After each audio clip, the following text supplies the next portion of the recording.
What is up, everybody? How you doing out there? Thinker St. James here with you on this Tuesday evening, and we did not get to watch Bare Knuckles KnuckleMania when it aired on Saturday. Watched a little bit of it at the end of the stream. If you were watching along for UFC, you saw that we saw the co-main, the main, and one other fight at the very end.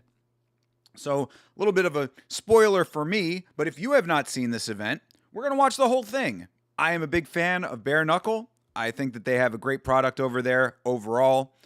And I wanted to watch this. If they had done it on a different night as opposed to doing it on a night that UFC was airing, we would have done a watch along. But of course, it did not work out that way. We're going to watch the whole thing now. If you want to watch along with me, there is a link to this event in the description of the YouTube live stream. So go ahead, get yourself the link, click on that, and we are going to get started at 8 o'clock p.m. So in about 9 minutes' time, we'll be starting KnuckleMania VI, and hopefully it's going to be good. We'll see.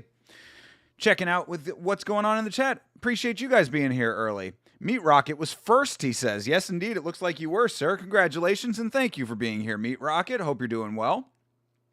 Beeb, the legend, is here. Rick Allen has tiny genitalia. Hopefully he will be enjoying some bare knuckle with us. Maybe it'll make his genitalia grow. You know, maybe that's what he needs. He needs more combat sports in his life, and it could help fix some problems. Who knows? Wild speculation on my part, but crazier things have happened. Apparently, that like Ozempic stuff apparently helps certain people grow their genitalia. I'm not even memeing right now. Apparently, that's a thing. So I don't know. I don't know if that's actually true or not. That's something that I had read somewhere or heard somewhere or whatever, but could be true. So if you are overweight, well, double benefit of doing the GL1 or what are that, GLP-1s or whatever. I just found out what that means. Somebody had referenced that in the chat recently, and I didn't know what that was, and then I found out that that's like weight loss stuff. Shout out CP. Oh, always shout out CP. Yep. Had a good time on the podcast last night. If you have not seen the most recent episode of the podcast, check that out. I talked about Glory and everything that we saw there. It's a good time. I always love doing the podcast. I love doing that. Love doing the free-for-alls. Great times always had hanging out with Chase. You made it first. You're the first like. Appreciate it. Hey. Well, I mean, I know Meat Rocket does have the hammer and the sickle, but no need for harsh language there, Beeb. You think Mike Perry has about 3 fights left in him in BKFC because those fights are brutal? Yo, facts, dude. I mean, I don't know how half of these guys continue on doing bare knuckle as their primary thing. It's really, you have to be built different. You really got to be built different for bare knuckle. I've said that time and time again. These guys are of a different breed.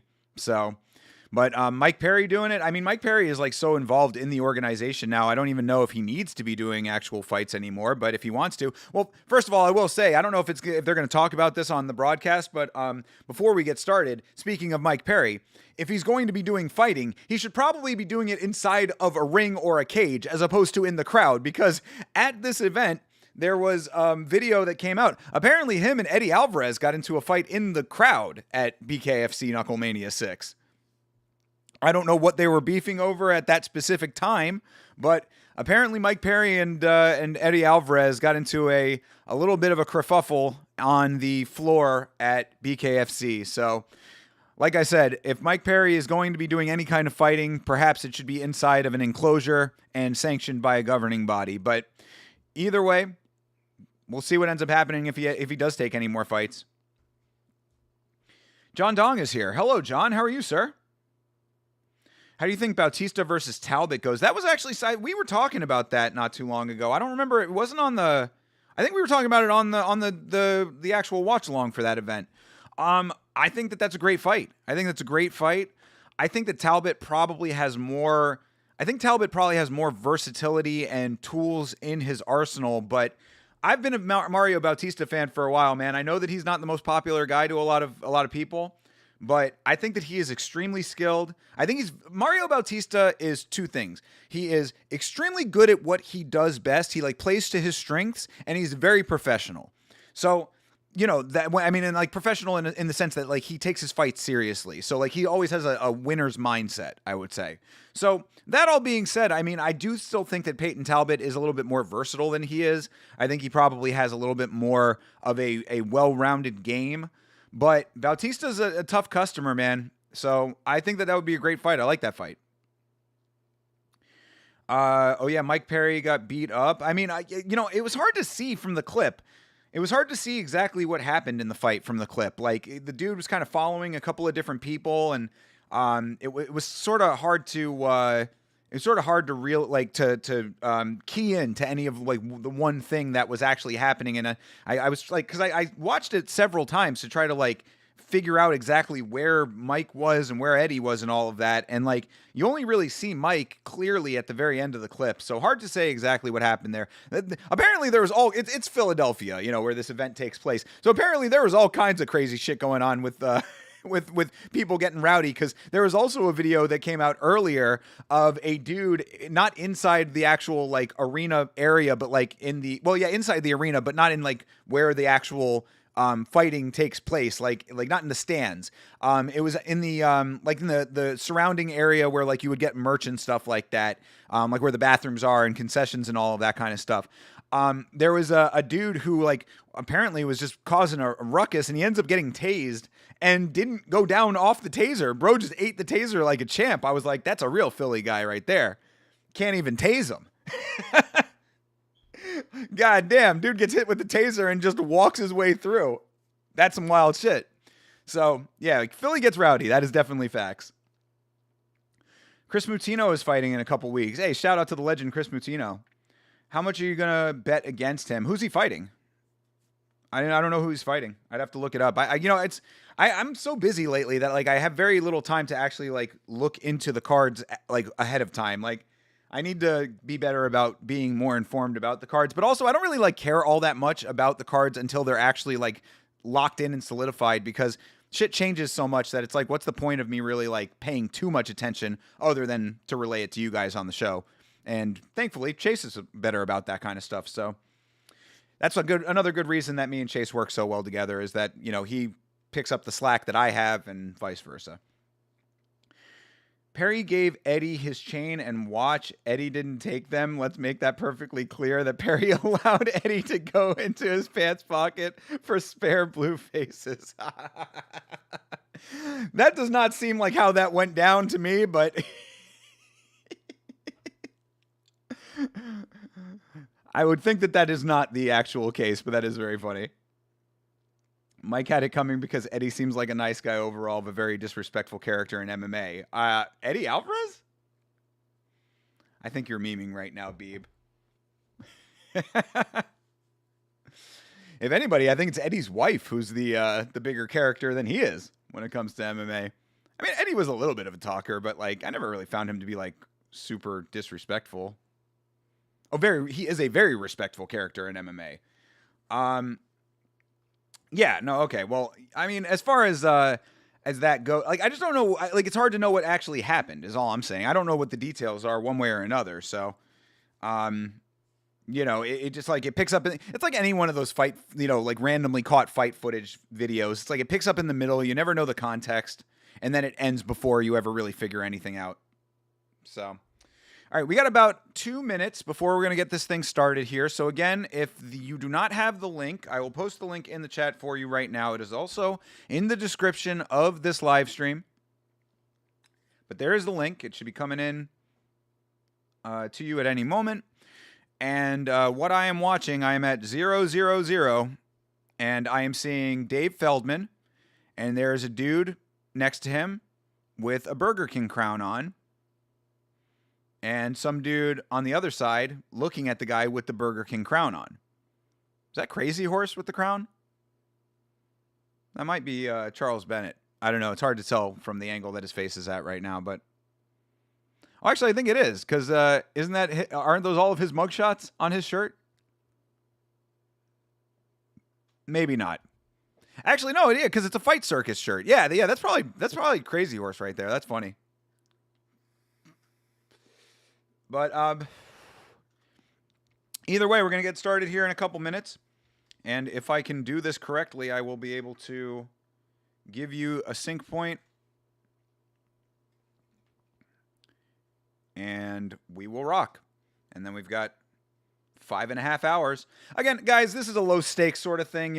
We're we're not like, I'll pay attention to the fights a little bit, but this has already aired. So if you want to talk about other MMA related stuff or whatever you guys want to talk about, we can kind of treat this as a bit of a chill stream. That's how I always look at like the replay streams. If it's not happening live, I'm like, I can go and look up what the actual results of these fights were if I really need to. Hopefully we see some good action and stuff. But overall, feel free to just kind of make it however you want it to be. So I will get back to you guys in the chat in just a moment, but we're going to get this thing started here. So your sync point will be the very start here, and I believe I can do this. So we're going to start. I am pressing play on my YouTube video here of the replay. I'm pressing it in 3, 2, 1, go. All right, so that's that, and your timer has started as well. I don't know what Feldman is talking about right now. Looks like Feldman is in a small venue battle rap situation right now. It is Crazy Horse. That's awesome. Oh, Feldman is giving like a pep talk to the fighters and everybody backstage. Okay. All right. Anyway. Connor fires you from your own promotion. Then you take an L in a fight in the promotion. Finally, you take an L in the crowd at the promotion. Damn, Beeb. Going hard on Florida legend Mike Perry right now. Excuse me, sir. I will not have this disrespect of a friend of the channel and legend of the state of Florida, Mike Perry. King of bare knuckle. Even if those are factual statements. Chris Mutino is going to be fighting Christian Quinones. Quinones. Do I know Christian Quinones? Is that the guy that got the spinning back elbow in Contender Series? I want to say that's who that is. Or if it is that's the name that rings a bell for that. If that's the case, then Mutino's got a kind of a big fight against him, because that dude looked pretty good, at least with the spinning elbow. Chris isn't good, so I'm considering betting against him. I mean, Chris might not be the greatest, but he is very tough, so I would at least think that maybe that goes to decision, unless that dude pulls off another spinning elbow, if it's the guy I'm thinking of anyway. Hey, Bleeding Edge, how are you, sir? Good to see you, bro. Finally joining at the start for a watch-along. Glad for you to be here, bro. Even if this is a replay, still good to be able to watch some kind of fights, hang out, chat with you guys. My favorite thing to do. You got $10 against Chris on whatever. On whoever. Yeah, whoever Chris is up against, it's just $10 on the other guy. I get it. Hold on. I'm going to try something real quick here.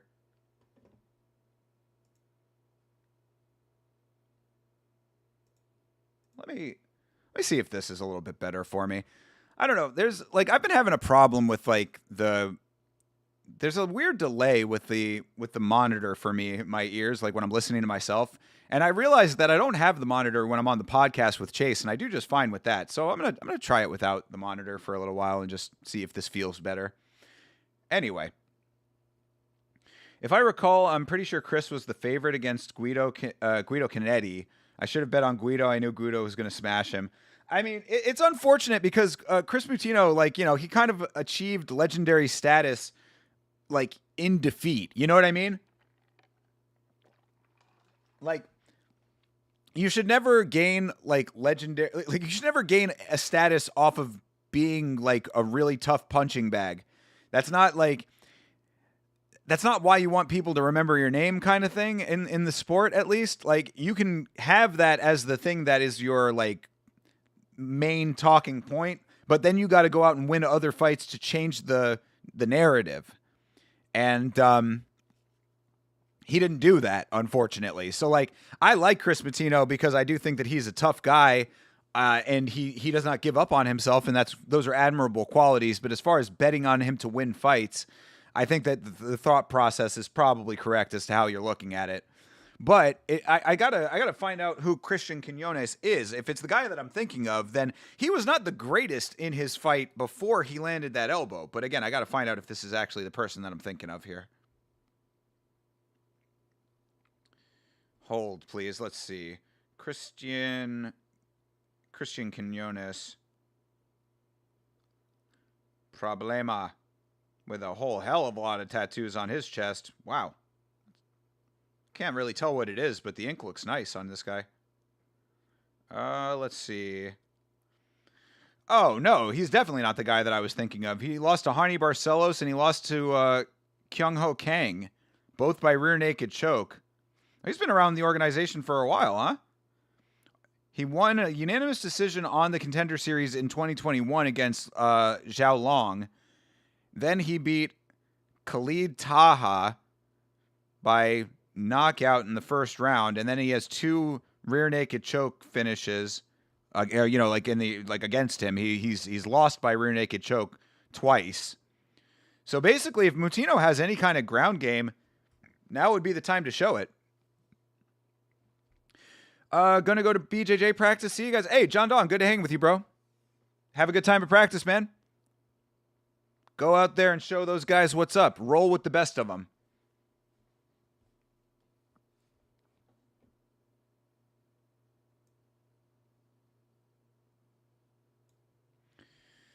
All right. So we are locked in for KnuckleMania.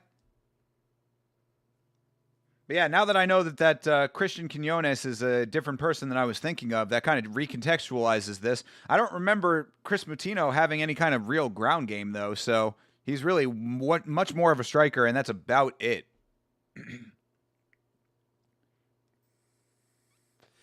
So, 5 2-minute rounds, 3 judges with the 10-point must system. Hand wraps, clinches are allowed until they're broken up. And we start with Travis Thompson and Joshua Oxendine. Get booked up.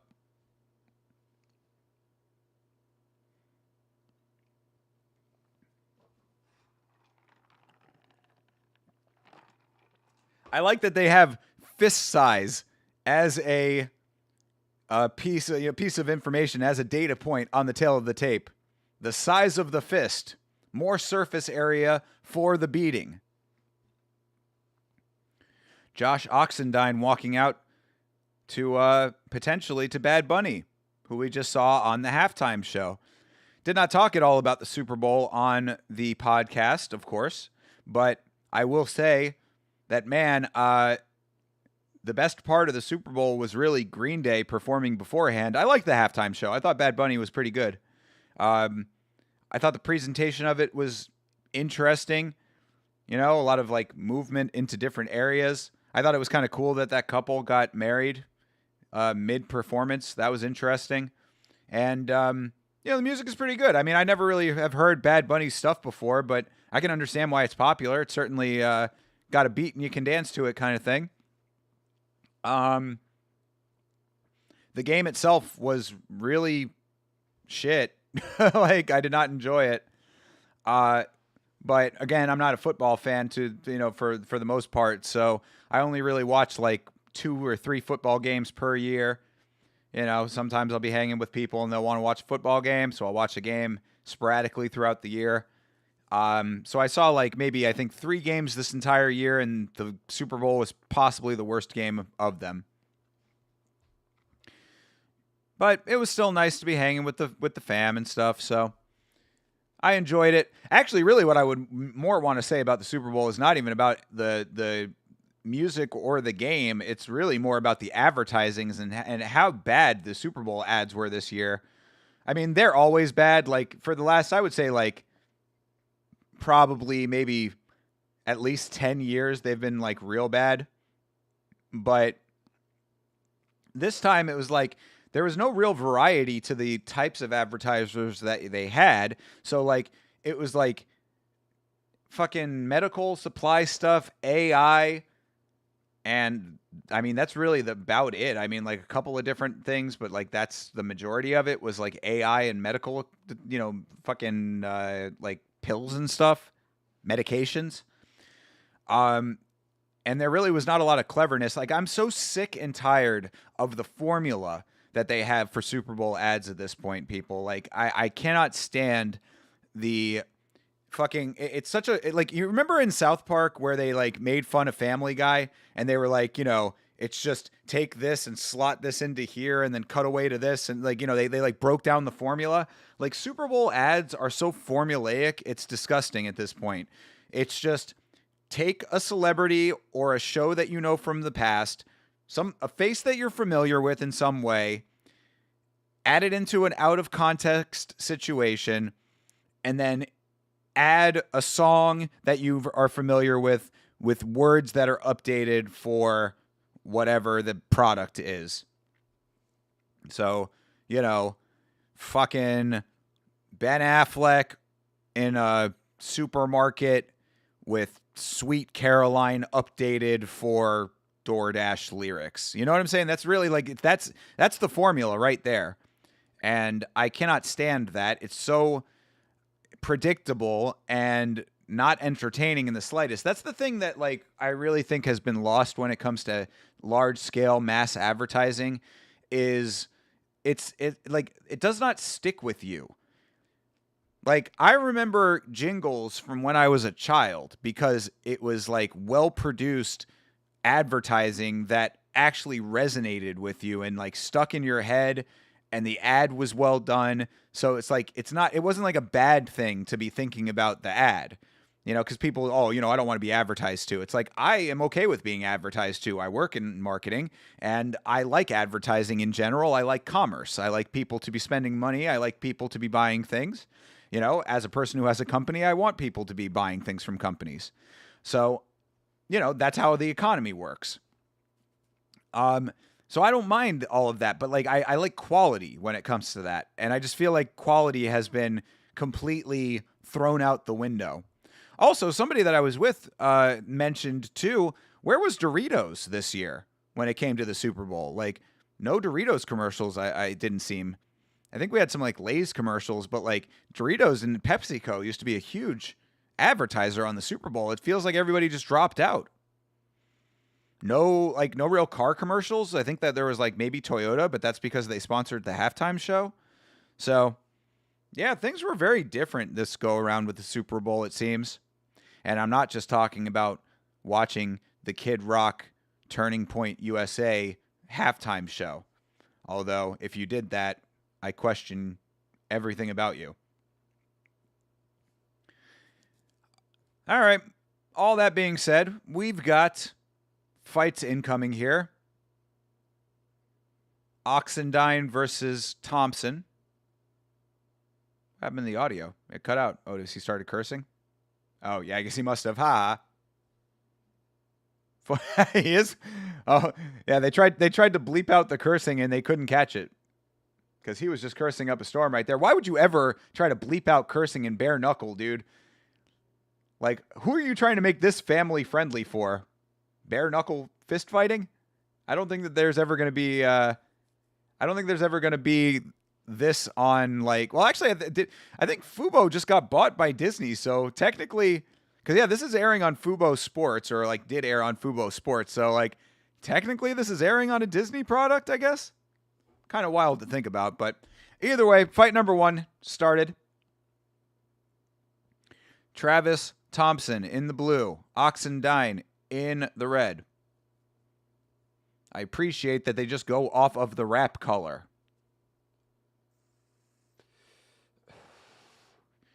Ooh, couple good hands for Oxendine. Wait till they try to censor Andre's post-fight speech. Yo, bro, how could they do that to the champ? That would not be great.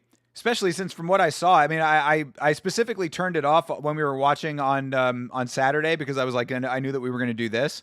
But I saw a little clip of his post-fight speech, and like apparently it's very inspirational because you know that Andre Arlovski had all kinds of very terrible health things that he was going through, and he ended up overcoming all of that. So, I very much hope that they would not do that to the GOAT Andre Arlovski. Now a 2-promotion champion. He might have been a champion in an earlier promotion as well. Ooh, yo, Oxendine with the uppercuts. Ooh, Oxendine rocking. Oh, and then he gets dropped somehow. Not dropped, but like kind of pushed over. He got tossed. Hey, Chase, what's good? What's good, my guy? Listening to Godsmack. Just got off of work and ready for Yama and Chipotle. That is what is up, man. Goated Chipotle, almost as good Yama. Yama unable to talk as always. Appreciate you, bro. Enjoy the Godsmack. I always used to like Godsmack. They were always kind of fun to me. Because all of their songs are about, like, stay away from me. Like, for some reason, Godsmack had a big fascination with, like, telling people to, like, beware. Hey, another nice stumble/drop. Did it count it as a drop? No, they're counting it as a stumble. Yeah, Oxendine fucking crushed that first round. Good shit. Oxendine getting the better of Thompson. He needs to get up to snuff here. Yeah, Godsmack was always fun to me because like that was like their MO was just like beware. It really was just like ooh, like it like you know what Godsmack's music reminds me of is like the guy that like so like you got like the gatekeeper that's outside of like the haunted cave or whatever. Like Godsmack is the guy that's outside of the cave telling you not to go into the cave. Beware. There's terrible things inside of this cave, dude. You don't want to go in here. Stay away from the cave.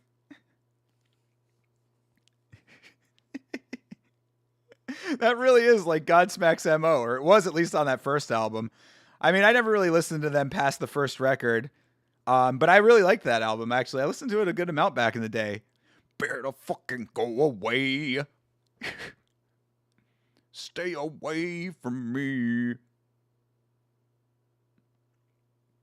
And then, of course, Voodoo. Voodoo is such a fun song, dude. Yeah, Godsmack is cool, man. Apparently their lead singer is like super short. Oh my god, dude, yo. Oxendine is fucking annihilating Thompson right now. This Oxendine dude is pretty good. Good movement to get out of there and then just, yeah, pump the jab, bro. Oh, he's talking shit now too. Oh, there you go. There's an overhand for Thompson finally that lands. Oxendine clinches up.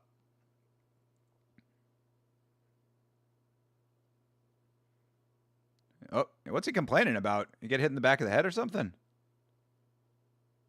Crowd booing. They don't like this. Oh, another stumble. He says, no, I'm good. He almost went down, though. Thompson has been almost down like 3 times in this fight so far.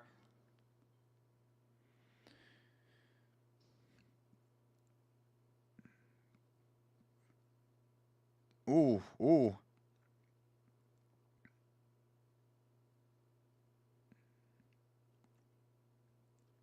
Bowl, brown rice, black beans, chicken, and cheese. Call it a day. $8.61. I like it, bro. Oh, Oxendine down. What did he go down off of? Hold on, I need replay. Because yeah, this was a foul. This was not a drop. Yo, this dude Thompson is fighting dirty over here. Modified fireman's carry. What is going on here? Show me replay, please. Modified fireman's carry? How could you possibly get into something like that in bare knuckle boxing? I guess I'll have to see the replay at the break. Yeah, 861 for like actual decent quality at Chipotle is not bad. What I've started to do is I bought myself, pasta is like one of the cheapest things you can buy, even though it is carbs, and I hate having to eat more carbs. But I started buying myself a little bit of pasta, and then at the Publix that I go to, at all Publixes, I think, in Florida, they have this thing that's like a citrus chicken entree meal, and it's basically just 4 grilled chicken breasts for $12. So $3 a chicken breast, and then $1 for the pasta, and I can eat that for like 4 days. Like 4 chicken breasts, portion out the pasta, divide it by 4. That's pretty good eating for 4 days' time. Now, I'll sometimes go a little bit harder on that, but still, it works for me. I just still need to see the replay of what happened there. All right, round is over. And this Thompson guy is getting all pissed off like it's not him who was doing the wrong things.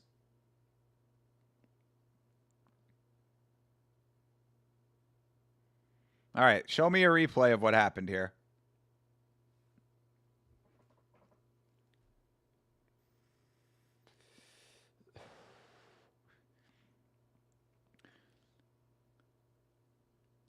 Yeah, this ain't our crowd. We don't care how they feel. Yeah, absolutely. I mean, this dude Oxendine is fucking crushing this fight. He should be extremely happy with how things are going, regardless of the crowd. But of course, if you are not from Philadelphia or the greater Philly area, then you are not getting any love in this arena right now. Are they not going to show us the replay? Man, come on, dude. BKFC falling into the same trap that so many regional MMA promotions fall into. We need replay. I know that they have the ability to show replay. Why are they not showing it?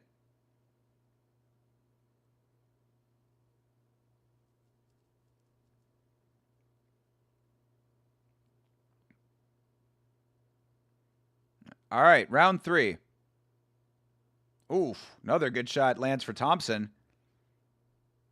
Oxendine clinches up again. Oh, a little weirdness on the broadcast.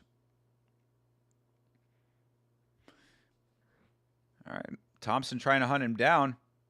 I mean, Thompson's down 2 rounds as far as I'm concerned. Back of the head. Yeah, that did kind of look back of the head to me. I mean, he was moving, though. Like, he sort of turned his head into the punch. So, bro, like, not really, I don't know, whatever. Okay, there you go. There's a clean shot. Shout out to Thompson, though, because he is not, like, he's been getting clipped real bad and looking real wobbly and has not gone down. Oh, Oxendine doing the chicken dance. He's doing bachata right now, people. He's styling. Bro is emoting. If you're not watching along with this, I would recommend watching along because this is actually pretty entertaining. Oxendine was literally doing bachata moves.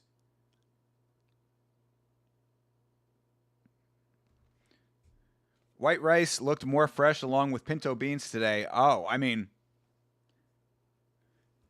I always go for white rice personally. I'm not a huge fan of brown rice.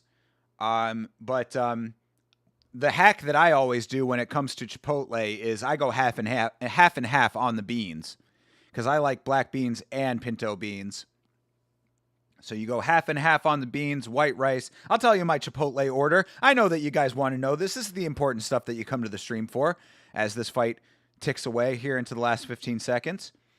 My Chipotle order, he is legitimately dancing right now. This dude is doing, oh my God, this guy Oxendine is seriously dancing right now. He was really feeling himself. All right, whatever. That was a little weird. That is how he got into the fireman's carry. He almost did it again. Oh, okay. Yeah, I need to see the replay on that to see exactly what you mean. But so he was dancing and bro just like picked him up. And he did a backflip. It didn't really stick the landing. Hey, TJF, what's good, my guy? WTJF as always, bro. Good to see you, man. So yes, my Chipotle order. This is the Chipotle order for Thinker St. James. It is a burrito. It is white rice, half and half on the beans, so half black beans, half pinto beans. It is steak. It is cheese. It is pico, and it is mild sauce as well. And that's, oh, and sour cream, of course. Sour cream, absolutely necessary. So I don't go for corn personally, and I don't go for lettuce in my burrito specifically. But that is the Thinker St. James Chipotle order, one of my favorite fast food meals of all time. I love Chipotle. I think it is absolutely delicious. I think it is one of the few fast foods that actually lives up to the hype. What do you think about Kill Tony without saying Tony is not funny? I like Kill Tony. I've always thought Kill Tony is, I think it is a great concept. I think I heard it described sometime in, like, I listen to a lot of, like, I'm very keyed into the comedy world. That's a lot of, like, the stuff that I watch on YouTube is, like, comedy related. So, like, I forget which video or, like, what creator had said it, but they basically said that, like, Kill Tony is, like, a modern day adult talent show at this point.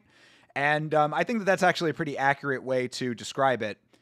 Like, it is stand up mostly, but, like, you got people that go up there and rap and do all kinds of other stuff. So, yeah, I dig it. I've always thought Kill Tony is a good idea. I think that it's good. And I don't think that Tony's not funny necessarily, personally. I mean, I think that he has moments of being funny and moments of not. I mean, he's doing a lot of content per month, I mean, doing, yeah, and of course, Oxendine won that fight, by the way. But, yeah, I mean, it's like there's only, like, how many times and how many different ways can you, like, clown on people? You know what I mean? Like, when the whole idea is to do a roast and you're roasting, like, 12 to 15 people per episode and you're doing 4 episodes a month, like, that's a lot of people to roast and be creative with all the time. So I really don't get too much on Tony for that. I get on Tony more for, like, being a little bit too big for his britches. I think that Tony has gotten a little bit of a big head, and you can say that that's all because of, the popularity of the show, and, power to him. I mean, he created the show, and I think it's a great idea, and I think he deserves his success, but I do think that he has gotten a little bit extra cocky, and, like, I'm just not a fan of people who are, like, overly cocky to begin with. That's actually one of the first things that if I see it in people, I automatically know that I'm, like, kind of a little bit wanting to keep them at a distance. Like, I don't really like to be around people who are overly cocky. Like, yeah, bro, we get it. You're great. You know what I mean? Like, trust me, like, if you are great at something, or if I think that you are great, like, if you prove that to me, I will tell you that I think that you're great. You know what I mean? Like I like to praise people that I think do great things.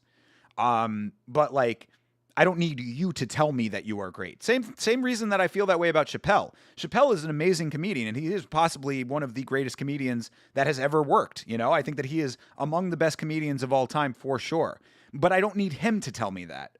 And I feel like he also acts that way a little bit, to an extent, where it's like, yes, bro, we know that you're great. We know that you're amazing. We know that you have amazing takes and all of this stuff. We know you're very intelligent.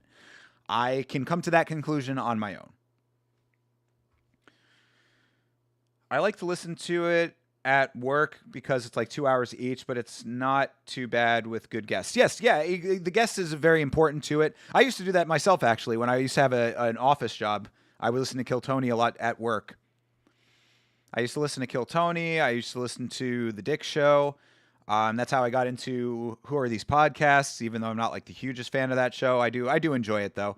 And then that's how I found out about Blind Mike and the Blind Mike Project. And Blind Mike is one of my favorite podcasts. So, yeah, I'm pretty keyed into all of that stuff. Concept is pretty cool. Yeah. Actually, here's a fun story for you. Before I did Yamma, when I was still streaming, just on my Thinker St. James channel on Twitch, when I used to still do freestyles, I actually was going to Kill Tony, and I was going to try to get on Kill Tony. I had a minute planned out and everything. I was ready to, do the comedy. And then I had a little bit of a rap that I was going to do at the end to promote my live stream. And then the pandemic hit. Like, literally, I had tickets to Kill Tony, and the show that I was going to go to got canceled because of the pandemic. So, yeah, that kind of sucked. Gonna start listening to your movie reviews at work, though, because they're also long. Hey, bro, that is a great, great thing to do. Yes, absolutely, TJF.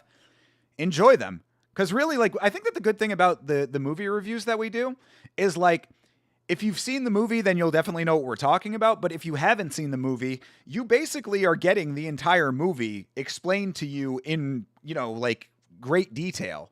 So, like, if you have not seen any of the movies that we are talking about, you will know everything that happens in the movie in excruciating detail, in addition to all of our comments that we make about it. So I think that that's an awesome idea.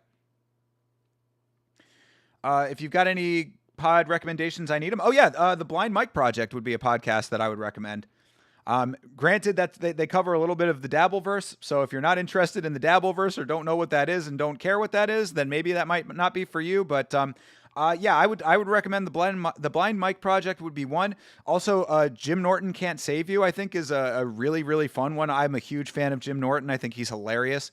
He's one of the quickest wits, I think, in all of comedy. That's why I was always such a big fan of Opie and Anthony. I just think that the sharpness of those guys was so amazing. But yeah, Jim Norton has a podcast now that's pretty good, where he like takes call-ins and like gives people advice and stuff. But it's all, it's very funny because it's him, and he has guests that are really funny on it. So yeah, those I'd recommend. Blind Mike Project, Jim Norton Can't Save You, and I guess if I had to recommend one more,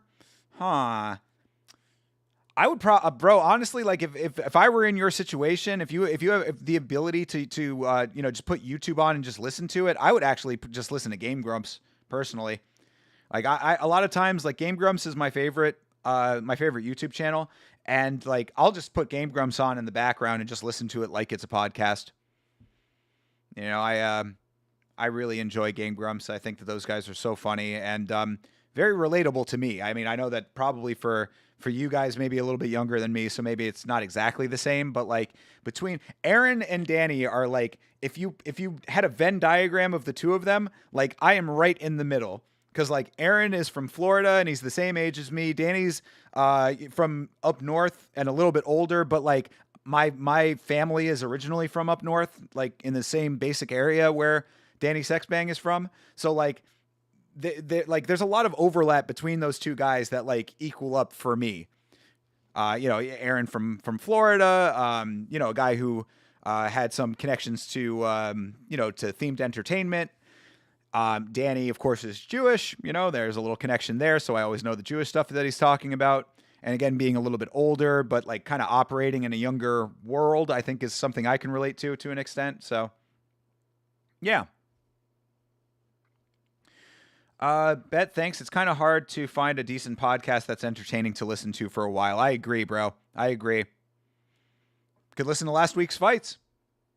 Talking about all the fights from the previous week. I mean, me and Chase go into some good discussions on that as well. Yeah, that's the first recommendation, is just to always listen to everything on the Yama channel. Thereafter, yeah, it is a little tough.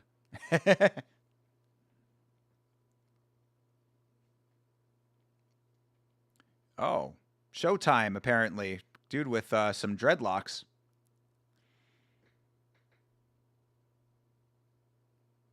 Oh, yes, this is Prince Nassim. Yes, Prince Nassim. He's from New Jersey, too.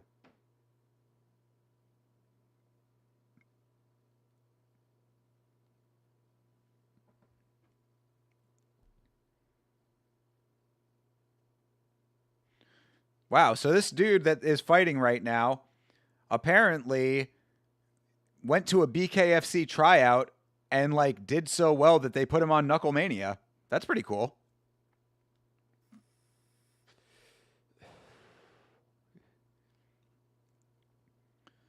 All right. So we've got Showtime with the dreads and Prince Nassim on the other side here.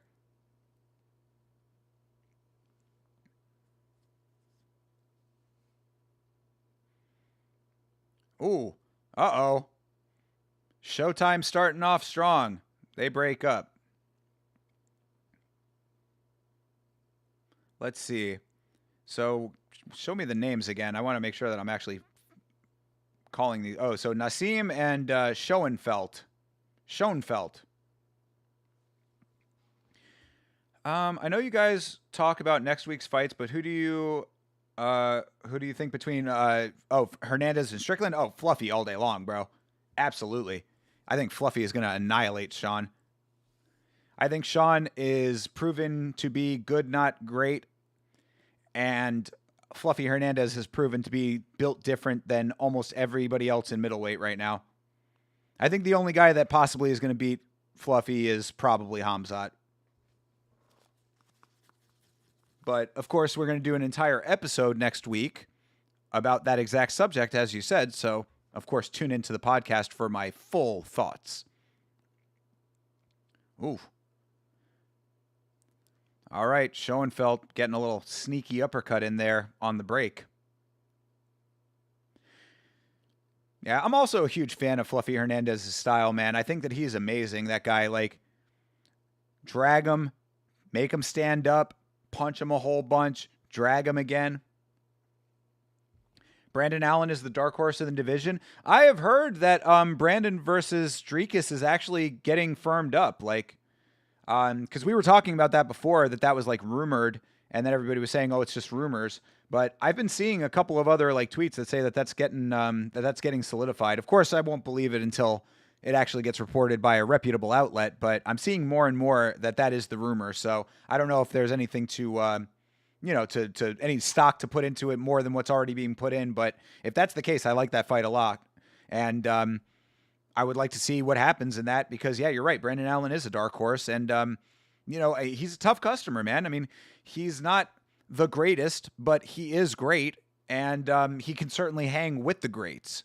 So I like the idea of him getting to fight a former champ, and we'll see what Drikas can do against him. Oh, yeah, Chase likes Nate Land. That is, yeah, I tried to listen to it one time. Maybe it just wasn't the best episode, but, like, I would give it another shot. It didn't, like, stand out to me as, like, something I would listen to regularly, but if Chase likes it, then it must be a good rec. So there you go, Nate Land. And Jim Cornette, of course, is classic. Yes, yeah, Jim Cornette is always very fun. Even if you're not a pro wrestling fan, like, Jim Cornette is just a fun guy to listen to. Like, Jim Cornette is a prime example of a person that is entertaining just to listen to them talk. And I think that is a very admirable quality as a person who often, sits by himself and talks by himself. WCP always, absolutely. Tried to listen to CVV, but it's kind of stale. CVV. CVV. What are... I should know what that is? Explain. Make me look dumb by me not recognizing that instantly. Ooh, nice body shots for Nassim. Schoenfeld is hitting the back of the head a lot and clubbing with his collar ties. Yeah, he's Schoenfeld looks like he is kind of fighting a little dirty. Like I said, he got that sneaky uppercut in there. Oh, Chris Van Vliet. Yeah, bro. Any athlete podcasts, I'm like, you got to be an entertaining person, like, to make that interesting. And I just don't really feel like athletes are necessarily born entertainers in the same way that, like, comedians are, you know?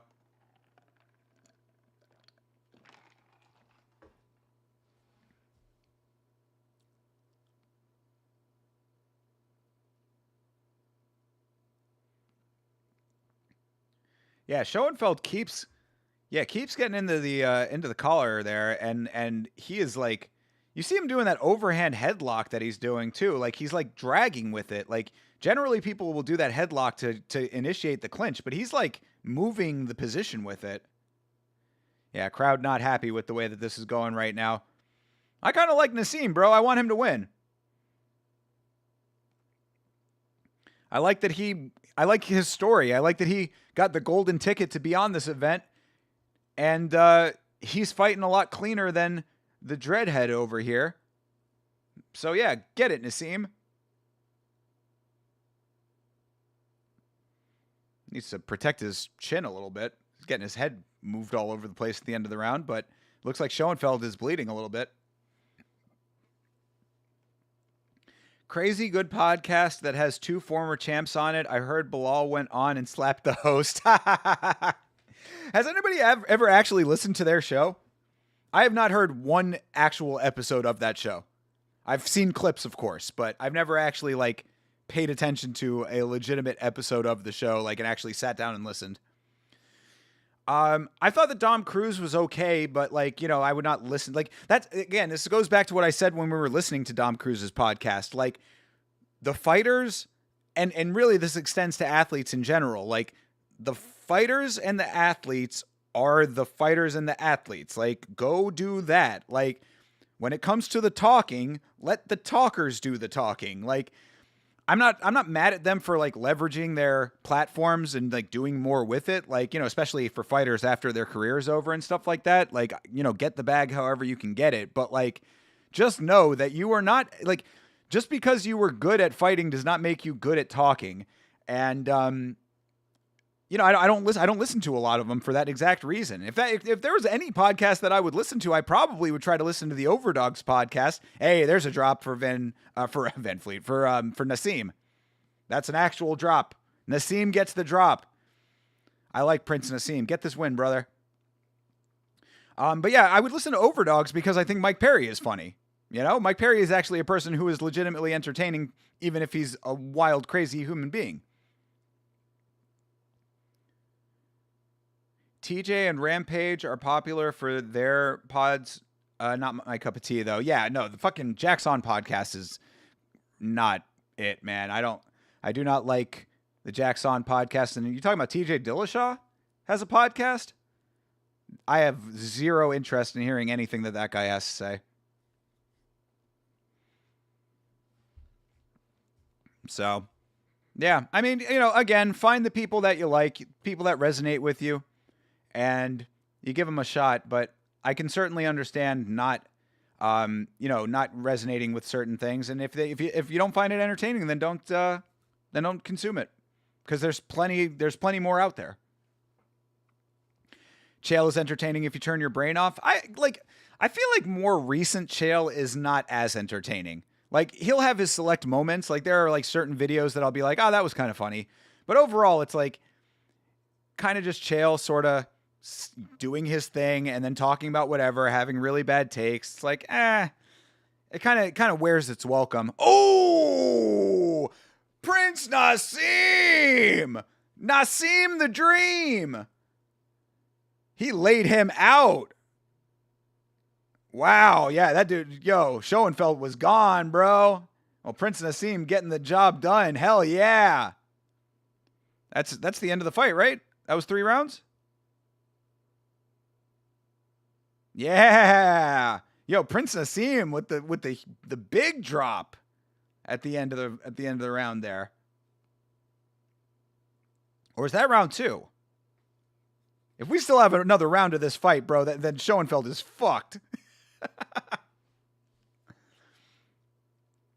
Also, Joji finally dropped his album after 4 years and it wasn't good. No!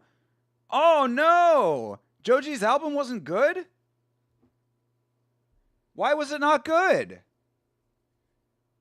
That's really unfortunate, man. 4 years of waiting? That's another reason why you don't do that. Like, don't keep people waiting that long thinking that it's going to be like this masterwork and then it's not good.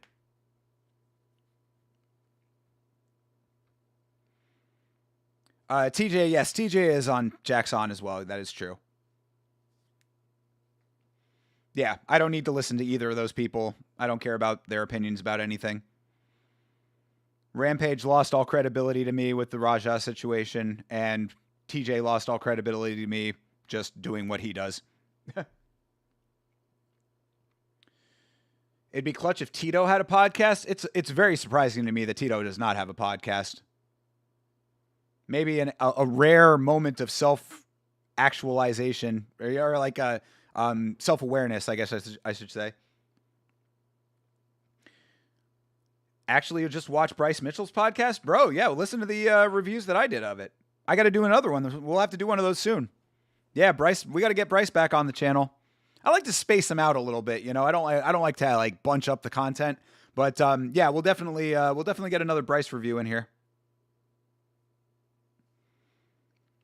11 episodes for Thinker to review on. Bryce has 11 episodes now? Oh my God. Yeah, we're just going to be bouncing around. Yeah, I was going to do every single episode, but yeah, I guess we're just going to be like picking random ones now at this point. If he's actually doing it to the point where he has 11 episodes, then yeah, we're just going to kind of.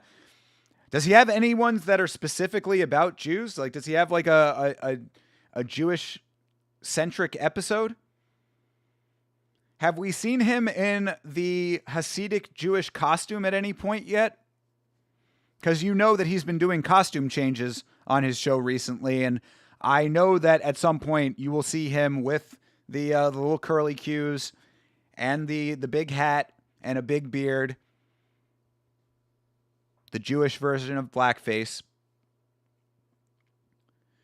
But in Joji's defense, it's all independent record companies. So what? So that's not defense at all. That is absolutely not a defense. In 2026, being independent is what you should be. He's a super popular artist. He has all of the resources to put out a good record, and he doesn't have to worry about interference from a major label. Give me a break. Like, that is not a defense in the slightest.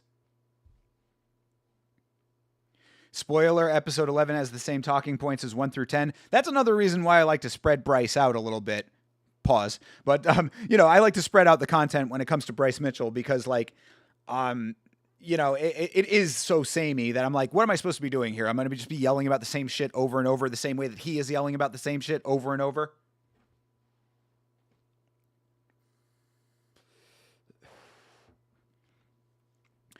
Oh, man, I missed out on the 15% off sale at Bare Knuckle. I actually would like to get a Bare Knuckle shirt. I would support Bare Knuckle.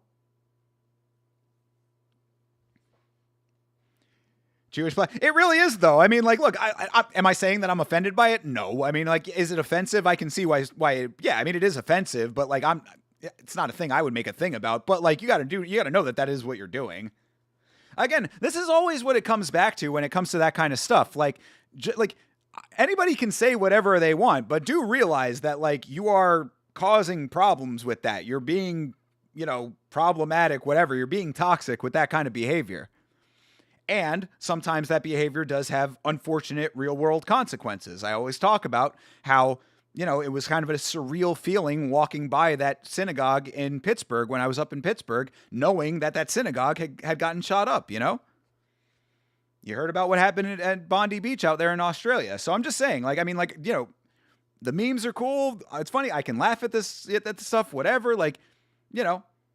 I'm good with all of it, but just know that, that is, it cuts both ways, essentially.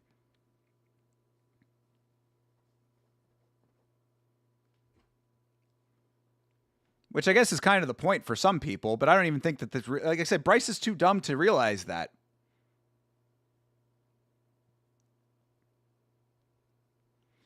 Kit Wilson? Is that a wrestler? Swayman. Oh, wah.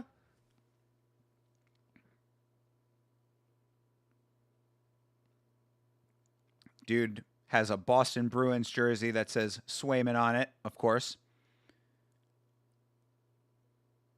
That's an actual player for the Bruins, by the way. Dude walking out with a Jason mask and a Bruins jersey. Oh, is this Lex Ludlow?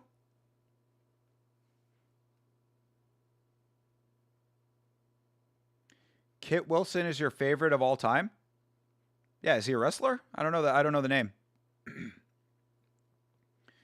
For MMA on film, we will watch the 2 episodes including Dana and the UFC one day. Of what? Best NHL team in the world? Get out of here. You get out of here with any kind of glaze of the Bruins. Oh, It's Always Sunny? Hell yeah, dude. I would love to do that. Yeah, absolutely. If you can find them, we can definitely do that. So Dana was actually on an episode? Is it like a 2-part episode or is 2 separate episodes?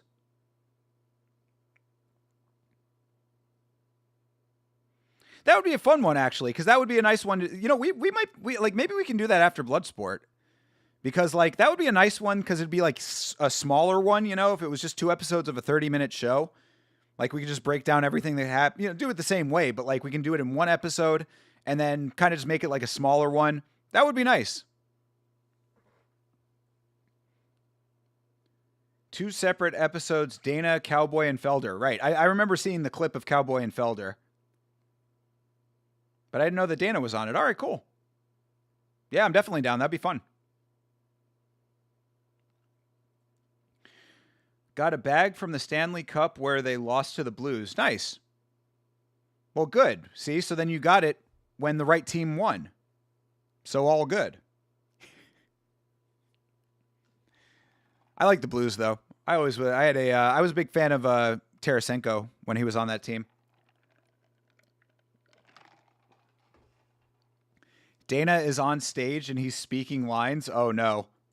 Actually, there's also an episode of the show The League that Dana was on, and he actually plays a character on that show. Put that. Make sure. Actually, Chase, if you have the list, make sure to add that to the list. The League. I used to like The League. I thought The League was actually a really funny show. Now the Blues won. I know.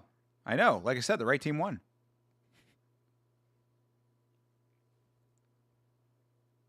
Oh, that's the Zach Kalmus. Okay, Lex Ludlow is a guy that I am familiar with. Shout out to Checkmate always. Checkmate is the homies. And Lex Ludlow, I believe, was on their show. Also, Zach Kalmus has a real bad gyno going on one side there. Yeah, he's got definite gyno at least on one side, but I'm not insinuating anything. What did you think of the Bad Bunny performance? I liked it. I thought it was good. I enjoyed it. Yeah, I thought it was good. I liked the music. I thought the music was cool. I'm not familiar with his music, but I can understand why people like it. It's certainly danceable. Yeah, I really didn't have any problem with it. I thought it was fun. It was interesting. It was dynamic, colorful. Yeah, I enjoyed it. I thought it was good. I will say that I don't think that it necessarily like made me want to go out and buy a Bad Bunny record or anything like that. Like it's not the type of music that I would listen to all the time. But yeah, I thought it was fine.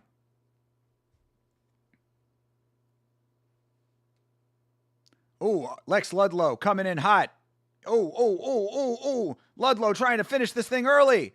Bomb. Oh, damn. Lex Ludlow is landing crazy power right now. It breaks him up. Why'd you break him up? Yeah, what the fuck was that? Mouthpiece out. Oh, because he was in the ropes? What the fuck was that? Why'd the referee stop that? Yeah, even the commentary was like, what the hell happened there? That's Chris and Kyle in Ludlow's corner? Oh, the Dawkises?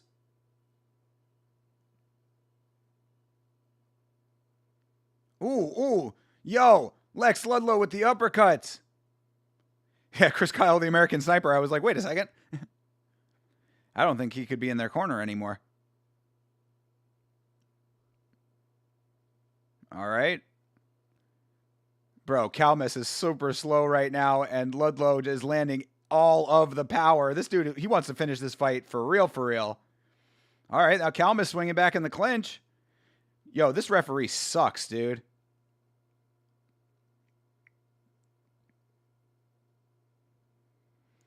All right. Ludlow getting ready for another big onslaught here, but it looks like he might have expended all of his energy. This is a 3-round fight, brother. Yeah, Dawkins? Okay, I was right. Cool. Yeah, shout out to the Dawkins brothers, man. Kyle coming back and actually looking great in the UFC.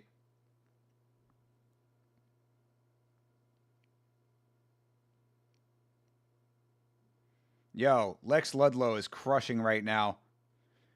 Lex Ludlow with his burly man mustache.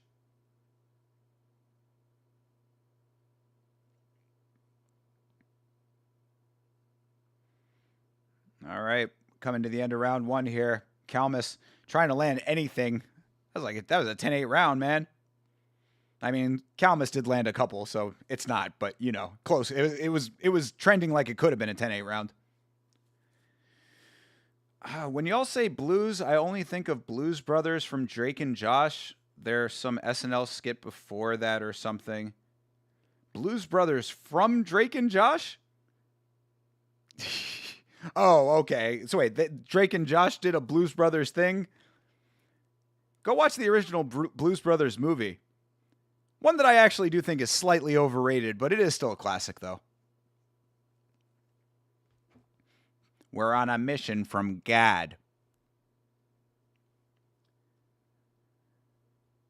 I liked it a lot as well. Overall, a good performance. Oh, a Bad Bunny? Yeah, I thought, like, I don't understand what everybody was so upset about, but again, I really just think that it's people who, A, are looking for problems and looking for things to be upset about, and B, blatant racists. I mean, come on. Let's again. I love this like whole thing that these racist people like try to do, where they like try to do this dance where it's like, I'm not racist, but it's this thing. I'm not racist, it's this thing. It's like, dude, just fucking admit that you're a racist piece of shit. Like, it's 2026. Everybody is out in the open with their terribleness at this point. Like, the entire government is filled with people on the Epstein list, bro. Like, everybody is out in the open with how bad they are at this point. So if you were a racist, just be open with your racism, and then everybody can know about it, and we can all move ahead accordingly. Quit trying to hide behind other shit. Out yourself so that I can not associate with it. Be honest. Be honest. There you go. Honesty is the best policy. As you watch Kid Rock. Yeah, Chase, did you end up watching the Kid Rock halftime show? I know you're a fan.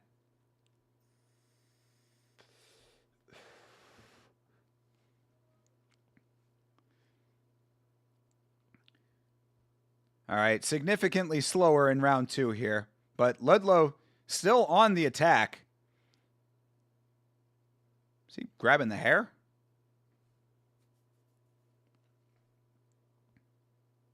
Oh, and there's the takedown.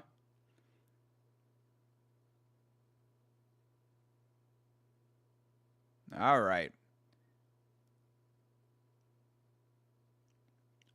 Yo, Calmus looks like he is moving in molasses. Like, this dude moves so slow compared to Ludlow.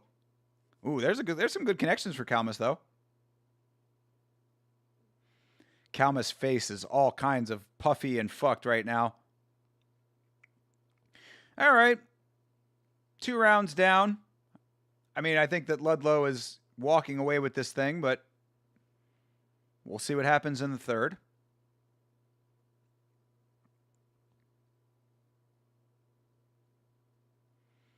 Dude in Calmus's corner looks a little bit like Norman Reedus.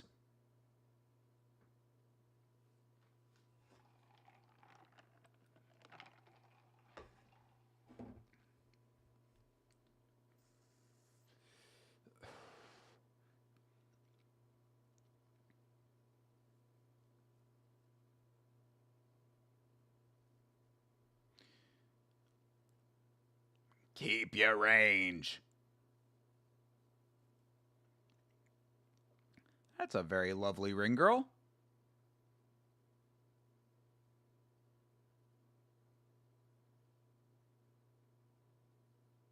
All right, knuckle up they do. Round 3.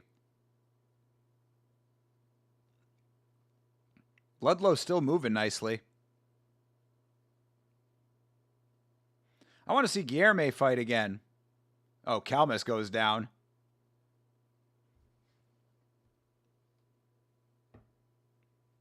All right. Saying that Ludlow tried to pull him down. I mean, I don't know if he actually did or if Calmus is just that wobbly at this point.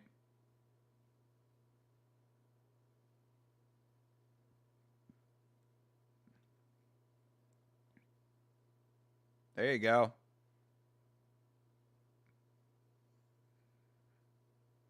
Ludlow kind of tying up the neck, moving him around, and then getting more shots on the other side.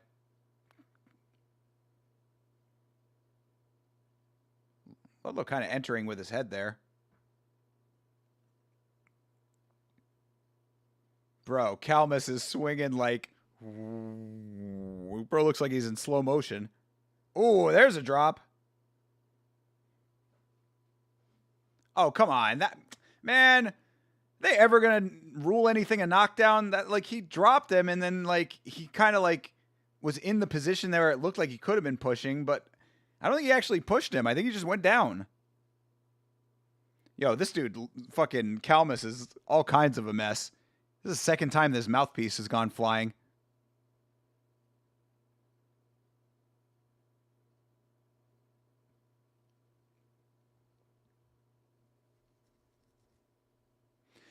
Just stay at range and punch, for fuck's sake.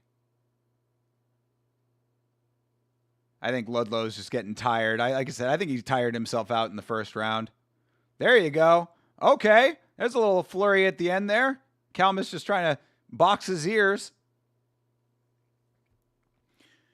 Favorite Dragon Ball Z character? Dude, I know that this is wild. I was not a Dragon Ball Z kid growing up, dude. So I really don't know the characters all that well. I know of them through like culture, but like I don't know much about them actually as characters. So I would say that like if we're just going off of like the designs of the characters, I always thought that Piccolo was kind of cool because he's green and an alien. I think Majin Buu is pretty cool.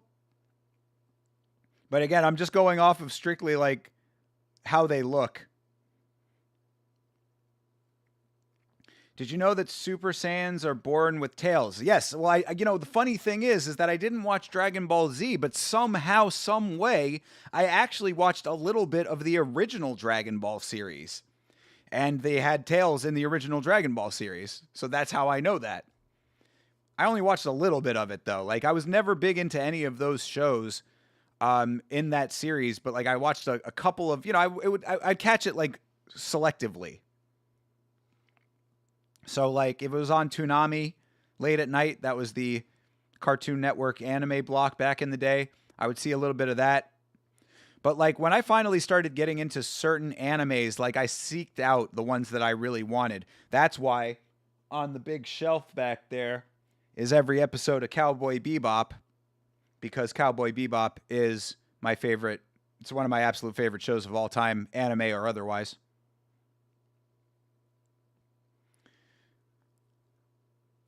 $30-27 or $30-26. God damn, yeah, they 10-8'd that first round. Lex Ludlow is the most hated man in combat sports? Bro, you're not John Jones.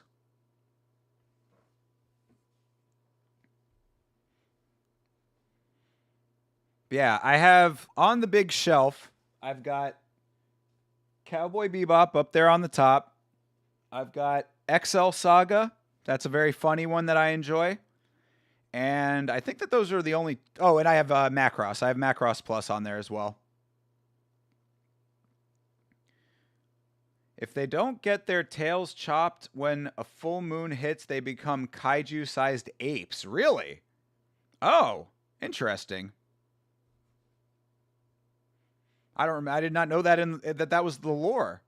So are there a bunch of Super Saiyans that are just like kaiju-sized apes roaming around? Is that how they found out, or is there like an island full of them?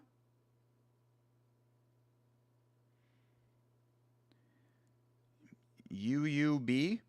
What does that mean, Bleeding Edge?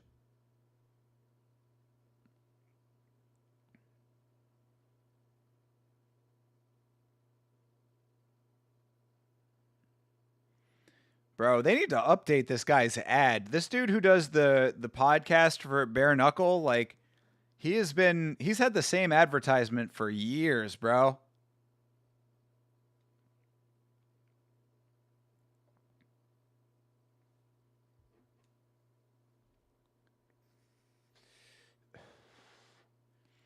The planet was wiped and they sent off kids like Superman, kind of. Oh, okay. Yeah, from what I understand, there are some parallels between Superman and Dragon Ball.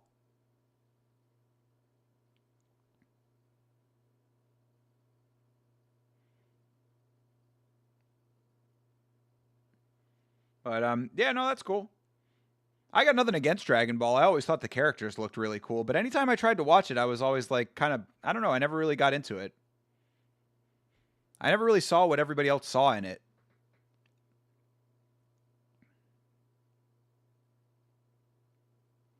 All right, copyright disclaimer, people. Don't be out here copying Bare Knuckle. Oh, Oob is human boo. Okay. Interesting. Well, then there you go. Bleeding Edge obviously knows ball. I can name a lot of the characters just by osmosis, though. That's what I'm saying. I think that it's, to me, it's more fun not to know. I know a lot of the characters from the show. I know Goku, Gohan, Trunks, Krillin, Bulma. I know Piccolo. I know Majin Buu. I know. That's about it. I mean, that's a lot though. Do you like Lazarus? Okay, here's the thing about Lazarus, right?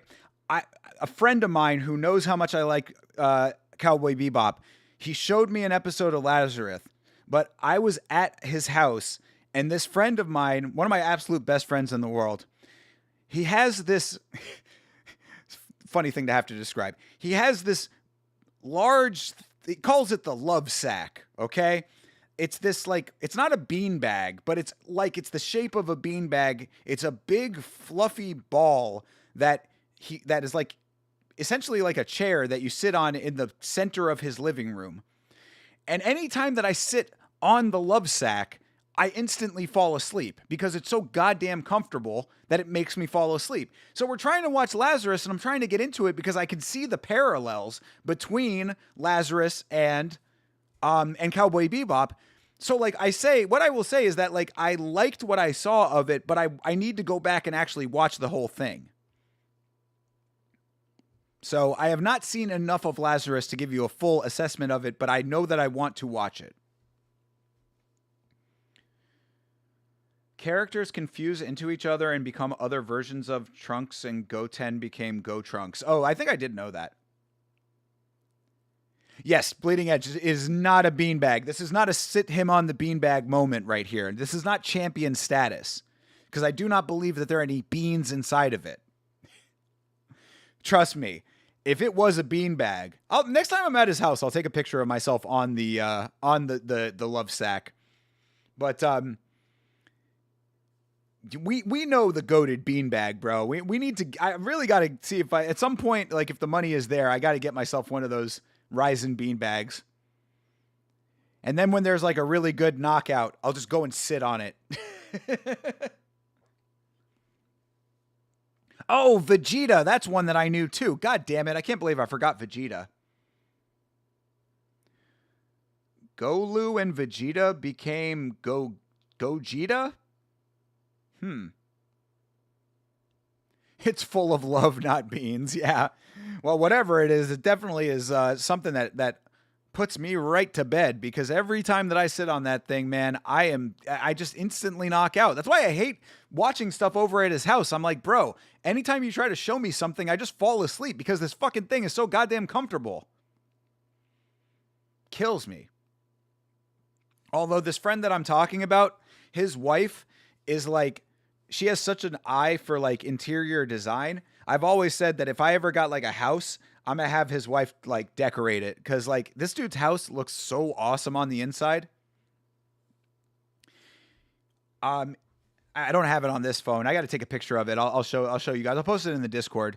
But he handmade this like, it's not even really like, you can't really call it a bookshelf, but it's like this whole thing. It's like one big wall of his house, and it's like a bunch of shelving, and then it has like a faux fireplace and like these benches that are like from, I think, Thailand. That it's hard to describe what it is, but it looks amazing. Like his house looks awesome. Felony has the creepiest look in that lineup, bro. Felony is an actual living legend, and I think he leans into the meme in a great way. That's why I'm so glad that he's hooked up with Fight Circus. Hopefully they're giving him some kind of like goofball fucking softball fights over there so that he can get a little bit of money, keep himself afloat, stay out of trouble, hopefully. Good Lord. Oh, gosh, yes. Johnny Garbarino versus Kane Tomlinson. This is one that we did see on Saturday, and good Lord, was this a fight. Johnny Garbarino just hit Kane Tomlinson with a cannoli during the weigh-ins. You got cannolied. The giant cannoli. Yeah, Johnny Garbarino really leaning into the cannoli. Time travel exists in Dragon Ball Z. Also, Trunks works for the Time Patrol later in the timeline. That's what I'm saying, bro. Like, it's like there's so much that happens. Like, another thing about that show and why there are certain animes that I just will never get into. One Piece is a good example of this. Is that I cannot like I like to be. I'm a completionist when it comes to television shows.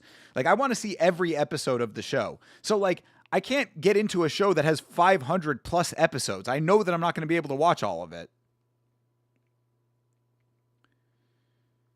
How played out this bit can get though of the cannolis? Yeah, it was already played out when he brought out the big one, bro. Like, when you throw the cannoli at the weigh-in, fine. You bring out a giant cannoli on a tray, I'm like, dude, come on, like all right, we get it. We get it, guy. Cannoli, we understand. Now, shout out to Johnny Garb, though, because that is another homie. That is a friend of Checkmate MMA, who you see in the chat occasionally. Someone who has been on their show several times at this point. And he is a great fighter. Johnny Garb is legitimately very, very talented fighter. So I am a fan of Johnny Garbarino. I do not need to see the cannoli bit anymore. But that's just me personally, you know. Maybe his fans are like, bro, you got to do the cannoli. What are you doing? You're going to the weigh-in without the cannoli. What are you doing? You know?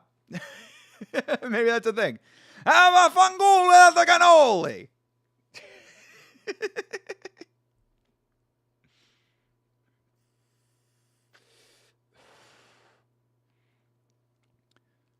All right. Absolutely bananas. Damn, good turnout, though. Look at that crowd. KnuckleMania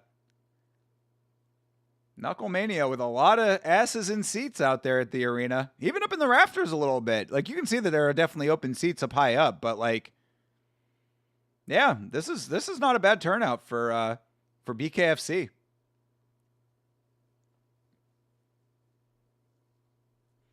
More people this year than last year? I thought they sold out the arena last year.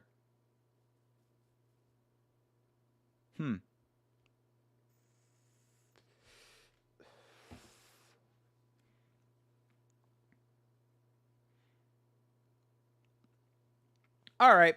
Well, even though it's a little bit early in the stream, since we do have a little bit of time before the first fight starts, I'll take my first break now, get it out of the way. Hopefully I'll be able to wait a little bit longer. You know how it goes, though. Quickest breaks in all of live streaming. I'm going to leave the stream going, though, so if you're watching along, let it run. It'll be picking up when we get back, so don't go anywhere.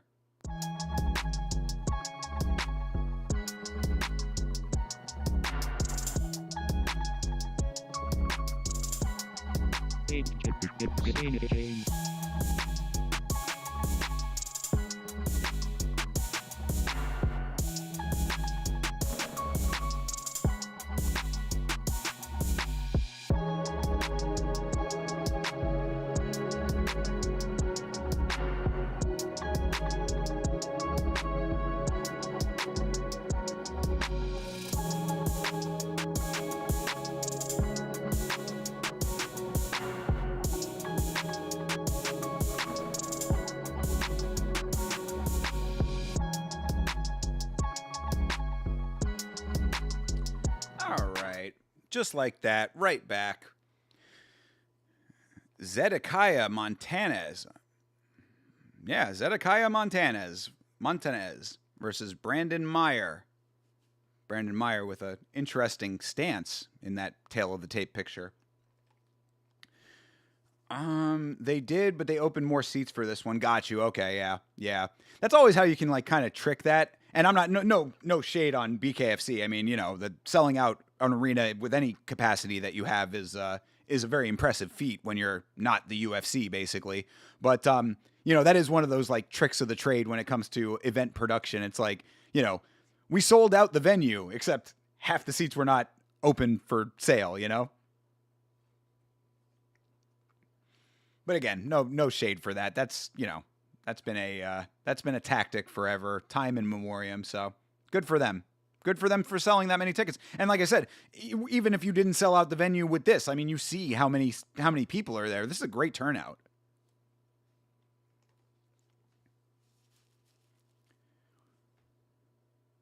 Brendan Meyer. I wonder if he walks around with that multicolored hair all the time. He's got red on top. He's got blue on the side. He's got the American flag. This dude is representing for the greatest country in the world. It's America, if you didn't know. Have you heard of Too Slimy? Only from you guys. I think that you probably have mentioned him before. But like I always say, put it in the Discord, but you never do. Hurts my feelings. I want to know about all of these rappers. Even if I don't fuck with it all that much, I still want to know. You'll send it in Discord? All right, cool. Multicolored hair, and it's not Melky. I know, bro. Actually, though, his color pattern is something that Melky probably would do. Like that red on top is actually very similar to Melky's.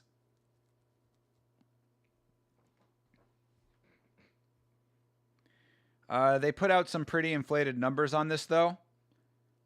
For the attendance. What was the actual total?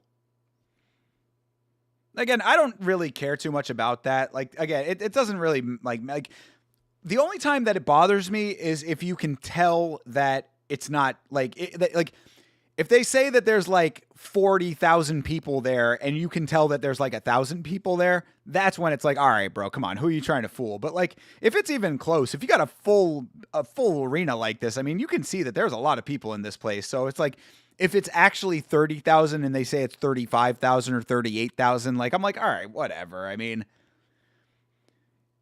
I'm not like, I wouldn't really be like too hard on them for that. They got to try to sell things.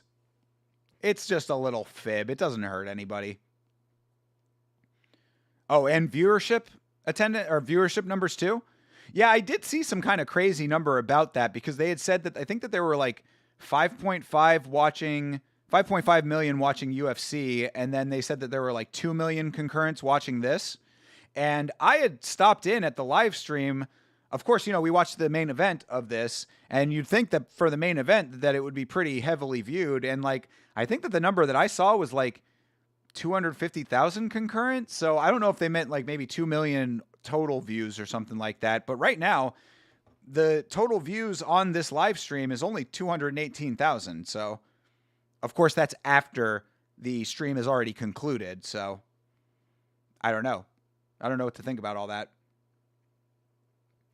This place is roaring right now. Pants to nobody even clapping. You know who actually did that though, Chase? You know who did that for real? And I'm not even kidding about this.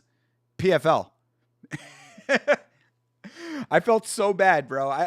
You can go back and watch the watch along that I did. It was the PFL Champion Series or whatever. It was like the end of it was like the finale of one of their tournaments, and then it was their Champion Series attached to it. It was a very long stream, but like I think it was the PFL MENA portion of it because they did it out there in Abu Dhabi or Saudi Arabia or whatever, and like there was one portion of it. Because this was like an all-day affair. I swear to God, it all took place in the same venue over the course of like 12 hours. So it was a very long stream. And at one point, they had like an intermission with this rapper. And the rapper was not bad. I was like, yo, this dude is actually pretty nice. Like, I was enjoying the rapping, but like, they literally panned around and this dude's trying to hype up the crowd. There was nobody there listening to this rapper. I felt terrible for this guy. He's out here trying to like promote his music. He's out here trying to like, rap this song, get like a crowd hyped up, and there was no crowd to be hyped.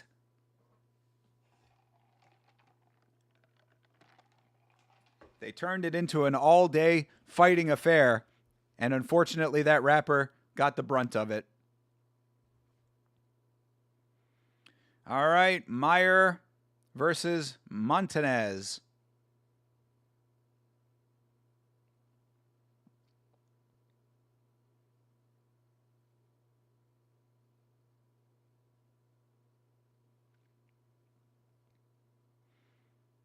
Oh, this is an MMA guy. Zedekiah Montanez. Oh, he's a local. Big pop in the crowd for him.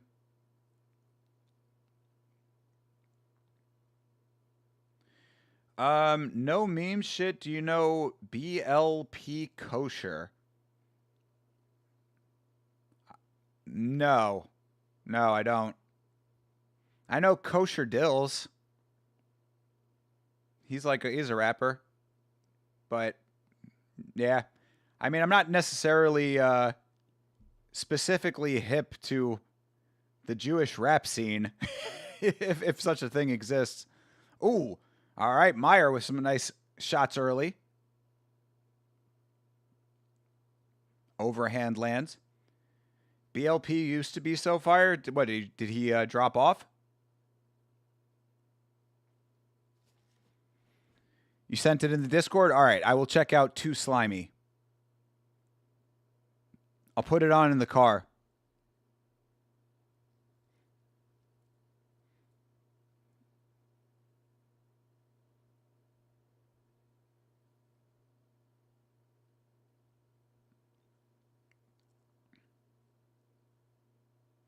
All right, Meyer backing him down. Oh, there you go. That was a good shot from Montanez. Goes in.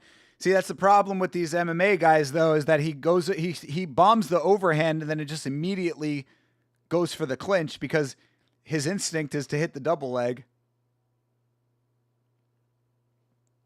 It's like, bro, if you land the overhand, you should like follow it up with another shot.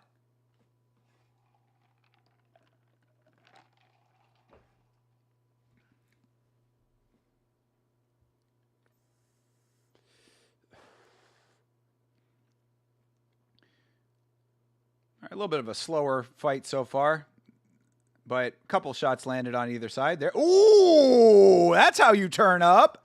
Let's go. Montanez gets the drop. Full flush, legitimate drop. Really nicely. Good technique on that. Good form on the shot that Montanez dropped him with, too. Picturesque.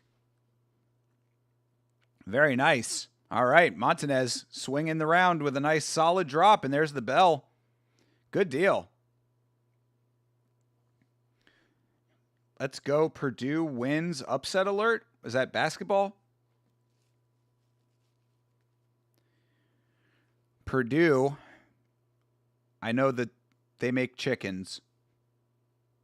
That's the company, Purdue. I think it's worth a Google to see what BLP Kosher wears his hat like. Oh no. He's trying to be gangster with his Judaism. Never really turns out too well, but let's see here. BLP. All right. He's got a pink beanie hat, and his hair is, like, out to the sides.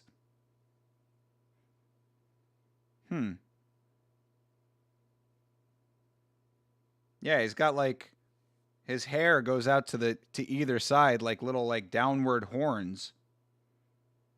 Okay. I mean, he looks kind of cool, I guess. I don't know. Is he nice with the raps? That's all I care about. Ooh, nice body shots. Meyer with some nice body shots. They were both trading body shots for a second there. Yeah, I mean, I don't really know what to think. He looks like a young dude trying to be, like, unique. But it really only matters if he's nice. If he's cool, if he dresses like that and, like, puts his hair like that and actually has bars, then fine. If he does all that shit and his bars are shitty, then it's like, now you just look like a moron who can't rap. He's a very good rapper. All right. I'll post something in the Discord. I'll listen to it. I'll listen to Too Slimy and Kosher on the same day next time I'm in the car. His early stuff was pretty good. Well, what happened? Like, did he change his style or something? He also has a song with Young Lean. All right. Ooh, uh-oh. Another shot affected. Meyer, Yo, Montanez, another drop. Oh, yeah, Myers about to be done with this fight, bro. Yeah, Meyer ain't going to be able to withstand this for much longer.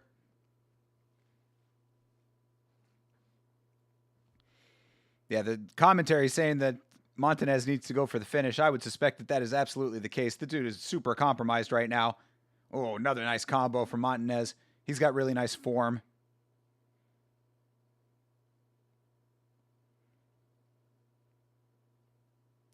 You know, there was a rapper that I liked.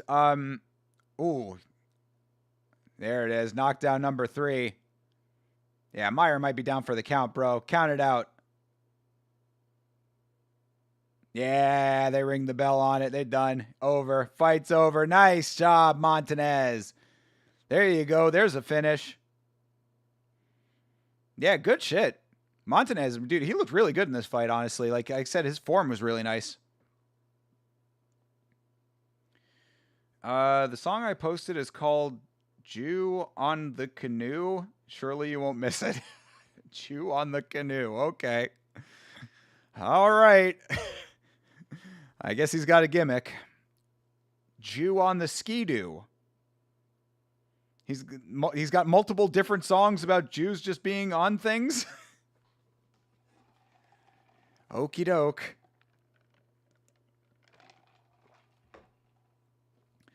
I actually respect his way of going about it. He's not as weirdo like Adine and Lil Dicky. Okay, yeah, true. True. I'm with that. Okay. Like I said, I'll listen to it. I'll take a listen and I'll give you my fair and accurate assessment. But there was a rapper. I'm trying to remember the dude's name, but he's an Asian guy. He did a song. You know, Rich Brian. It's not Rich Brian, but it's another dude who was like rapping with him for a while, and I actually liked. He has a song I think called "Touchdown in Brooklyn" or something like that. Hold on a second. Touchdown in Brooklyn. Just touchdown in Brooklyn, yes. Oh, Contrast, that's his name, yeah. Landed in Brooklyn is the name of the song, yeah. Contrast. I liked him. I thought he was actually really good. He's one that I found out about recently, like a little while ago, but somewhat recently.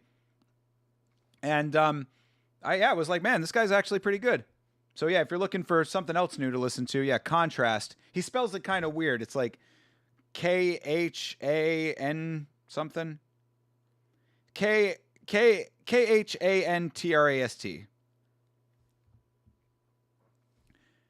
Rich Brian mentioned, yeah, hell yeah, dude. I know 88 Rising. You know, yeah, Rich Brian. I think Rich Brian's pretty good. Like again, not like I would listen to him all the time, but like you can definitely tell he can rap.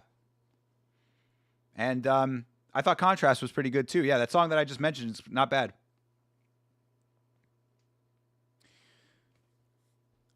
Hell yeah, Montanez. Good job, dude. Montanez with a really nice performance in that fight. Thoughts on early Chance the Rapper, Coloring Book, and Before Nothing After? Yeah, I know. I've heard about the big day and all of that. I think that Chance is very talented. I think that he is very fun. He's another rapper that does not necessarily like speak to my sensibilities and what like I would want to listen to, but like I don't dislike him. I can understand why he is popular, and I think he is very talented. I mess with Chance. Not gonna lie, I like the big day. Okay, well then there you go. Yeah, no. Again, I think he is very talented, and I understand why people enjoy his music. It's not necessarily the stuff that I would listen to all the time, but that doesn't mean that I don't like acknowledge Chance on Ultra Light Beam. I don't know if I've heard that one. Again, Discord is your friend, bro. You can make me an entire playlist for the next time I'm in the car. First merch item I bought from any artist was a Coloring Book hoodie. Nice. Well, then there you go. Obviously, you're a big fan. That's cool. Yeah, I don't have any like disrespect for Chance at all. I think that what I actually really respect about Chance is that he did most of it independent, if I'm not mistaken. I mean, like he for the most part was like, didn't he like self-release all of his stuff? Like he didn't like go major label for a lot of his stuff. Like Chance started on SoundCloud, didn't he? Hey, Taylor Starling. Baddie with the tats. Like the Gambino and Chance era was good. Okay. I've never been a big fan of Childish Gambino. Another guy that I do acknowledge that he is talented, but like I don't like his stuff very much. I always thought it kind of bothered me with him because like he was a dude who I thought could have been like better with like comedy rap because he's like not a bad comedian, but like I never thought that his rap was like, I remember because the internet and all that stuff. Yeah, This Is America. Like I never really liked it. I just was like, and I understand. Look, make your social statements and stuff like that. Like that doesn't have anything to do with it. I didn't really think that like actually, This Is America is one that I thought was like one of his better ones, and I did like Redbone a little bit, but like his stuff that I heard where he's actually like going in on tracks, like I don't know. I just was like, okay, like cool, bro. Awaken My Love. Yeah, that's the album with Redbone on it, right? But he wasn't really like rapping on that album all that much, was he? He was more singing and shit.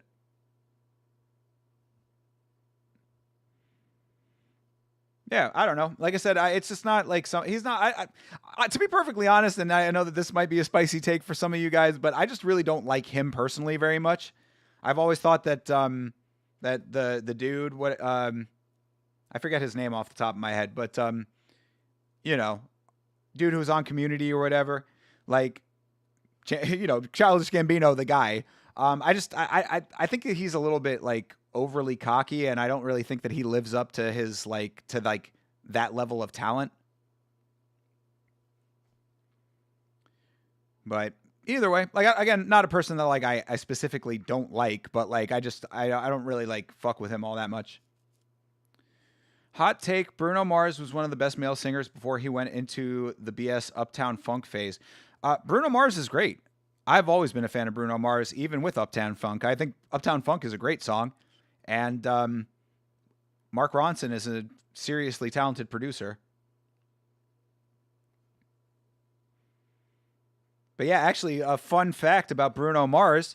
I used to work at a Polynesian show where I worked with a lot of Polynesian individuals, and they knew Bruno Mars. A bunch of the performers in the show were they grew up with Bruno Mars. So one time when he came to town, all of them went and got backstage passes, which was kind of cool.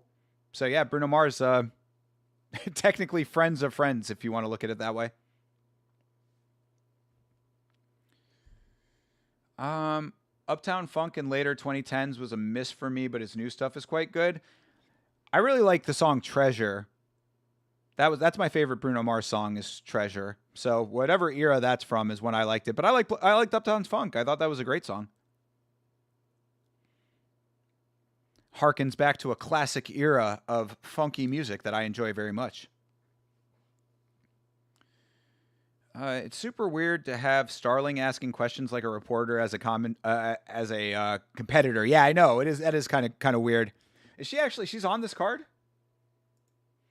But yeah, she's not fighting on this card though, so But they do that in the UFC too. They'll have like people who are actually active fighters doing those kinds of roles, and it's like, yeah, I mean, it's a little bit strange. Should probably give those jobs to people who are not actively competing, but whatever. Bro, she's hot, dude. Come on. You got to leverage the hotness. What happened to the audio? I assume that's on the broadcast. I hope it is. I didn't mute anything, did I? I don't want to move it. Did the audio cut out for you, Bleeding Edge? Because, I'm watching it, and it is not muted right now, and I cannot hear anything. You guys can still hear me, right?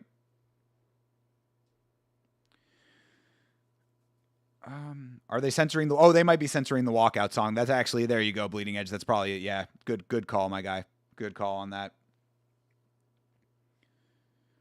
Let's actually talk about how Pitbull wasn't even meme-worthy. He went worldwide and actually has good parts in his music. I mean, you might be alone on that one, brother. Pitbull is about as bubblegum rap as it gets.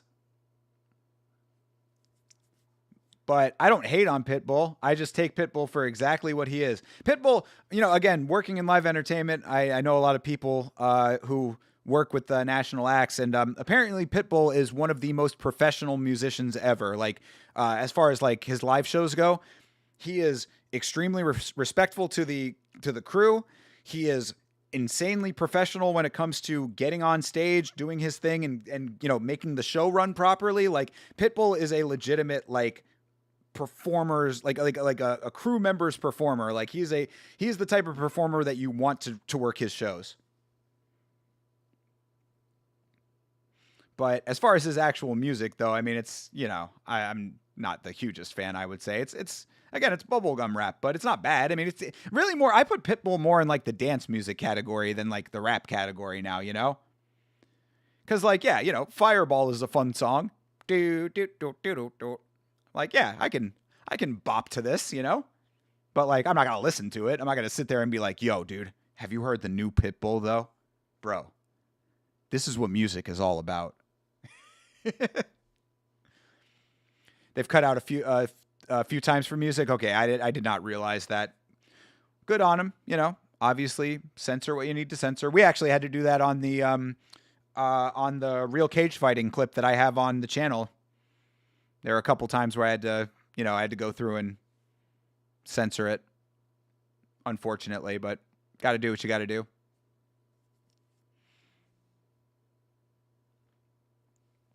This dude looks like Andrew Santino. He really does look like Andrew Santino. That's funny.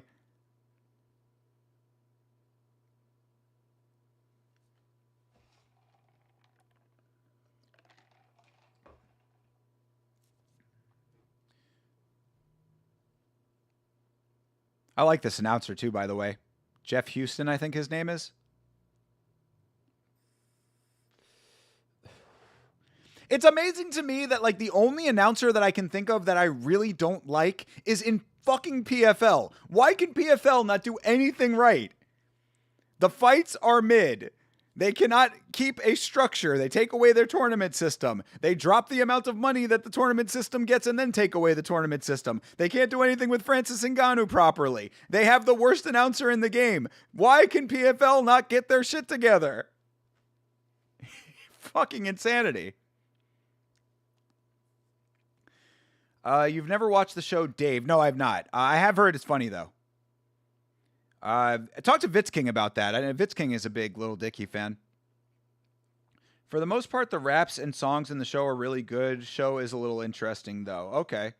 I've always thought that Little Dicky has had some really choice moments of being very entertaining and very funny, and then a lot of times where I'm like, bro, what are you doing? Like that shitty-ass song that he did that was like the We Are the World song with all of the different rappers and celebrities and stuff was like so fucking cringe that I was like, dude, I don't know, man. Like, what is happening right now? But like, I still listen to Save That Money to this day. Like, that's a banger song. Like, that's a legitimately good song that's also funny. We gonna save that money.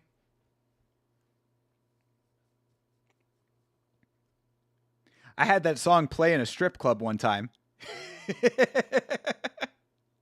I was taking my bro out for his birthday when we went to the strip club to get some steaks. Bro wanted to eat steaks because the strip club is also a steakhouse.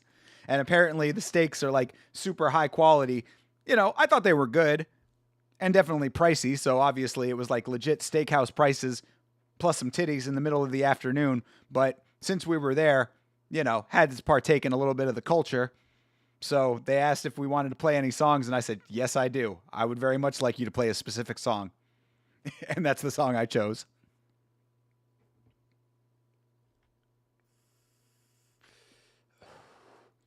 I vividly remember listening to Yellow Wolf in high school. Yellow Wolf is good. Yeah, Yellow Wolf is actually interesting. See, that's the thing.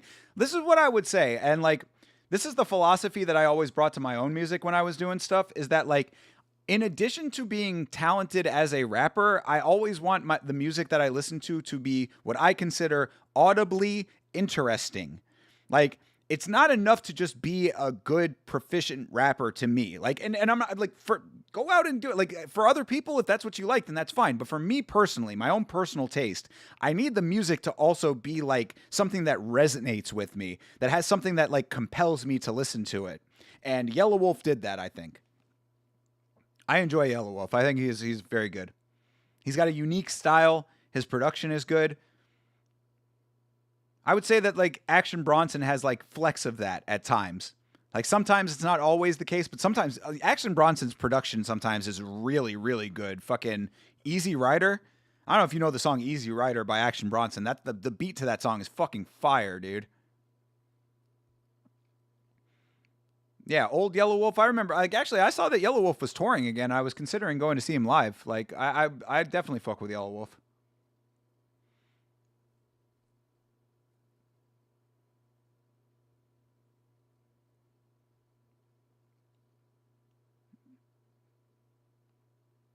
Takedown. Bro drove his shoulder into him. Hey, Johnny Garb, getting ready.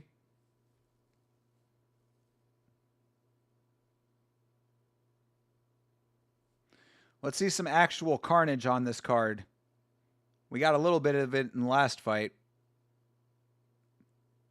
Hey, another very nice ring girl. Shout out to BKFC and quality ring girl selection.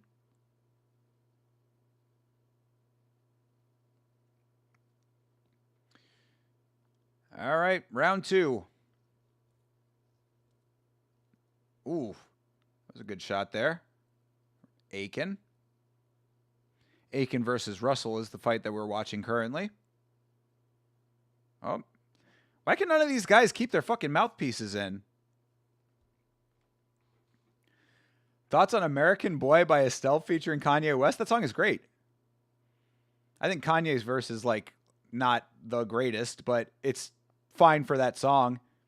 And yeah, that's a great song. Absolutely. That's a really good chorus too. You know, like that's a song that the chorus like really does a lot of the heavy lifting of the song, and it's a great chorus, so it works for that song. Ooh. All right, Aiken gets the drop. Yep, they're counting the drop. Mandatory 8. Oh, he already got a knockdown earlier. It must have been another one like that. But yeah, American Boy is a good song. That's one that actually came up on... Oh, another drop. That song came up, like, I guess I had listened to it, like, a while back, and it came up randomly, on my YouTube Music at some point recently, and I was listening to it like maybe within the last like 3 months or so. Oh, that's it. All right. Wow. Aiken getting the job done. Damn. Good shit, dude. Hell yeah. I'm telling you, this is why BKFC fucking rules, dude. Like, it doesn't matter where you are on the card. There could be a finish in any one of these fights. In fact, I would say that BKFC probably has one of the higher finishing rates of any major promotion, you know, as major as BKFC might be. But as far as like strictly fights getting finishes, like BKFC might have one of the highest finish rates in all of combat sports.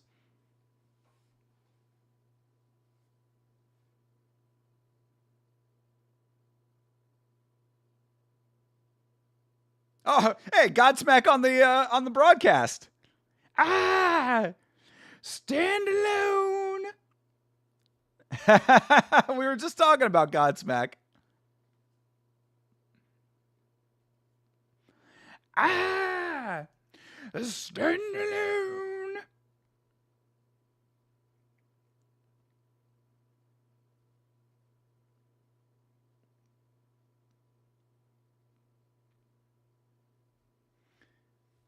Classic song about getting away from me. I'm all alone in life. Dude, this is what I'm saying, bro. Like Godsmack really is the dude at the entryway of the cave saying, "You don't want to go in here, traveler." Is that a Dragon Ball on his chest? It might be. We've seen plenty of Dragon Ball tattoos in the past. Oh, no, it's like a wolf.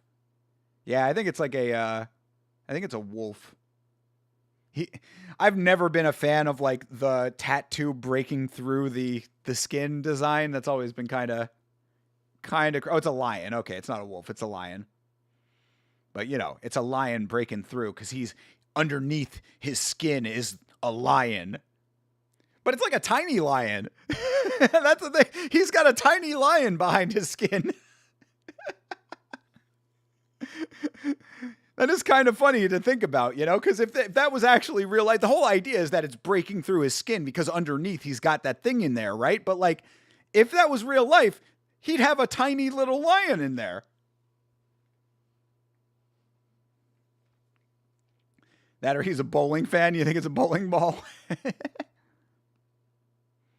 He's got a lion breaking through his chest, and he's got the Joker on his arm. He's got Heath Ledger tattooed on his arm. Think about that forever. That man will always have Heath Ledger on his body. You know, that's somebody's dream right there. He's living someone's dream of having Heath Ledger on his body forever.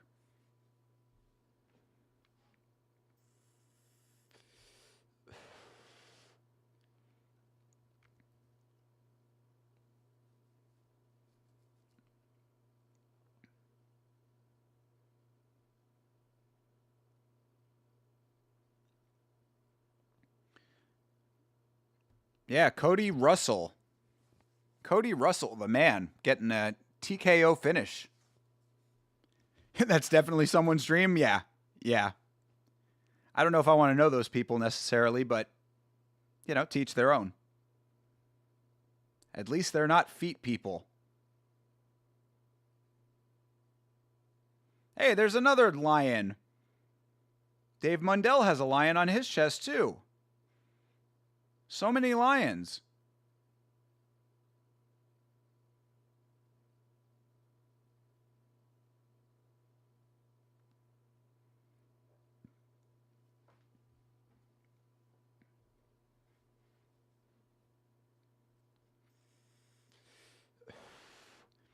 Yama don't like feet? Not particularly. I don't have anything against feet, but I don't have any specific interest in them. What I really mean, though, is that people who do have a specific interest in feet are often the most, definitely the most, like the people that I would try to avoid the most. Yeah, feet people are kind of a different mindset that always seems to be kind of creepy to me. You're watching now. We are at 1 hour, 45 minutes, and 47 seconds right now. You'll see an interview happening with Cyrus Fees and Dave Mundell if you sync up to the correct timestamp. What do we think is more common in combat, a lion tat or a Dragon Ball tat? Probably the lion, I would say. Dragon Ball definitely up there, though. Dragon Ball definitely up there, but I think lion is like universal. You don't have to be an anime fan to have the lion tat, you know? So I think the lion is probably more so. Hey, John Dong is back. How was your BJJ practice, my guy? What belt are you at right now, John? I don't know if I've ever asked you that. Do the timestamp one more time? Sure. Yeah, we are at 1 hour, 46 minutes, and 43 seconds. 1:46:45 now. Yeah, right now you'll see the tail of the tape. Pat Sullivan versus Felony Charles Bennett. Crazy Horse is back, baby. Probably about to get himself knocked the ever-loving fuck out, but God, I love this man. Another legend of combat sports and a Florida man to boot. Like the anime fans who like the young-looking characters. Oh, yeah. Well, there's definitely some crossover there, perhaps, TJF, and yeah, you don't want any part of any of that. You don't want no part of this, Dewey. Hey, Sarah Toby is here. Hello, Sarah. How are you, sweetheart? You're a purple belt? Damn, John. You're getting up there, bro. How long have you been training for, bro? That's impressive, dude. Have you competed? How do I not know this? Charles Bennett is walking out with a wig, a Burger King crown, and a shirt that has all of his mugshots on it. I love this man. I got to see Charles Crazy Horse Bennett fight live, by the way. I don't know if you knew this. Yeah, respect, bro. Respect. Yeah, seriously, John, that's amazing, dude. Yeah, I can't believe that I did not know this already. I mean, maybe I did and did not remember, but either way, congratulations, dude. I'm lovely, actually. Thank you for asking. How am I? I'm great. I am doing really good. Work is starting to pick up in a major way, which is so nice.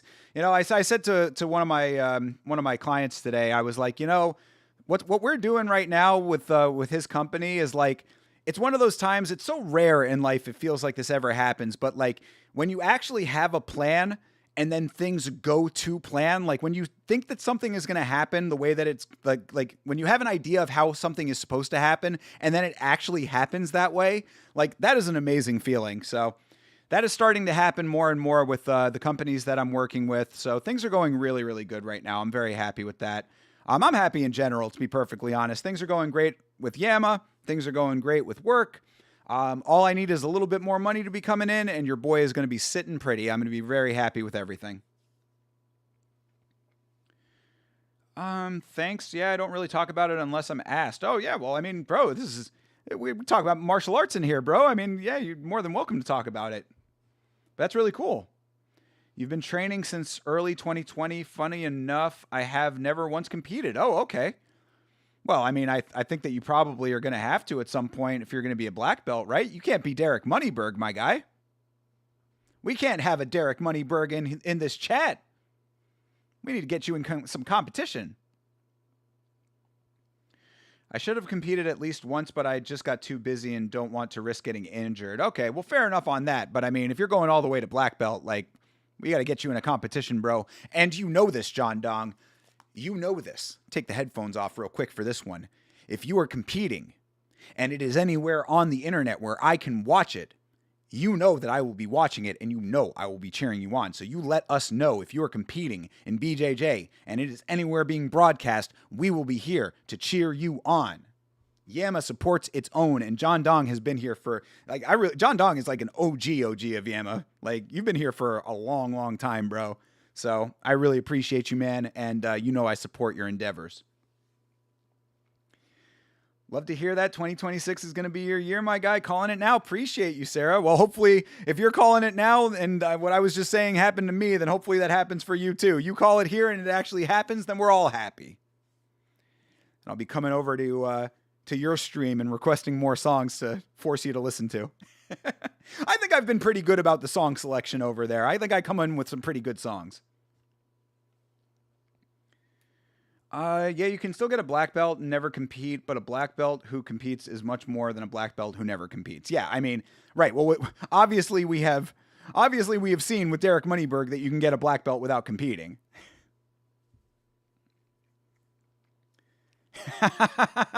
And of course, Meat Rocket coming out of the woodwork when Saratobi comes around.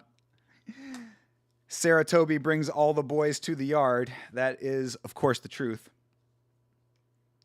Yeah, I like being here. Thanks for still streaming. Brother, we're just getting started, my guy.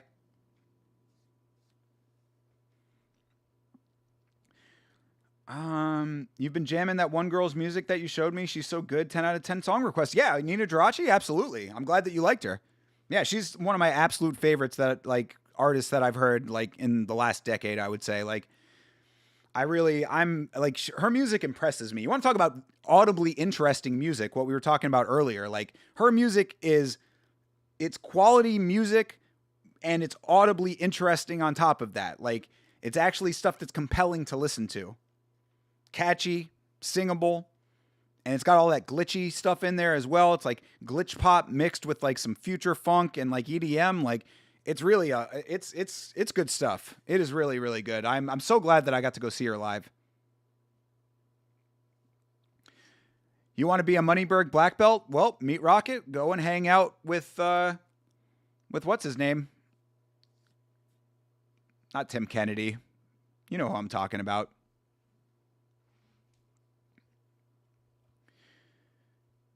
But you can definitely get a black belt. You can definitely get a black belt. You can probably buy one on eBay right now or on Amazon.com. I'm not making a stance one way or another, but my gym/professors don't promote belts without competing. Yeah, I mean, that's I think more of the general tradition is that you have to compete to be a black belt. Like, I don't think that. I mean, obviously, again, you know, with Derek Moneyberg getting his black belt, obviously it's possible to some people, but I think competing, I think it's somewhat necessary because it's the same thing as, like, you know, if you're a firefighter who has never fought a fire, are you actually a firefighter? You know what I mean? If you've never actually had to use the skills that you have trained for, it's like, how can you really be so sure that you're at that level? All right. Felony Charles Bennett, Crazy Horse. He's fighting, I think, what, Pierce is this guy's name? Oh, Sullivan, Pat Sullivan. All right. We're locking in for Bennett over here, bro. Felony Bennett is the man. I think the problem with... Bennett already getting touched. Oh, this is bad. Felony is like... Oh! Felony drops him! Oh, yeah, you better be counting that, right? Okay, cool, yeah. Yeah, wow. Are you kidding me that Felony Bennett can still get a knockdown in 2026? This guy has to be 46 years old. He's probably older than that. But yeah, Pat Sullivan just dropped off of Crazy Horse Charles Bennett in 2026. This is wild work. I think the problem people have with Moneyberg's belt situation is that he never competed but still got his black belt in like 3 or 4 years. Yes, that's definitely part of the problem. It's a huge part of the problem. And I wouldn't even give a fuck about any of that if he wasn't out here suing YouTubers and Sean Strickland. If this guy was not litigious about it, I'd be like, yeah, that's kind of funny or whatever. But like Derek Moneyberg out here suing people over criticisms, that's what I have a problem with. Allegedly. The song iPod Touch is stuck in your head daily. It is so great. I love that song so much.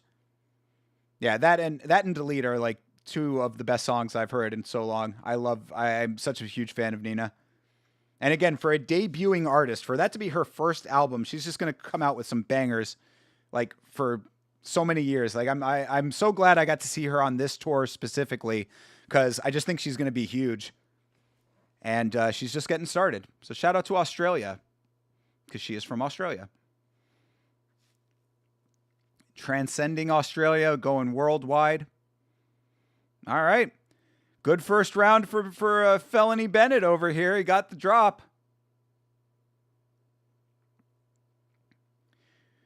But if he got his belt in like 8 or 9 years, the BJJ community wouldn't have an issue, even if he never competed.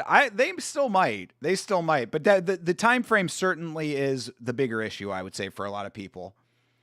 And just the fact that he never actually shows himself training. That's, I think that's what a lot of people have the problem with, is that it's like, if you actually showed any kind of real acumen as a credentialed BJJ practitioner, then maybe people would be okay with it.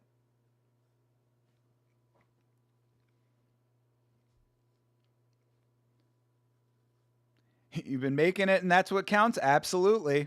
Absolutely it is. Yeah, I hope everything's going great for you, Sarah.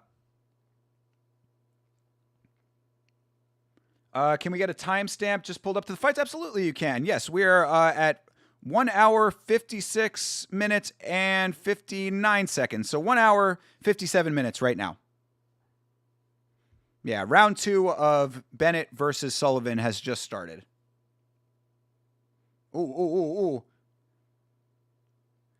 Bennett looks as stiff and as old as you would think that he should be, yet somehow he is staying in this fight and just went for a takedown. What the fuck was that? Yeah. Okay, I mean, they're saying he slipped. Will you be streaming the fights on Friday? If so, I'll be watching. Yes. I think both myself and Chase will be streaming for Karate Combat. So, yes, we will absolutely be doing Karate Combat on Friday. Ooh, uh-oh. Bennett gets a nice clean shot to the side of the head, and he went wobbly for a second. But, blasting the face. Yo, watching Charles Bennett fight is so crazy, dude. He looks like Drunken Master style. His hands are low. He's not defending at all, yet somehow he is popping up his opponent with all kinds of odd, awkward movement. He had a couple big shots too. Yeah, this is kind of two-way action, as crazy as that may seem. This dude's not looking like a fighter in his corner. He's Sullivan, yeah. I mean, Bennett doesn't look like a fighter ever, bro. But that's what makes him amazing. This dude has been fighting since Pride, bro. Like, Crazy Horse Bennett is legitimately a legend. Hey, Jeremy Hall, what's good, my guy? Ooh, another drop for Bennett. They calling that? Yeah, that's a drop. Sent him through the ropes. Yeah, this dude Sullivan is getting worked. Bennett is oh my God, and that's it. Bennett won. Bennett was a crazy underdog, dude. If you had put money on Bennett, you would have made a crazy bag off of this fight. Shout out to Crazy Horse, bro. Shout out to Felony Bennett for getting the win in 2026, my man. What an absolute goat, bro. I'm stunned. I am stunned by this. That's awesome. That is so great.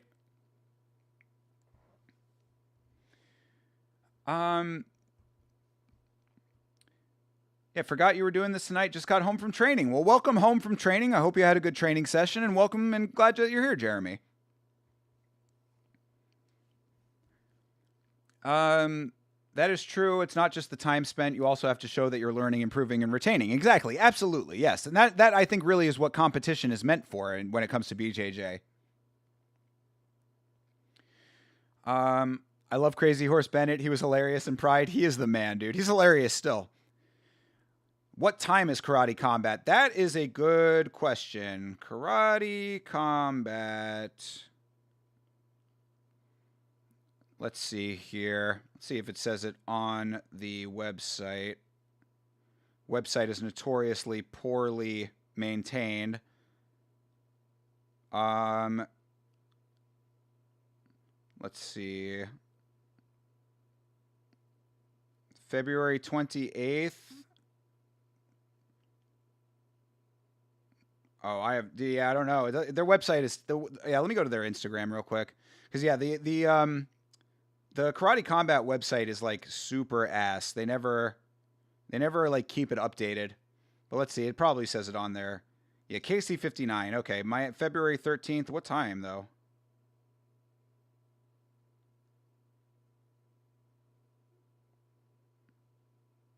Hold on.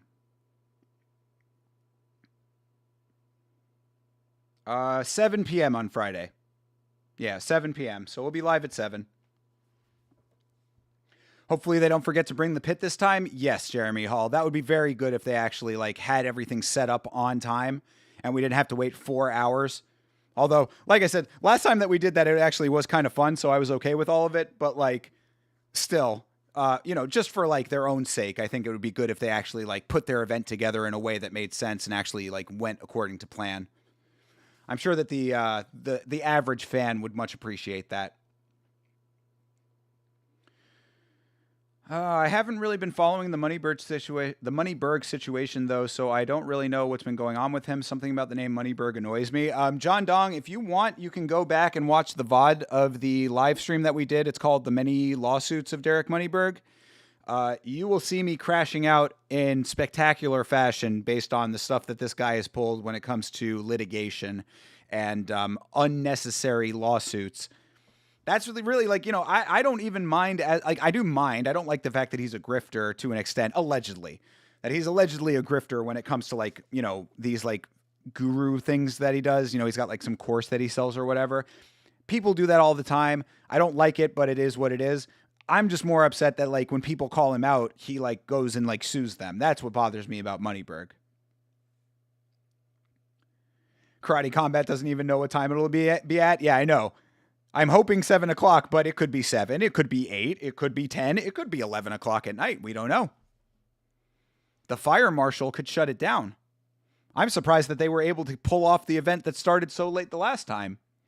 An event starting 4 hours late generally does not actually go on. But somehow they did it. And good Lord, did they conveyor belt those fights through. Those fights were moving at rapid pace. All right, you're the winner. Get the fuck out of here. You guys get in there. Go fight. Fight. Now get the hell out of here. It was seriously a well-oiled machine as far as the pacing of that one. True Bleeding Edge says 8 p.m., but who knows when the ring will be built. It said 8 p.m. It said 7 p.m. God damn it. Can they not figure this shit the fuck out? Literally says 7 o'clock on the one that I saw. Yeah, Winged Sea versus Torres, 7 p.m. Eastern Standard Time, Friday, February 13th. It says it right there. You see that? I don't know if you can see it on screen, but it says it right there at the bottom, 7 p.m. Right there. 7 p.m. Right there where my thumb is. So who knows? I'll take a look at 7 p.m. and I guess I'll come on at 7 p.m. and we'll figure it all out together. Maybe that's the build time start. We've got this thing down to such a science we can get it done in an hour. I remember Crazy Horse Bennett in Pride. The Japanese loved his crazy antics. Yeah, how can you not? He's the man. I love the fact that he is still around, and I very much love the fact that he just got a win. Hey, CTE, got Yama in my ear for the drive. Let's go. Well, you be safe out there on the roads, brother. As always, navigating the Great White North and all of the weather conditions that comes with. You be safe, and I appreciate bringing Yama along for the ride, quite literally. You have to pressure test yourself, especially in BJJ. I mean, I think that in most combat sports, I would say that that's the case. Like, what is the point of training any kind of combat sports if you're never going to actually, like, put it to the test? I mean, you have to be able to actually use it. You know? The only way to actually know how, like, what it's like to use it or, like, to be proficient with it is to actually be put in a situation where you use it, I would say. It says 8, but the event will start at 1 a.m. Good Lord. Please don't say that. Because it's going to be a long time of us hanging out together talking about nothing, which is fine. I would love to just be one of those streamers that's just like a just chatting channel and we can talk about whatever the hell you want. But of course, I also like to watch fights. That's kind of what I like the most. So I appreciate you guys being here always, and we can talk about anything that you want. I love to talk about all kinds of different things, but if we're here for Karate Combat, it would be nice if we actually got to watch Karate Combat, especially since we're going to be able to get a guy who only has half of his body going up against a top 10 heavyweight currently fighting in the UFC on that card. One has an event on Friday too. God damn it. I'm sure that is the case, but maybe Chase will do one and I'll do Karate Combat, or I don't know. But either way, yeah, we have to do Karate Combat, bro. I have to see Zion Clark versus Walter Walker. The heel hook legend versus the man with no heels. Where's John Dong? You don't see him here? John Dong is ever present, my friend. That Moneyberg video you did was great. Oh, appreciate that, man. Thank you very much. Yeah, I kind of was like, I felt a little bit bad about how it ended because like I was just so tired by the end of it that like I sort of tapped out on the interview, but I didn't expect to watch the entire interview anyway. So I was just like, man, this is a lot. But I appreciate that. Thank you very much for watching, Meat Rocket. That is true. I can't just get myself to compete because just to get too busy with other stuff. And if I sign up for a tournament, that's all that's going to be on my mind. Well, I mean, John, I think that you should push yourself a little bit past your comfort zone and take the plunge at some point, my friend. That would be my recommendation. Do whatever you think is correct and what however you want to navigate. It's your life. You live it how you want. But if you want to know my thoughts on it, I think you push past that. I think you push past that, get outside your comfort zone a little bit, and actually compete. And even if you lose, you can always say that you have now. And then if you do get a black belt, it's okay. Like now no one can say anything about it. Thinker, I wish you'd get you'd get those same sick tattoos that Winged Sea has. I did not realize that Winged Sea had all of those absolutely atrocious tattoos, including the headband tattoo. Who the fuck told him that was a good idea? Who the fuck let him do that, dude? Does this guy not have anybody in his life who said, bro, maybe this is potentially the worst idea that you have ever had in your entire life and could be one of the worst ideas that anyone has ever had? There was nobody there to do that? I feel terrible for this guy because, god damn it, not only is he an absolute moron for getting those tattoos, but also apparently he just doesn't have any friends or family. So, I mean, I've never seen Winged Sea compete, but like, I kind of have to feel for him just like off rip because he doesn't have a support system of any type and he's got the worst tattoos of all time now. So, I mean, I got to root for him. He's going up against a guy who's like, I think 3-3 or something, 2-2 in Karate Combat or some shit. A guy who's got not a great record. So I think they're teeing up Winged Sea for a nice big win. We'll see. Maybe I'll become a fan after I see him fight in Karate Combat, but I don't think I can ever abide by the absolutely awful tattoos that he has on his body.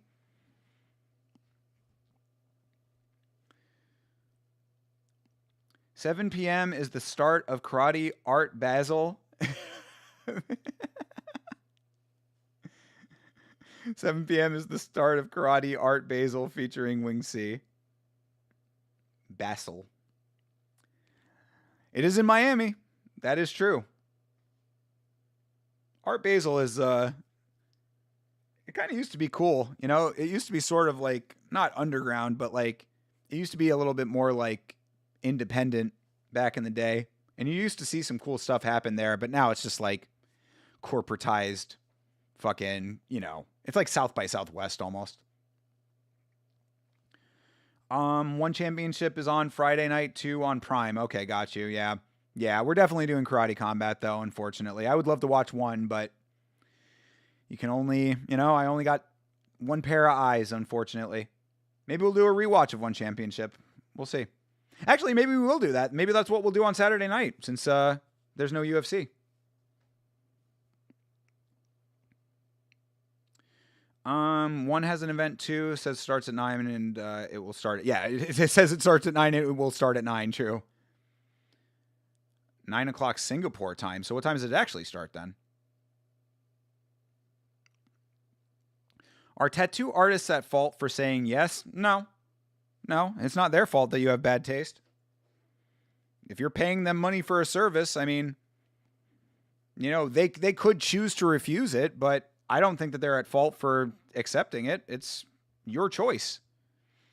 I think that it would be prudent of them to say like, hey, maybe this is not a great idea. Are you sure that you want it? But if you say yes, then, get the bag. He said the voices in his head told him it was a good idea. Oh, yeah. Does he have some, like, mental thing? I mean, like a legitimate mental problem? Thinker, that head tattoo Winged Sea has got him many jobs? Okay. Well, then good. Doesn't make it any less dumb, but, this MMA thing better work out for Winged Sea or he's fucked. I mean, but the problem is that, like, it better work out enough to sustain him for the entirety of his life. You know what I mean? Like, he better be managing his money extremely well because, like, you can only fight for so long. Also, he has a big family that sometimes shows up in his story/reels. Super religious as well. What? You're kidding? One will do you like that? Oh, I saw one Singapore time. Got you. Yeah. Ha. He has a big family and they're super religious and they let him get those tattoos. That's what I thought you were kidding about. All right. Either way, Richmond versus Elmore is underway here. Hey, Richmond looking like a human highlighter right now, but getting a couple nice connections. Richmond also connecting.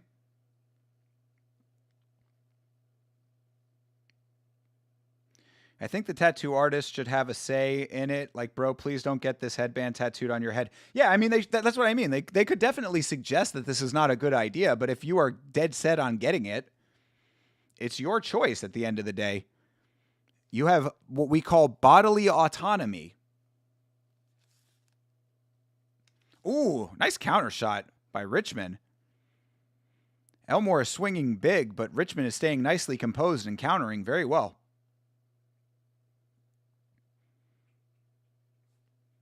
Shout out to the GOAT, Elmore Leonard. If you're ever looking for something to read, I would highly suggest Elmore Leonard's work.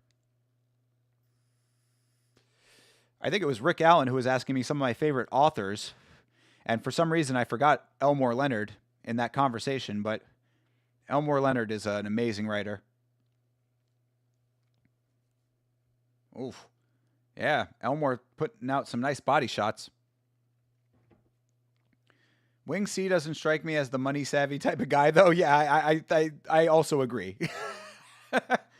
I guess what I'm trying to say is that, like, I really hope that he does have some kind of support system around him at some point in his life, because, you know, I mean, he really needs to, like, support and, like, he needs people to, like, guide him, I would say. All right, round one complete. I think that, Richmond was doing some nice work in that round.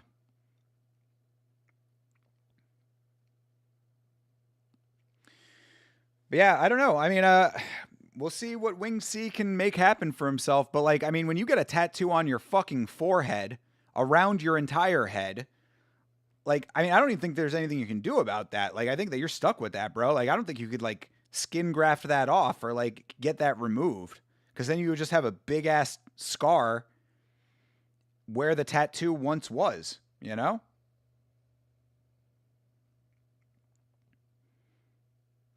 Oh, yes, we've got the ladies' fight coming up next. Jade Mason Wong versus Crystal Pittman.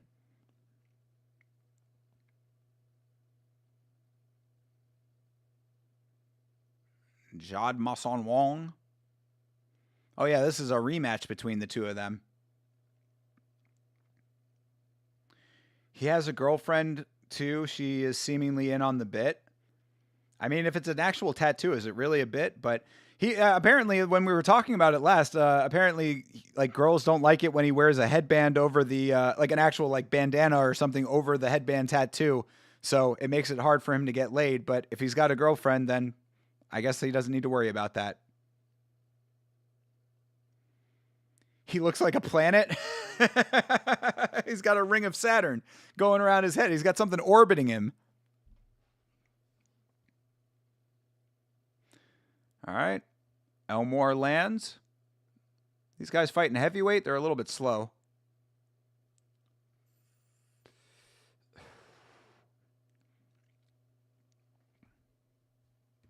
Ooh. All right, couple decent connections there. I think Richmond is doing the better work, but Elmore trying to mount an offense here. He was gone for a few minutes, but I went back to what you said about competing, and I agree with you about stepping out of my comfort zone. Yeah, there you go, John Dong. Yeah, absolutely. I think it'd be good for you. You know, and you're a guy who has the ability to step out of his comfort zone. You know, that's why I always give you a lot of credit when you tell me that you approach women in public, because I'm like, that takes balls. You know, that's like modern men apparently. You know, like, especially younger guys, like, have a real mental block on that. So I really respect that you push yourself to not be bogged down by fear. Oh, body shot drops Elmore. Shot to the body. Elmore is down. He does not look like he is very comfortable right now. Oh, he's back to his feet. But, man, he went down heavy and was kind of like writhing in pain on the ground. It must have been a liver shot that did that.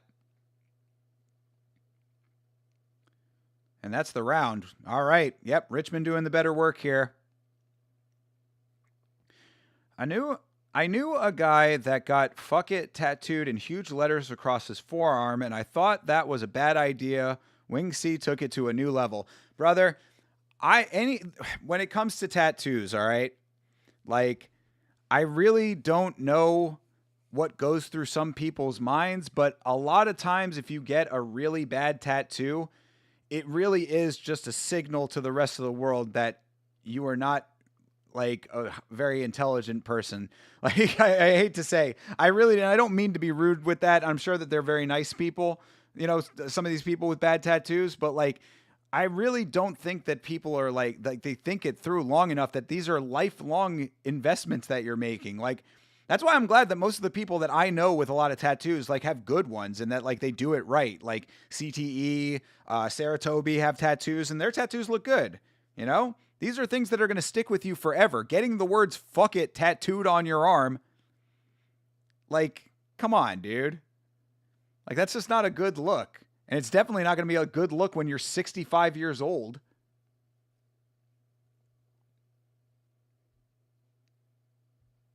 Like his character has a bit. That's what his girlfriend is in on. I get it. I get it. Well, fair enough then. You know, she's the one that has to deal with him when he's out of, you know, when he's behind closed doors.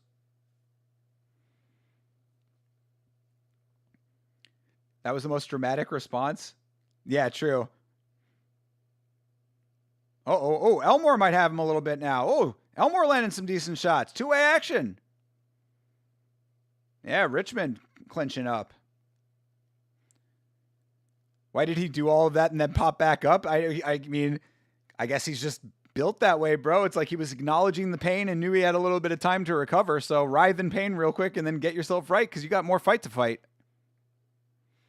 Shout out to Elmore, bro. I'm amazed that he's still in this fight and actually doing pretty good in this third round. Richmond's bleeding out of the right eye.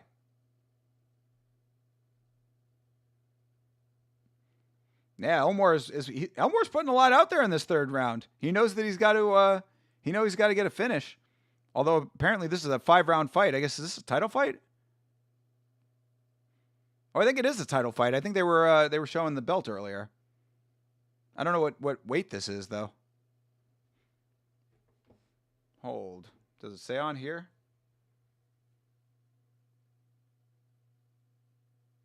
No, doesn't say what it's for. But yeah, I guess this is a title fight. It's a 5-rounder. All right, 10 seconds left in round number 3. Yeah, this was a great response for Elmore, dude. After getting dropped, he definitely won that round. All right, I guess it's anybody's fight now. Bernard Hopkins is at BKFC. Nice. Yeah, boxing legend indeed, Bernard Hopkins.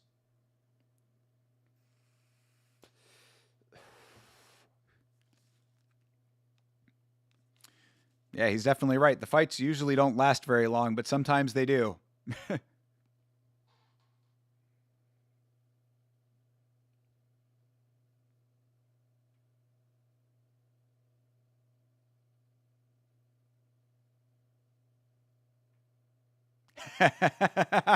Shout out to Bernard Hopkins. What a legend, dude. They just asked him who he would fight in bare knuckle if he had the chance, and he was like, a dude named John from my old neighborhood. That is a great response. Just some fucking asshole. Fuck you, John. Not you, John, but you know. Bernard Hopkins is the shit. What a legend.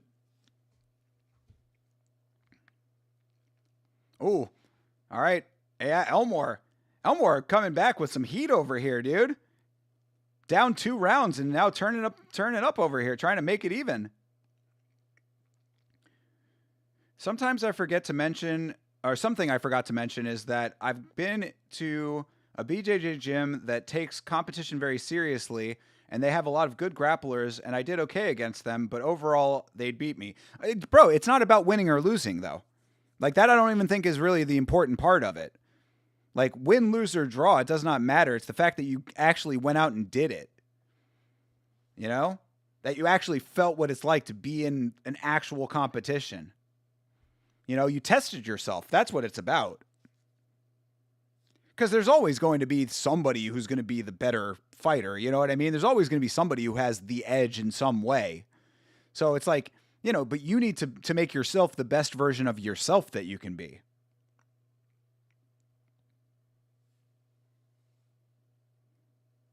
He has a very Eddie wife in the crowd.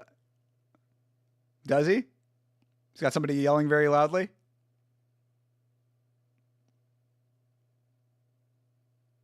Yeah, I'm trying to listen in now. I guess I can hear a woman's voice.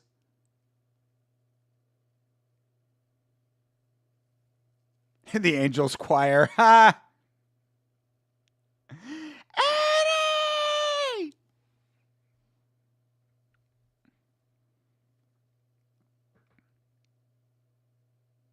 Oh, what happened here? Oh, he got poked. Oh, yeah. Oh, that was the pinky. That was the pinky poke that Nav posted in the Discord. Shout out to Nav. We saw the pinky poke. Elmore took a pinky to the eye socket. Yeah, Richmond is Richmond fucking up over here now.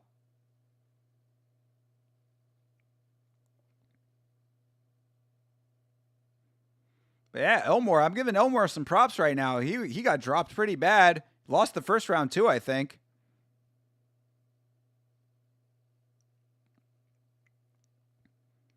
Oh yeah, little blood coming down too. Says he can see though. We fight on. It's a good fight, honestly. I appreciate the two-way action. Feel like it's anybody's fight still. Hard warning. All right. No surgery needed, not for the pinky poke. Although Tom has successfully undergone all of his surgeries now, so he is in recovery. Oof.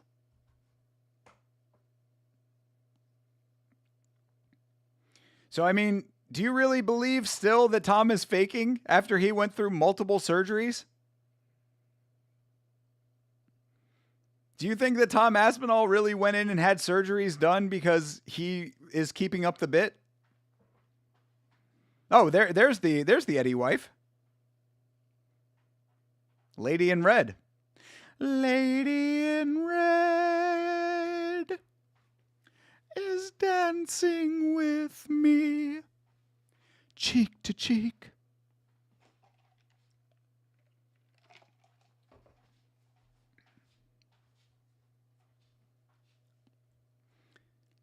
Yeah, you weren't kidding, Bleeding Edge. Jeez, she's up here giving him the pep talk and everything. She's cornering him right now.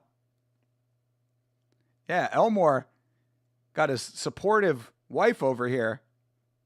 She looks like the type that would be yelling very loudly.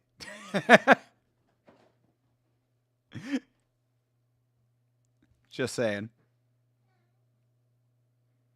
All right, round 5.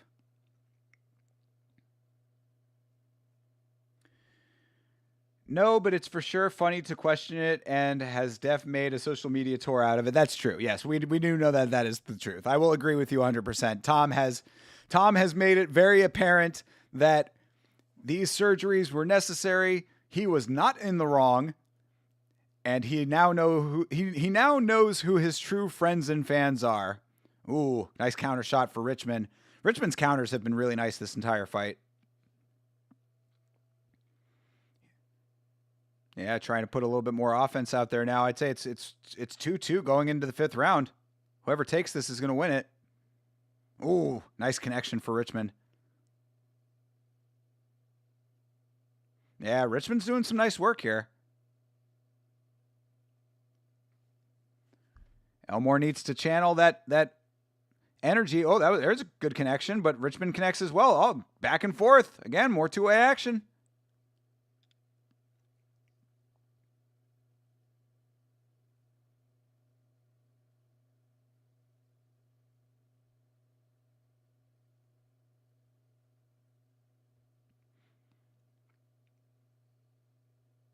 Oof, another good connection for Richmond.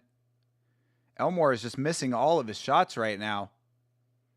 He just might be gassed out. There might not be nothing left in the tank.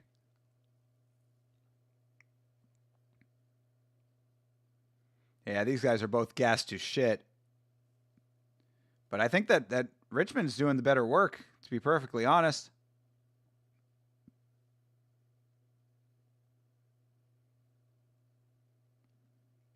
All right. They break.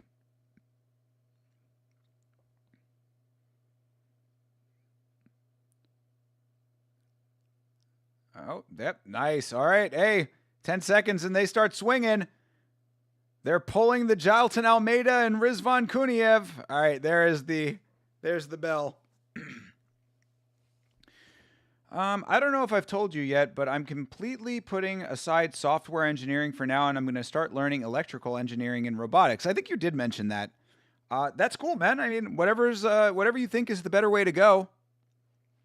I support it. I mean, similar fields and software engineering can probably be a nice thing to have in the back pocket if you do end up getting a job in electrical engineering and robotics, you know? Then you'll be able to program the software that goes into the robotics. Robotics is fucking cool, man.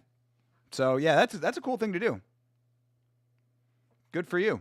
I hope you're very successful in it. Tom also hasn't handled it well. He would have been far better off saying less than rather than trying to convince people. I think that's Bleeding Edge. That's ultimately Chase's point with all of this. You know, is that going on this big social media tour has really not helped his image much. I think that there are better ways to do what he was trying to do and could have accomplished the same goal without like being on camera and basically saying, man, I don't understand why everybody's so mad at me and all that kind of stuff. It's like, dude, just go out there and like get what needs to be done. You can post like pictures and stuff, you know, that would have been effective. But like Tom is a little bit too deep in the social media game and it cuts both ways, you know? Like when you are a content creator, you need to know when to go hard in the output and when to pull back. And I think that Tom, you know, not being very deep himself in that space, even if he has people around him that help him with it, like I think that he didn't realize that this was not the best and most effective way to navigate that situation. Yeah, definitely applause worthy that fight was. That was a good fight.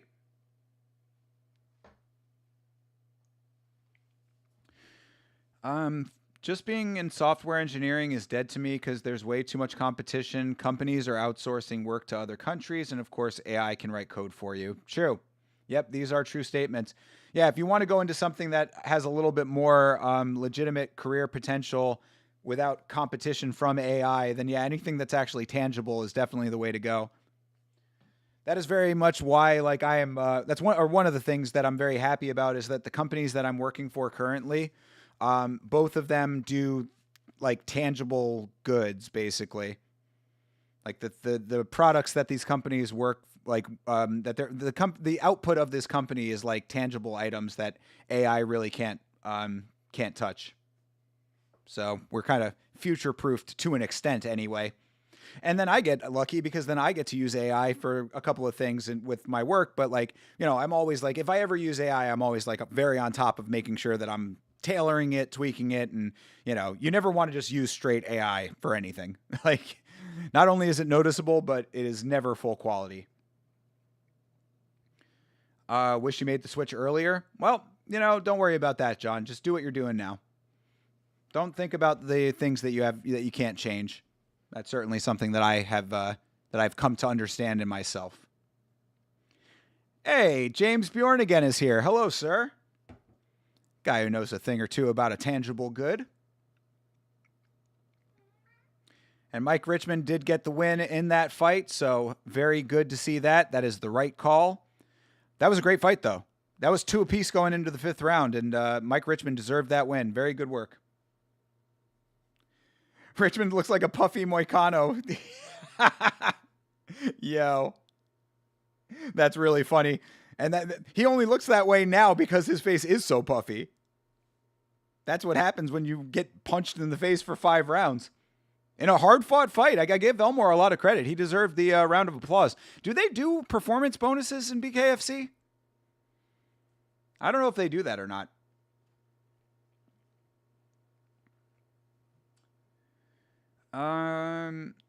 Really good points. Well, thank you. I was talking to an industry person telling me AI does their design work. What industry person was was that. And if I mean, like, hopefully it's not somebody that that you're involved with. That should. I mean, there are probably like, you can use AI as a tool in your work, but you should not be using it exclusively. You know, you should be always in control of it. That's the thing about AI. It is a great tool, but if you don't use it as it's like, imagine if somebody asks you to build a table and you just like put like you had AI like build the table for you. Like, I mean, like if you just did it that way, like would you be confident that that table would have all of the structural integrity that it's supposed to have? Like that's what it feels like when people just use AI. Hey, calm down over there, bud. Like you know what I mean? Like when people just use AI like exclusively, it's like you mean to tell me that you were just like gonna put that table, like let AI put the table together and that you weren't gonna check it? Like that seems very dumb to me. Actually, though, I will say that there was one AI tool that was advertised on the Super Bowl that I actually was kind of looking into because it looked like it might be somewhat helpful for the type of work that I do. As far as like again, just like clerical elements of things like formatting of stuff. It's like a business focused AI that I might consider trying to use. But again, either way, even if I did do that, it would still be with the caveat that I will always be checking things out. Great fight. Are you actually watching these fights?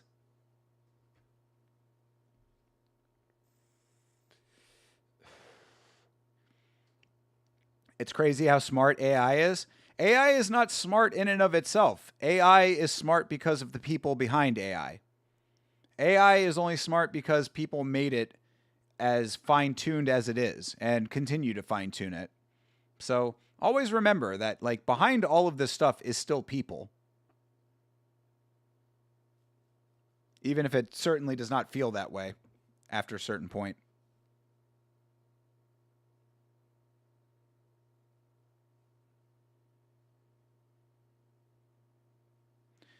They're showing underground bare knuckle fighting right now. Unfiltered violence. What is this? What is this promo?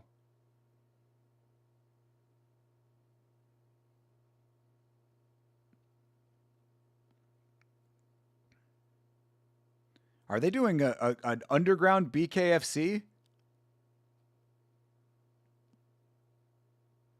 Hey, it's Connor. Bare Knuckle Fight Club. Yeah, but you're not doing it underground anymore. I thought they were going to do like an actual event in like a warehouse or something. That would be kind of dope. I actually would give BKFC a lot of credit if they did like a small venue, like like the beginning of Roadhouse.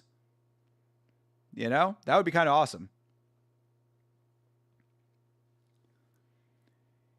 It is smart, but not smart without people. There you go. How about that? See, there you go. Um, you're just keeping your message short. Okay, fair enough. Thank you, John Dong.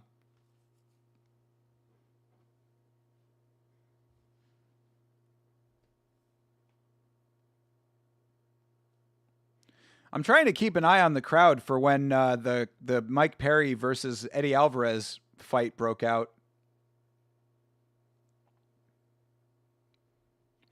Have Brad Pitt announce the fights? Yeah, that would be kind of cool, right? Yeah, him or Edward Norton. I think that would be awesome. Oh yeah, April 11th, I believe, is the card that our boy AJ Avila is fighting on. Shout out to AJ the Panda. Haven't seen that guy in a while. I hope he's doing well. Oh, and they got one April 24th in Clearwater. Shit, I might try to go to that. I very well might try to go to that. Out in Clearwater, that's not too far. It's been a while since I've been to Clearwater. How far is it actually? Let's see here.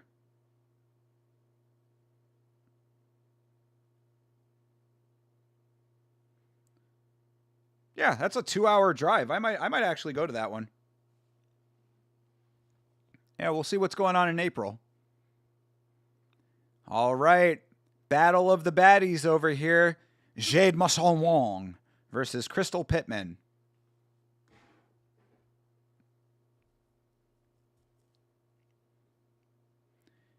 Are you allowed to fight in BKFC if you don't have big titties? Like, is that a prerequisite if you're a woman?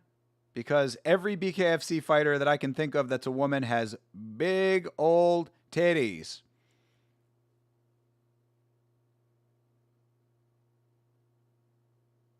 Oh, nope, Sydney Smith.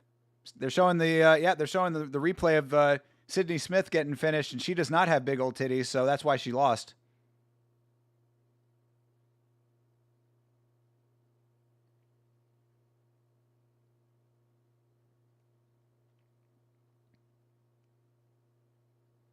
Crystal Pittman, another woman with a tattoo on her face.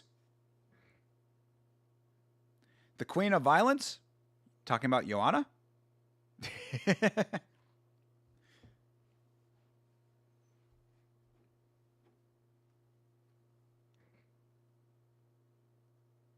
She's sponsored by OnlyFans. Does she actually have one?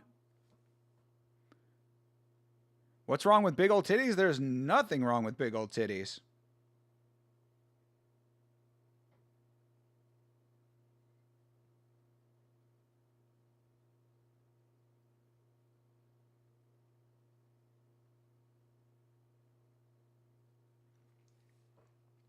I just don't know if it's a prerequisite. Swing low, sweet chariots.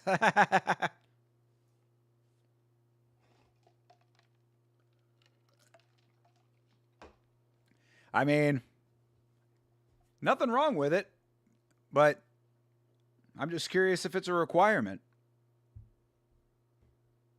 Let's see. Crystal Pittman OF.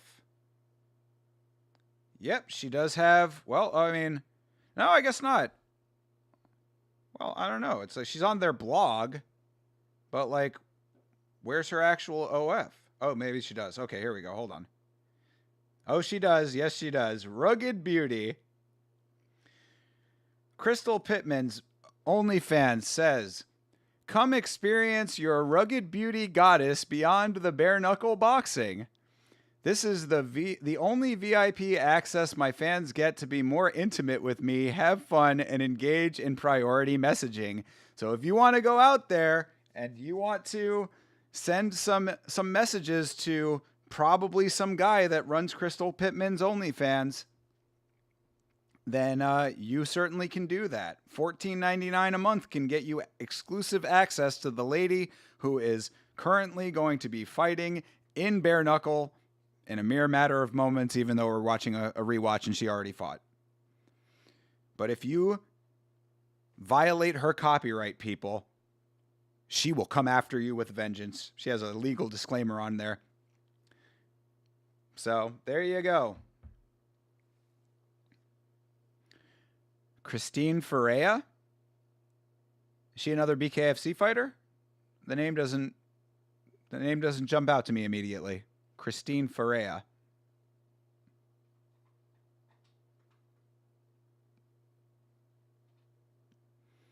I mean, Jade Mason Wong is, I think, the hotter out of the two personally, but does not matter when they're throwing hands, brother. We just want to see some action over here. She also has OnlyFans sponsorship. Does she have one too?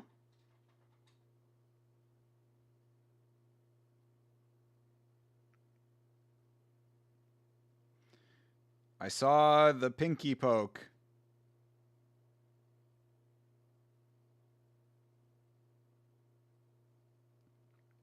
All right, let's see.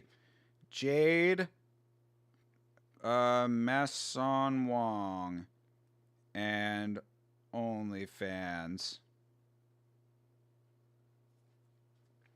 Let's see here. Yep.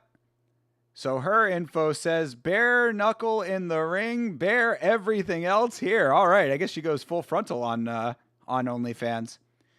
Step into my corner for raw, unfiltered content you won't see anywhere else. Oh, and her OnlyFans is a free sub. I wonder if she actually is I mean, probably not. I mean, she's not out here posting nudes for free. I don't know. I wouldn't know. I don't have an OnlyFans account.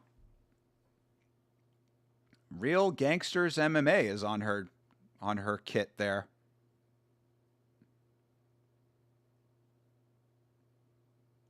Ah, Crystal Pittman is from Sarasota. All right. Well, shout out to her. I guess we got to go for her.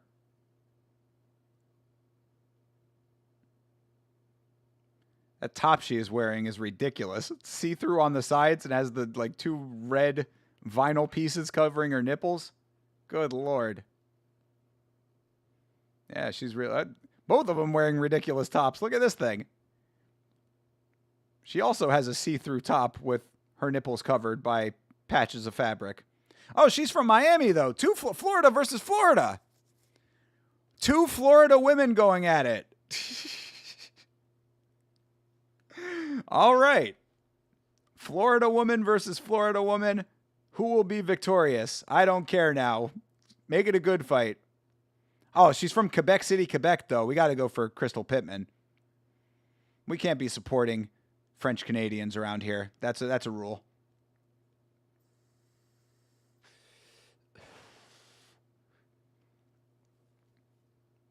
All right. Dave Braslow is the referee. The only ladies fight on the card. Let's see it. All right. Underway. The rematch. Time number 2. Second go around for these 2 large-breasted women. All right. Mason Wong keeping the center. Pittman circling. That was a nice jab for Wong. All right. Yeah. Good counter work for Mason Wong so far. Mason Wong. It's the way that this announcer is saying her last name. All right. Pittman clinches. Clinching must be interesting when you have 2 sets of large tits. It's like it kind of obstructs the clinch, you know? I'm not really trying to hyperfixate on the tits. It's not my intention, I promise. But that is a logistical thing that I'm curious about. You go in for the clinch, you got to like angle your body so that the titties aren't smashing into each other. All right, Crystal Pittman drops to the ground. She's not stepping up again? What's going on here? Oh, why was Pittman trying to get the referee to help her up? What the fuck? Yeah, the referee's like, no. Which he should have been like, no, get up. Yeah, Pittman's not looking great in this fight so far, to be perfectly honest. I think Mason Wong is doing the better work here.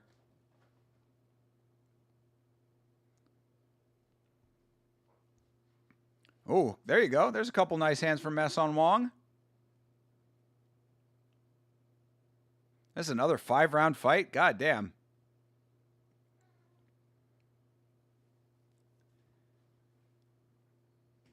All right. Good start for Mason Wong. Crystal Pittman not doing much of anything in that round.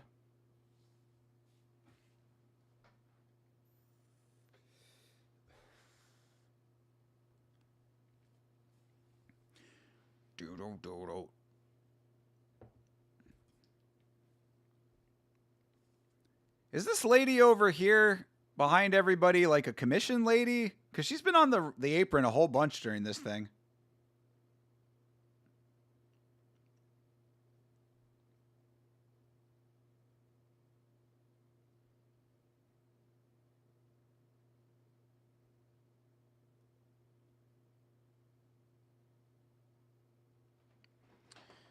All right. Round 2 coming up.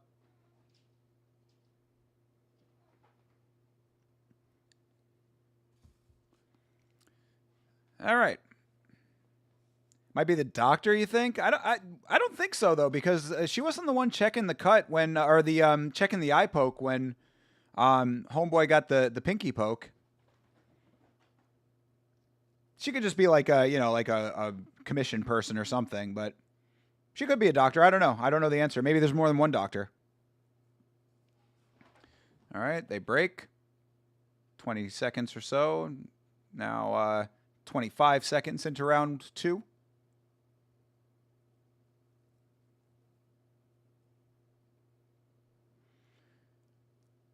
I mean, they just both like go into the clinch too quickly, man. Like, not gonna be able to actually strike each other this way, but Masan Wong got a couple of good shots in there, and Crystal Pittman is she's got a little swelling in the eye.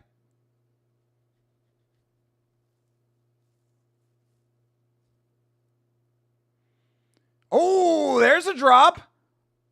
That's a drop. That's a legit drop. Oh, what? How was that not a drop? She didn't slip. Bro, come on, dude. I don't understand the way that these refs call this shit sometimes, man. Like, that did not look like she slipped to me, bro. She dropped. Like, how did she slip? There was no, there wasn't any, like, tying up of the feet or anything. She tripped over herself after getting punched in the face. Yeah, see, right, Bleeding Edge? Am I wrong about this? That's wild that they didn't count that as a drop.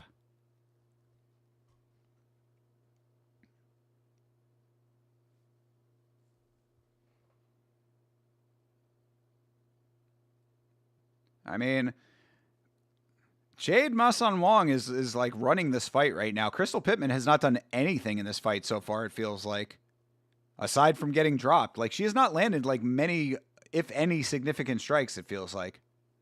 That's 2 dominant rounds for Masan Wong.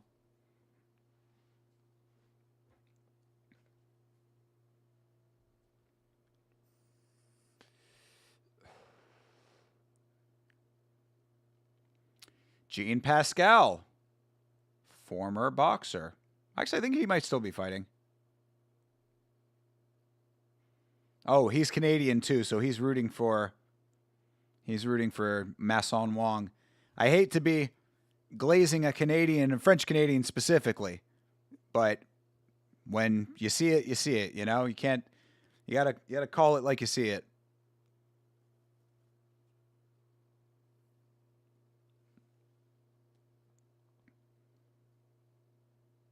Oh, Pascal trying to get into bare knuckle? That'd be kind of cool. Why not?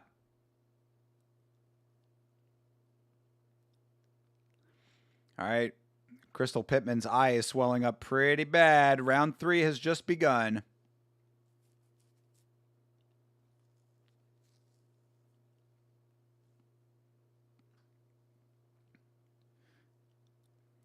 Made it safely as always with Yama. CTE, I'm very glad to hear it. Thank you very much for still being here. Hope you had a good time wherever you're coming home from, whether it be work or otherwise. Thank you for saying I don't have winged sea level tattoos. You are welcome, brother. No, your tattoos are fine. I really like bad tattoos are something that make me really cringe, dude. Like, I really don't like people with bad tattoos because it's like, not only is it something that is awful to look at, but it's something that is permanently scarred on your body forever. You saw Iron Lung with your girlfriend. What did you think? I've been hearing a lot about this movie, and I'm so happy for Markiplier, man. You know, as a fellow YouTuber, I mean, like, really, what an amazing achievement that this dude has made a movie that's actually as successful as it is. I'm so glad that you did that. Yeah, give me your honest assessment. Because I have heard mixed things. I've heard some people say that it was, you know, like, really the mixed reviews that I've got have been, like, from good to great. I really have not heard anybody that has said that it's, like, really bad. So I'm curious what you think about it. But regardless, I don't care if it's good or bad. Him and Chris Stuckman. I mean, I heard that Shelby Oaks was not very good. But either way, I mean, what accomplishments for these YouTubers to be, to be having, like, films actually coming out in theaters. I think it's amazing. And it really does signal like an evolution of entertainment in a way. Hey, Nav, what fight are you on in round? We are on round 3 of Mason Wong versus Pittman, the ladies fight. Yeah, if you want a timestamp, we are at 2 hours, 52 minutes, and 27 seconds right now. All right, round just ended. And Mason Wong has been running this fight like every round, it feels like. She has not had any adversity in this fight so far.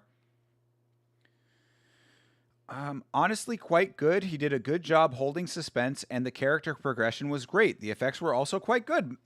Brother, I cannot tell you how thrilled I am for Markiplier. I've always liked Markiplier. He's always seemed like a really good guy.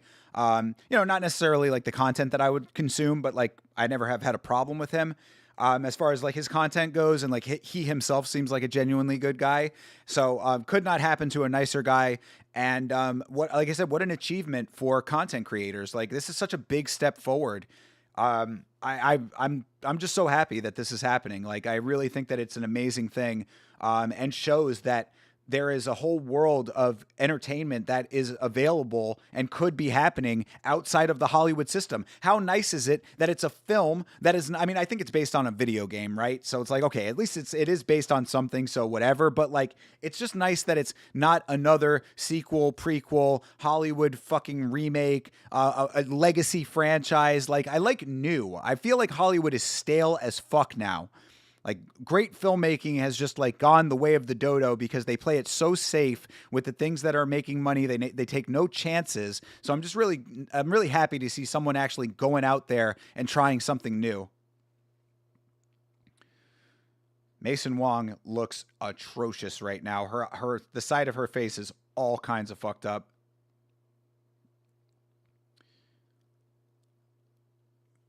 Oh man, Mason Wong is crushing this fight right now. Crystal Pittman is screwed. Yeah, I think I said Mason Wong earlier. I meant Crystal Pittman is all kinds of fucked up right now. Huge shout out to his sound and set designer too. They did so much for the movie. Nice. Yeah, well, apparently, I mean, like it was like self-funded a lot of it, and it was like I think $26 million or something like that. So, shout out to him for having that much money that he could even do that. But I don't know if it was all his money, but like it was like independently funded. So however much that budget was, like a lot of that came from him himself. So good for him. Based on a single man team indie game, if I'm correct. Yes, yeah, exactly. Yeah, absolutely. A small indie game gets a small indie movie that becomes a huge hit. What a beautiful story. That's like one of the actual legit feel good stories of like this era to me. When we are in an era that does not feel like there are many feel good stories. Oh yes, Christine Farias, the lady with the braids. Yes, okay, I know who you're talking about now. Yeah, I remember her. I think I've seen one of her fights before.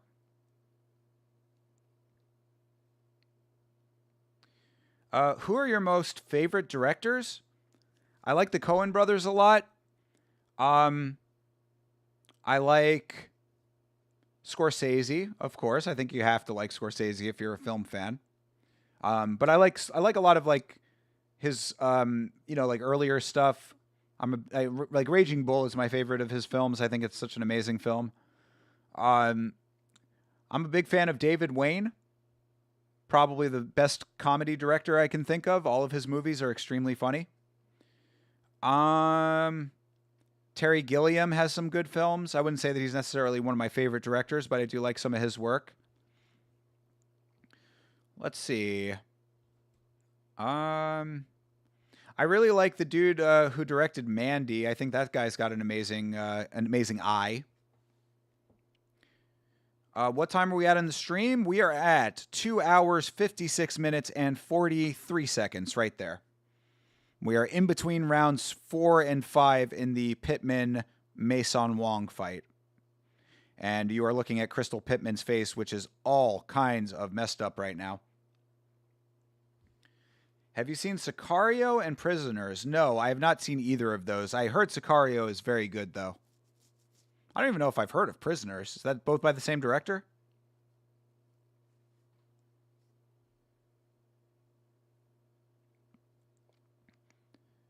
I'm trying to think of some other like directors that I like a lot.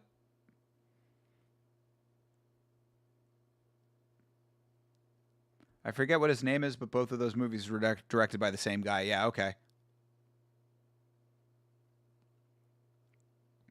Oof. Yeah, Mason Wong is just walking. I don't think the Crystal Pittman has won a single round in this 5 round fight. John Woo. Yeah, John Woo has done some good stuff. That is true.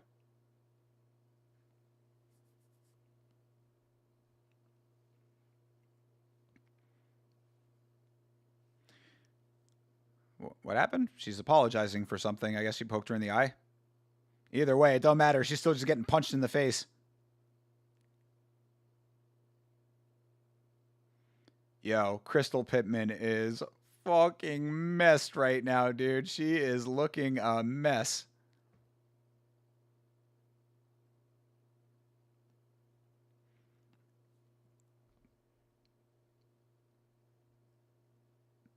I'm trying. I don't know. You put me on the spot. You know, it's hard for me to like think of them all off the top of my head. But Penek Rotano Ruang is probably my favorite foreign director, foreign language, foreign film director. I've talked about Last Life in the Universe. I just rewatched that recently. I love that movie so much.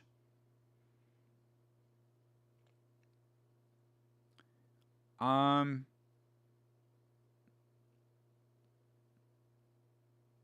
Roger Eggers, Robert Eggers, excuse me. I always get that mistake. I always mistake that for some reason. But Robert Eggers is a fantastic director.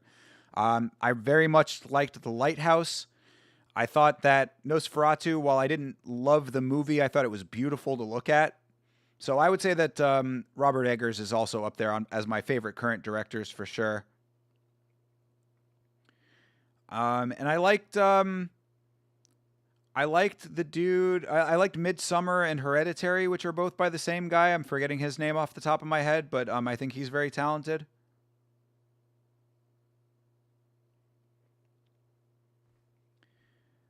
Jordan Peele has done a lot of good horror movies. I liked Get Out. I don't know if I necessarily have liked like a lot of his movies, but I haven't seen all of them. So maybe there are other ones that I would like better than what I have seen. I liked Get Out. I thought that Nope was okay.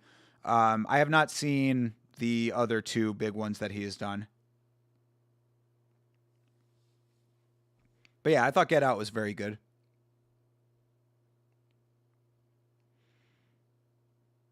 And I mean, you know, Quentin Tarantino, I guess you got to give a mention to him as well, even if, you know, I wouldn't necessarily say that like I'm the hugest fan, but I do think that Jackie Brown is an amazing film. Us really creeped me out. Yeah, that I have not seen Us or I forget what the other one was called. Nope was under par for Peel. Okay, then yeah, then you know what? Then I got to see the other ones, I guess.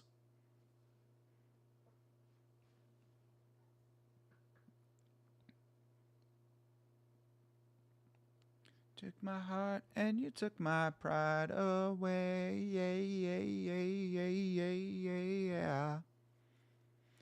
It's a techno remix of Joan Jett.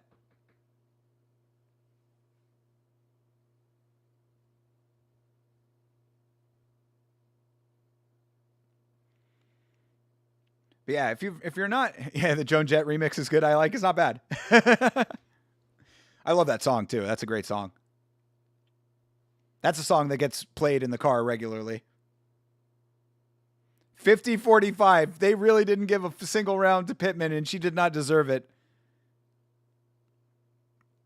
Yeah, Masan Wong fucking crushed that fight. What an annihilation. Have you seen The Dark Knight? If you have, what do you think of it? I liked the Nolan's Batman films. Yeah, yeah, I enjoyed them. I think that actually Batman Begins is my favorite of those films. But The Dark Knight is very good.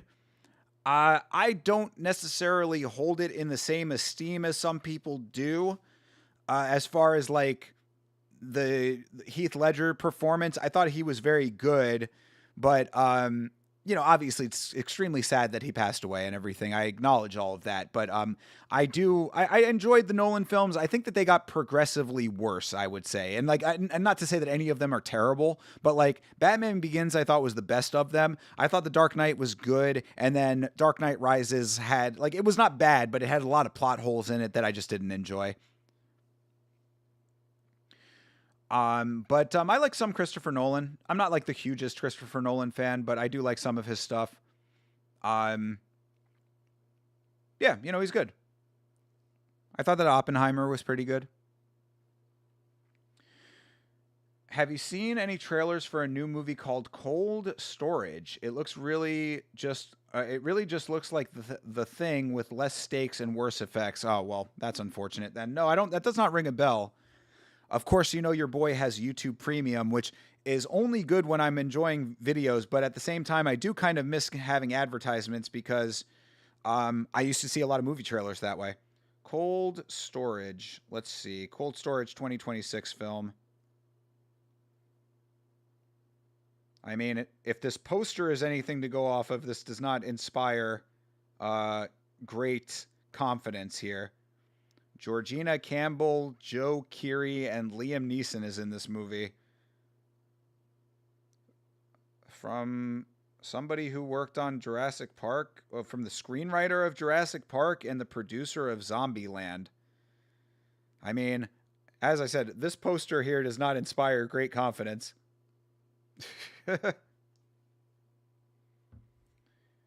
Oh, Joe Keery is a Stranger Things person? Okay, great. Hot take, Spider-Man 1 is better than 2. Willem is fantastic. Uh I like both of those a lot, but I would still say that 2 is my favorite of them as far as films go, but yeah, Willem Dafoe is the man. If you have never seen American Psycho, do yourself a favor and see one of the greatest films ever made. Willem Dafoe is fantastic in that film, as is Christian Bale. That's another movie that I've probably seen over 100 times. Yeah, I like The Dark Knight, but I can definitely see why people don't like the movie. Some of the scenes are oddly short. Yeah, well, I think that's kind of a Nolan sort of staple, is like fast cut editing. That's a problem with a lot of action movies in general now. It's this like very frantic pace that they have to the editing that makes it feel like very, very frenetic. That I like to like for like movies to breathe a little bit, you know? Hey, Pat Brady, another friend of Checkmate MMA. Yeah, shout out to Pat Brady. Hopefully he gets the win here today. I do not know the outcome of this fight, but Pat Brady is another friend of a friend here. For example, when the Joker leaves the room where Two-Face is and Joker blows up the hospital, where did Two-Face go? Did he have someone transport him out of the room? Interesting. Yeah. Well, that's the thing, though. I mean, like, there have been a lot of, like, a good amount of plot holes in those films. Like, really, I mean, like, if you talk about, like, The Dark Knight Rises, like, what was the actual, like, plan that the girl had, the lady that was, like, the main villain there? Like they have a basic idea of what it is, but like it just doesn't really end up making sense, like how any of the plan is actually sustainable, and like it's one of those things that I think you got to just like turn your brain off a little bit. But when it's like supposed to be such a grounded in reality version of the characters of, you know, it's like a grounded in reality version of a Batman story, then it's like, well, if I'm supposed to be grounded in reality, then like I'm not gonna just turn my mind off. I am gonna ask these questions, you know. Plus, I don't think The Dark Knight is as deep as a lot of people make it out to be. Well, I mean, if people thought it was deep, then I don't know what the hell they're talking about. It's not deep. there's no deeper meaning to it. It's just a grounded in reality superhero film at a time when they weren't doing dark, gritty, grounded in reality superhero films, which I do give it credit for because it was a good take on that version of a superhero story, which I think that The Batman, the one that Robert Pattinson did, I thought was a good logical extension of that type of thing, because I actually did like The Batman. I thought that The Batman was actually pretty good. Not great. It wasn't like something that I was like, man, this is an amazing version of this. Like, I liked it. I thought it was good. Yeah, I thought so. So anyway, the point is that like I do think that there was some value to what Nolan did with those films. Yeah, to say that it has some kind of deeper depth is not true. At least to me, anyway. Check the Discord. It looks like Javed Bashrak got cut. I commented on it in the Discord. Yeah, it's absolutely ridiculous. I have no idea why they would have cut Javed Bashrak. Like, what I said is that, yeah, I mean, it's not like I was ever looking forward to a Javid Basharat fight. I did think that the fight that he just had was a little crazy, that it was like that hard for him to beat a debuting fighter, but to cut Javid Basharat after he just won his fight, I don't get it. I was like, that seems very strange. That Javid Basharat getting cut is as strange to me as Yanal Ashmouz getting cut. Yanal Ashmouz was like winning. There was no reason for Yanal Ashmouz to get cut. Like, I have no idea why they cut that guy. Why is Pat Brady wearing a Shane Gillis shirt? That's weird. I don't know why he is, why he's doing some free promo for Shane Gillis of all people. I don't know if, oh, Shane Gillis is there. Are they friends? I guess they're friends. Okay, well, why is Shane Gillis walking him out? I don't know, but that's cool. Pat Brady and Shane Gillis, the homies. Maybe they used to play football together. I think that they were just saying that Pat Brady used to play football. So that's wild. Shane Gillis randomly being spotted at BKFC. All right. Well, shout out to Shane Gillis. Very funny guy. That's your problem with a lot of Nolan films. I feel like he tries too hard to make his movies feel deep. Yeah, I know what you mean. They do seem like they would have a deeper depth to them because they are so serious. But yeah, I don't really think that there is much. That's the issue I have with Nolan films. You have to turn your mind off. But if you do that, you're going to be confused as to what is happening. I mean, maybe not confused, but like if you turn your mind back on and then think deeply about it, then it's like, okay, now you're getting into a territory that, is not, I don't know. I'm glad you said that. So many people talk about The Dark Knight and Interstellar having some deeper meaning and philosophy and are philosophically profound. Yeah, no, I don't agree with that. I mean, again, I haven't seen Interstellar yet, but as far as The Dark Knight goes, no. Oh yeah, no worries, CTE. But yeah, no, I hadn't like expounded on my thoughts on that. And yeah, I think it's absolutely ridiculous that they're cutting him.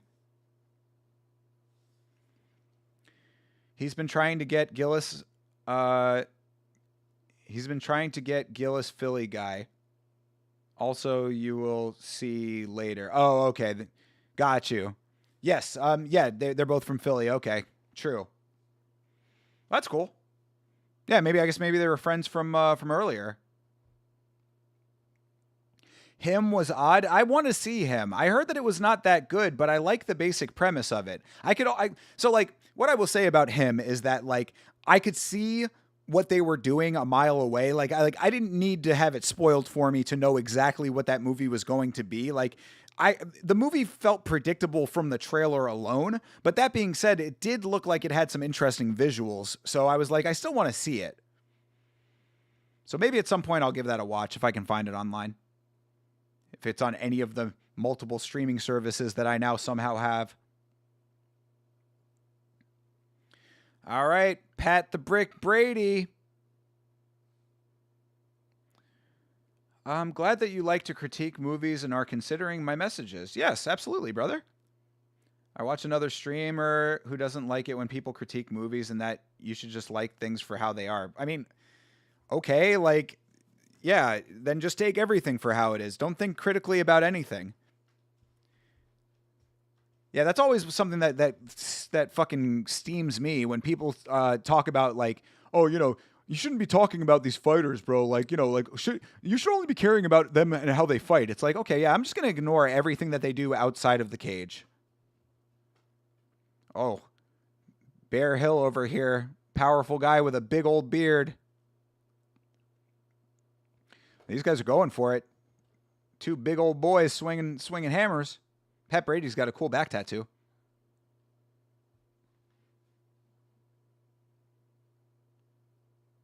Yo, this dude Bear is a fucking beast. He looks like a bear. He got the right name. This dude is is a mountain man. Oof, oof. Uh-oh. Oh, Pat Brady taking some shots. So far, that's the most significant damage in the fight so far is what Pat Brady just took. He needs to be more active. Come on, Pat. actually land some shots. He's putting a lot of pressure on, but not actually landing the shots. Pat Brady getting a chant from the crowd.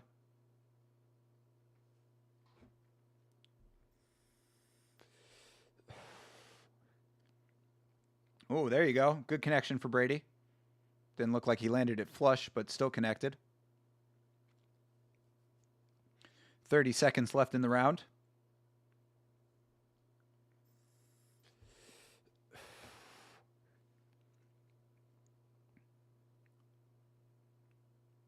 Oh, weird. I'm having some weird issues with the broadcast, it seems, but either way, it goes away pretty quickly. All right, 10 seconds left. Oh, that's a good shot for Brady. I think that the better damage this round has been for Hill, though. Oh, okay. All right, there goes the round. Close round in the end, but I think I'm still going for Hill on that round.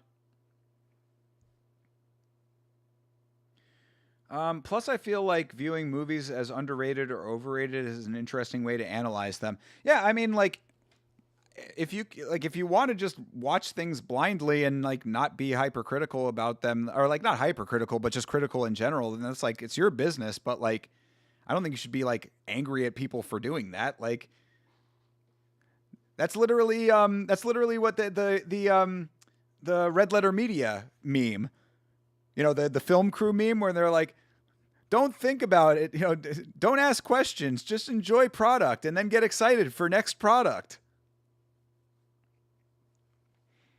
That's one of my favorite memes, honestly. I think that is absolutely so true as to how both people who act that way are and how the the companies like view the viewer.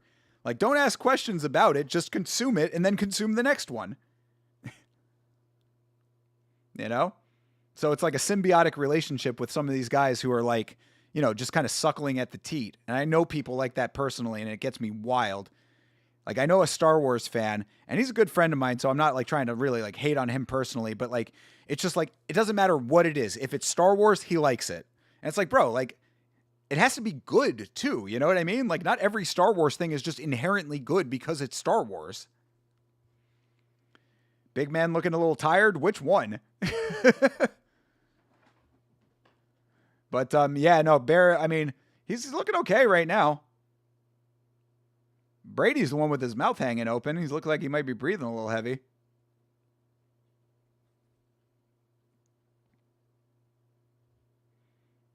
There you go. Good shot lands for Brady.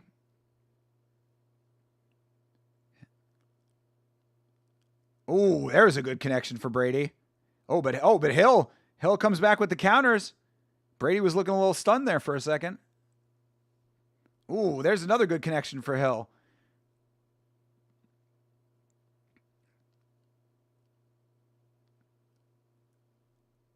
Ooh, big shot for Brady. That landed right on the nose. Yo.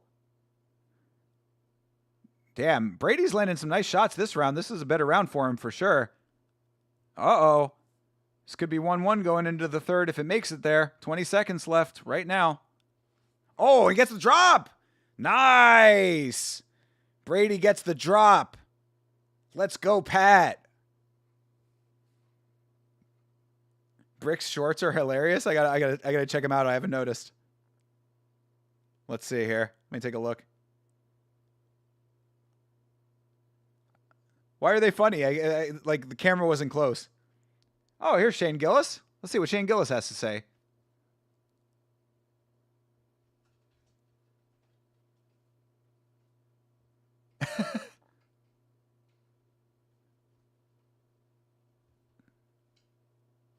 Oh, the audio cut out. The audio cut out in the one interview I actually wanted to hear. It's fucking awesome.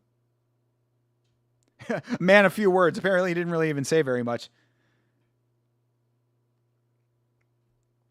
Oh, he's got the bricks on the back of the shorts. Yeah, that is pretty funny. Good call, Nav. Yeah, I didn't even like mentally clock it, but yeah, now I understand. Yeah, he's got a brick pattern on the shorts. Yeah, I get you, bro. I get you. That's funny. Shane's so awkward. Yeah, he is. He's kind of a weird guy, you know?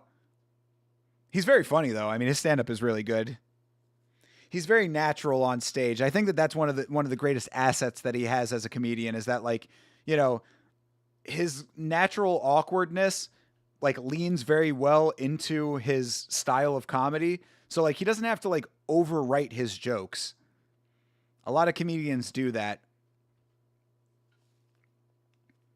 Didn't even notice yourself on the first watch? Well, there you go. That's always fun, going back and seeing the things you missed. Somebody posted a meme today from the show Strangers with Candy. Oh, down goes Bear again. Nothing even really dropped him. He's just tired. Is he going to throw up? Bro looked like he was heaving. Yeah, big man might be tired, like you said, CTE. Yeah, there was somebody posted a meme from Strangers with Candy, which is one of the best shows that Comedy Central ever produced. It was somebody in a hospital bed, and just behind them, as like a card that was posted to the wall, it said, "I thought about visiting." I thought that really cracked me up. A nice visual gag. Oh, it was a delayed knockdown from the overhand. I didn't even see the overhand land. Yeah, there go. Oh, another delayed knockdown from the overhand. Yeah. Bear is getting all kinds of weeble wobbled over here. Pat Brady looking like he's going to win this fight. If this is a 5-rounder, Pat might be able to finish this fight.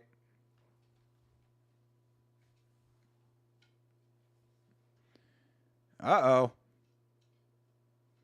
Brady reaching with his shots, but Bear is so flat-footed at this point that he's not worried about the counters. Wow. Jeez, bro. Yeah, I don't know how much more Hill can take, man. That's a big old boy in there. So, yeah, let's see this one that actually lands. Oh, man, that was a heavy overhand. You're not wrong. Yeah. Wow, delayed reaction. You are not kidding. Look at that. Talk about a delay. Seeing it in slow motion, it's like that's a significant delay.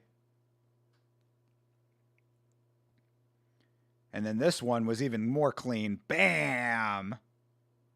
Lands the overhand.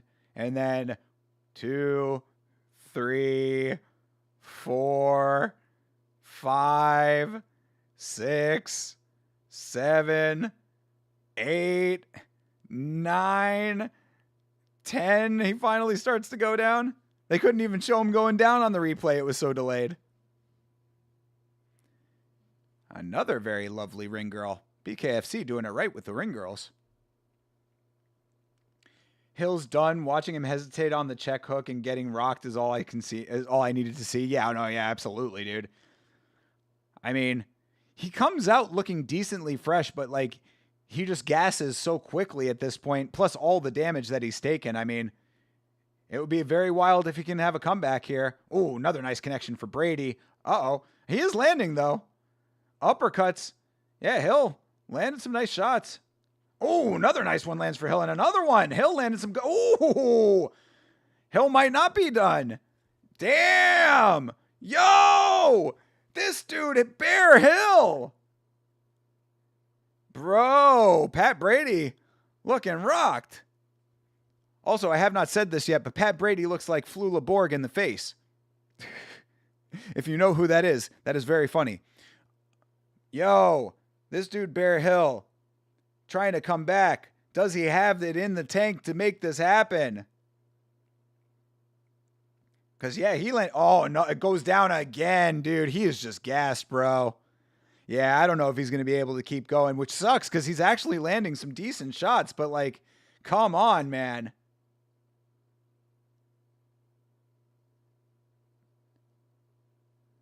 All right. I mean, good deal. Comes back again somehow. Yeah, respect for swinging his way through this. No shit, dude. This guy is a fucking legend, but it's just amazing that he's able to continue on being as absolutely exhausted as he is. He's still got another round after this. If Pat Brady can survive. Bro, he is so tired. Oh my God. They are very lucky that these are 2-minute rounds. Holy shit. Wow. What a fight. Straight clotheslined him through the guard. You know? If it works, it works. Get your shots where you find them.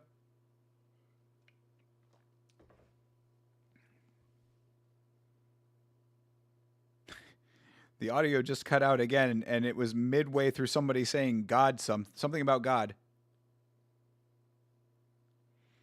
His corner is like inspiring Bear Hill through the power of the Lord. He's fucking dying. Yeah, that's actually legit from Pat Brady's corner. Bro, every time he's dying, it's legitimately true. Jeez. All right, round 5. Amazing that this fight has gone to the 5th round.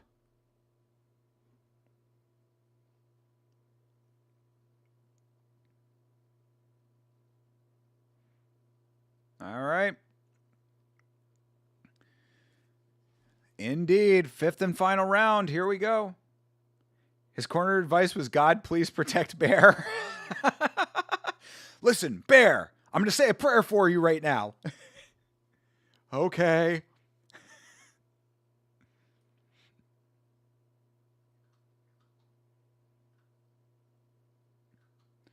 All right. Pat doing some decent work here early. Oh my God, Bear looks so wobbly, dude.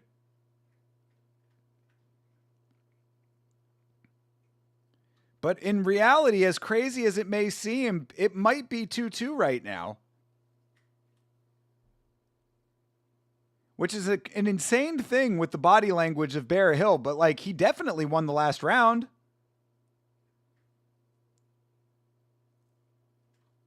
Oh, Hill flipping off Brady.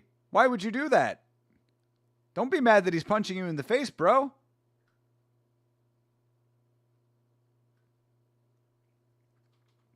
If Brady cut off the cage, he would finish him. I don't think that. I mean, Brady is tired as fuck too, man.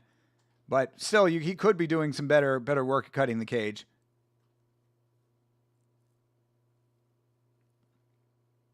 Oof. Big hands from Bear. Talk about a dude who is absolutely appropriately named.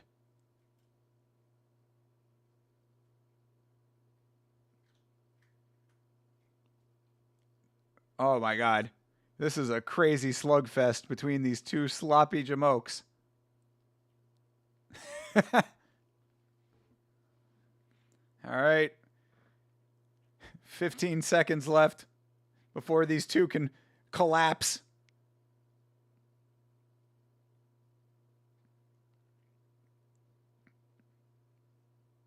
Wow.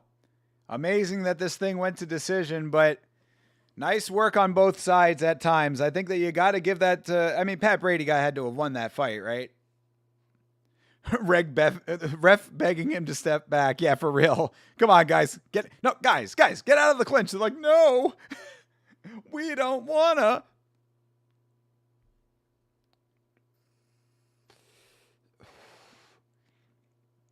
Eddie Alvarez. Is this before or after the Mike Perry fight? The one in the crowd, not the one that they actually had. Last round, guys. Come on. Yeah, for real. Please try to fight. That dude in the background has a Pride hoodie on. I've been really wanting to get one. I cannot justify spending the money on it, but like if you go up to the UFC's to their merch store, they've got a bunch of like really cool Pride designs, and I really, really want a Pride shirt. I'm considering it. I'm considering taking the plunge when the money is there for sure, but the money is not there right now, so I cannot justify the purchase.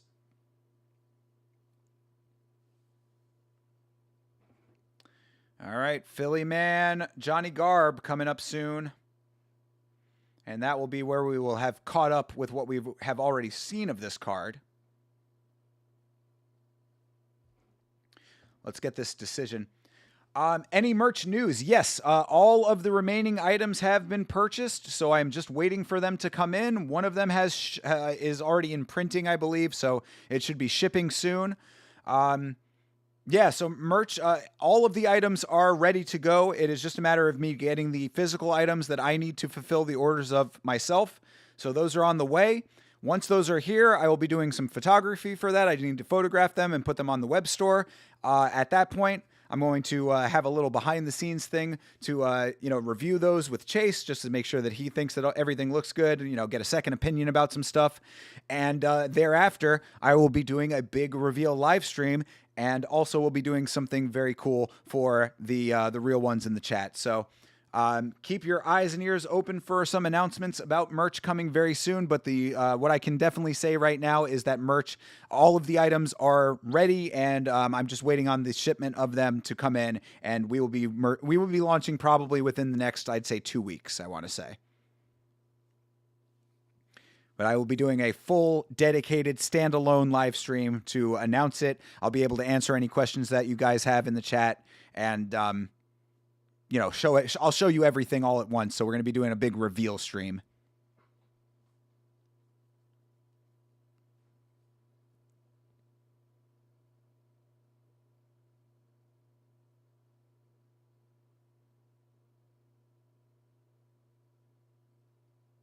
All right, Pat Brady gets the job done. And he really does look like Flula Borg in the face. If you know who Flula Borg is, he looks a lot like him. He's a German guy who's like a comedian who I actually met. I met him in Montreal. He was very nice. He actually interviewed me. I wonder what ever happened with that. I was curious where that footage ended up. Dave Feldman in here saying some nice words for both of them. Oh, wow. They're doubling the purses for those two. Okay, good deal. Good guy, Dave Feldman, on that one. Bear definitely deserves a little extra because, man, to stick it out through all of that, crazy.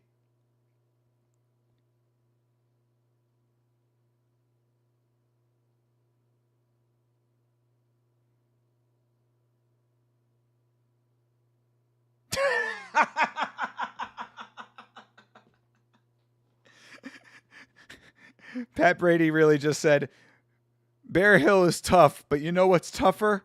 A life without God.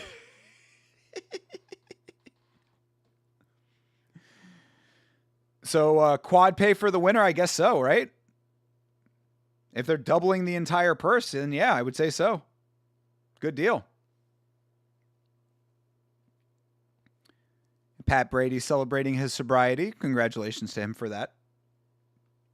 Total Meh coming in over on Kick. Thank you very much. Good to see you.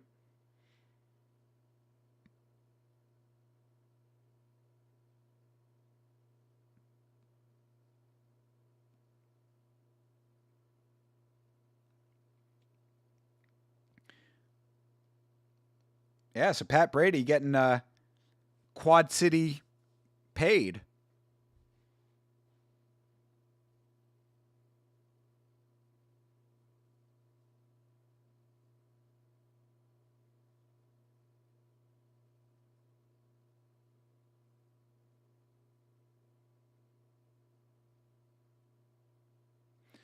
Oh, Pat Brady is retiring. Oh, hey, shout out to Pat Brady, man. Good guy, good fighter. Obviously a hard-fought battle here, and he's retiring from BKFC. Big shout out to Pat Brady, man. Oh, is that his lady? Yeah. Hey, round of applause for Pat Brady. Absolutely, man. Good job, Pat Brady. You done good. That's very nice. Yeah, they're saying you couldn't ask for a better send-off, and I agree. You've got 3 kids. Why are you donating your whole purse? Did he say he was donating his entire purse? I mean, maybe he's just got money like that. I mean, shit, bro. If he's got 4 kids. He said he got 3 boys and... did he say they got 3 boys and a girl? 3 boys and a girl, and he's donating his entire purse. Damn. Bro must be independently wealthy. Yeah, I don't know the answer, but shit, I wish I had money like Pat Brady, I guess. All right. So we've got about actually just about 2 hours left in the live stream. I don't know how. Actually, I guess that will go for the entire 2 more hours. So I'm going to take one more quick break here, and we will come back and we will watch more BKFC KnuckleMania. So this has been good so far. I've been enjoying this so far. Actually, I'm really glad that we came back and watched this. This has been fun. So, you know how it goes. Quickest breaks in all of combat sports live streaming. I will BRB.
Say we are back.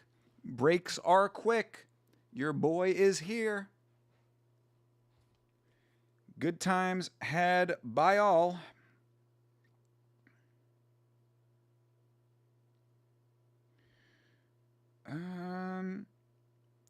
Lachlan saying that UFC missing out on that Afghan market. I mean, but there is still Fareed.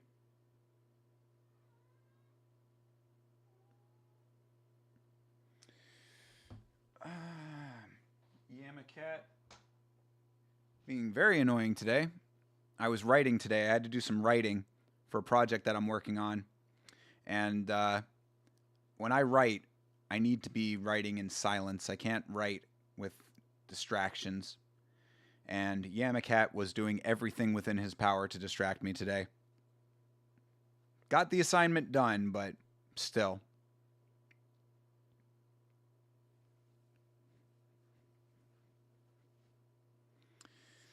Made it more difficult.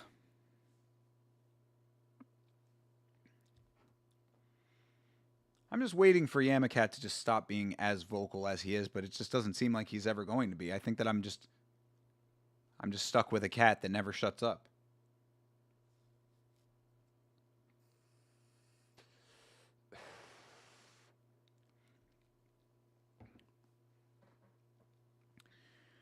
Also today, I made some spaghetti. Wheat spaghetti. Whole wheat pasta.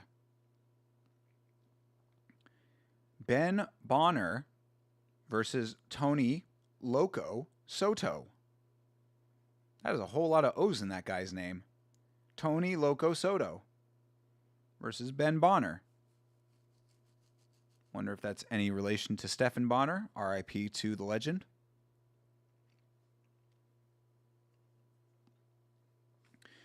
Tony Soto. They call him Loco. Oh, he fought Kevin Kroom, the Sancho. I wonder if Kevin Kroom and Tim Elliott's horrible cheating ex are still together. Gina. I forget what her last name is, but yeah, Gina, that awful harpy that did Tim Elliott so bad. Yeah, he beat Kevin Kroom. Very good. That might have been the fight that Tim Elliott was sponsoring. Soto. Oh, Soto getting wrapped out by somebody. Who is this?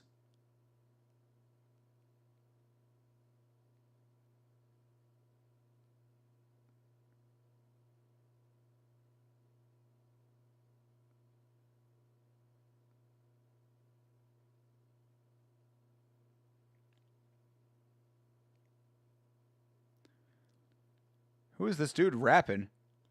Yeah, for real. He's saying stupid a whole hell of a lot.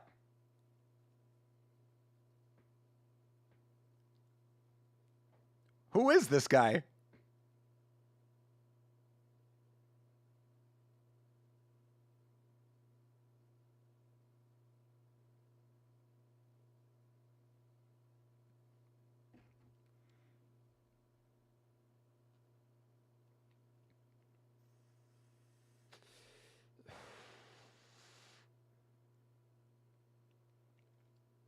I guess he's from Pittsburgh.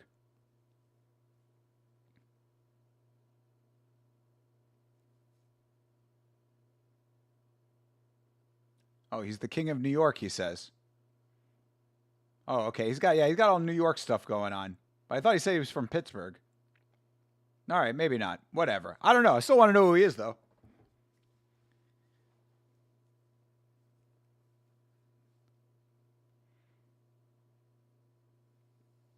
I mean, rap sounded okay. Obviously, he's yelling at stupid people. But I still want to know who it is. Let's see. What rapper walked Tony Soto out BKFC?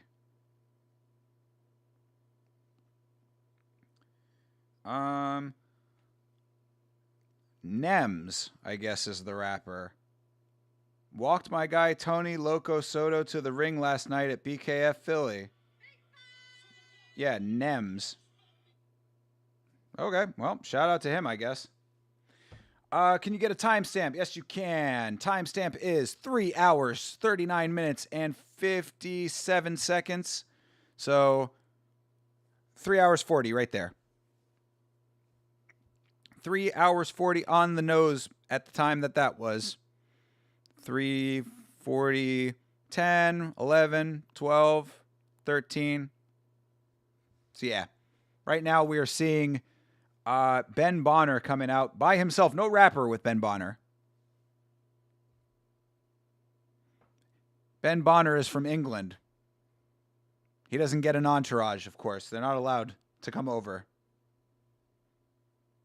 Especially not in Philadelphia, you know, birthplace of America and all that. This was made a contenders match for the title per Feldman. Oh, okay. Gotcha. So these guys are competing for the title shot. Good deal.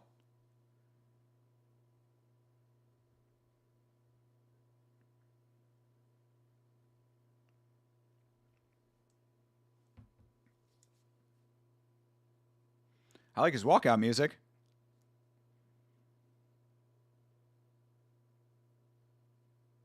Some like Euro trashy, like Euro pop shit.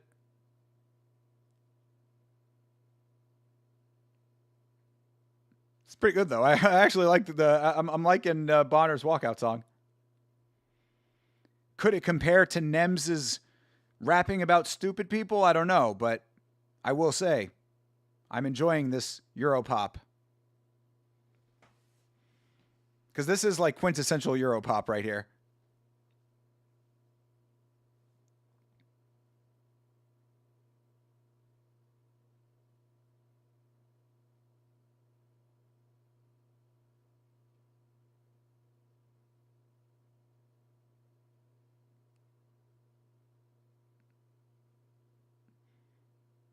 Okay, yes, this is a lightweight title eliminator.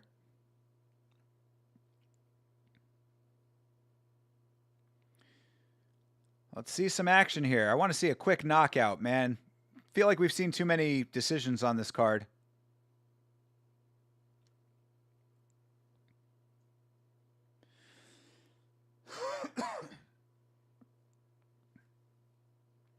He's from Hickory.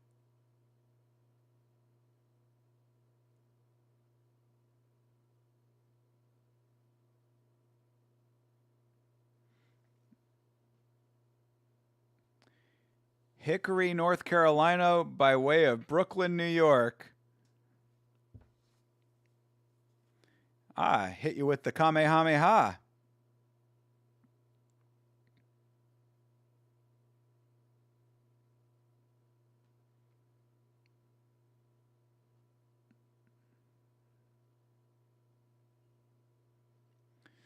All right, Ben Bonner.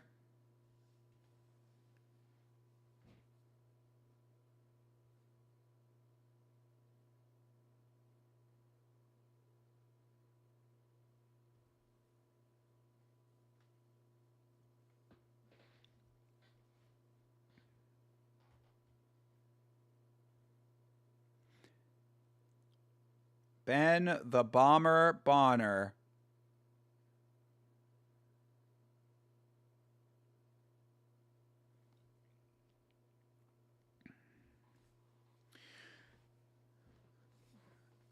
All right. Fight is about to start. And there we go. All right, fight is underway. Loco versus Bonner, the Bomber, the Englishman, against the dude who's friends with a rapper. Soto nearly collided with the referee real quick. Ooh, that's two good ones for Bonner there.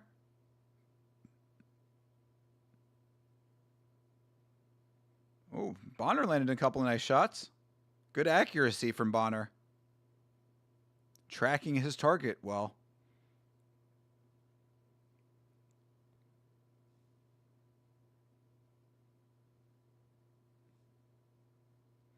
Ooh, nice counter shot for Bonner. Bonner's doing some nice work right now.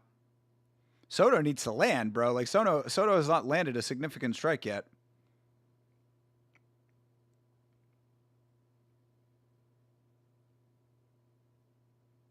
Ooh. There you go. Another good combo for Bonner. Man. Bomberman over here.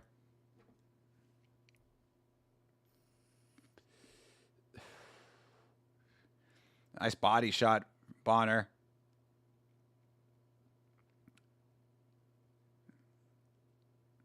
All right, Soto ties him up. They break.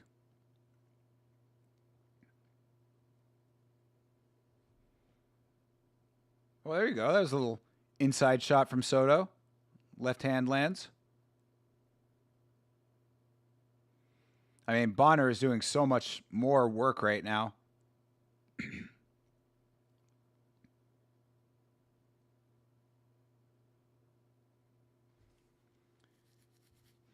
All right. And there is the round. So, yep, Bonner definitely up one round. That was an easy round for him.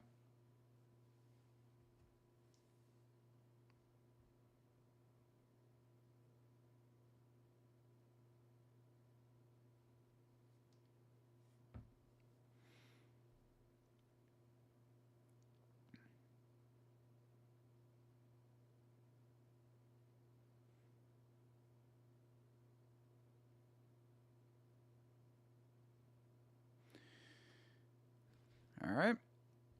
Too much music. They mute that.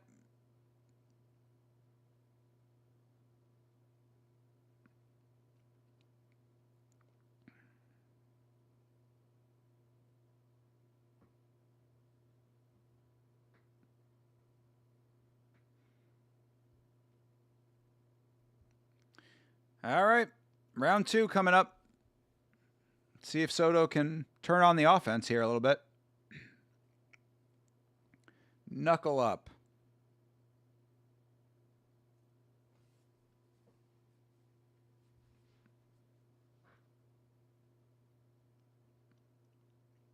Ooh, nice combo for Bonner again.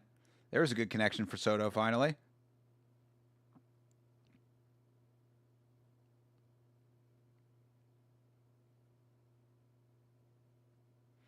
All right, they clinch. Off again.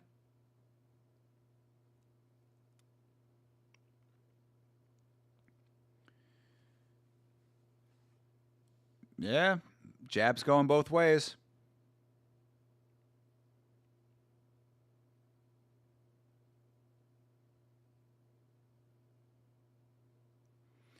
I mean, they shouldn't be still feeling each other out. They're already in the second round of the fight. There you go. Nice counter for Bonner. Bonner got him on the run. Oy, jeez. He went. Soto just collided with the stanchion. One of the turnbuckles. Oof.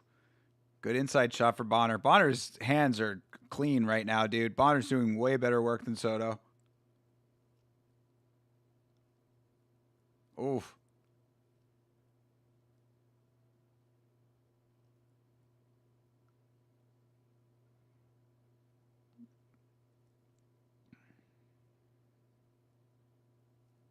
Ooh. Bonner just missed with a nice overhand there.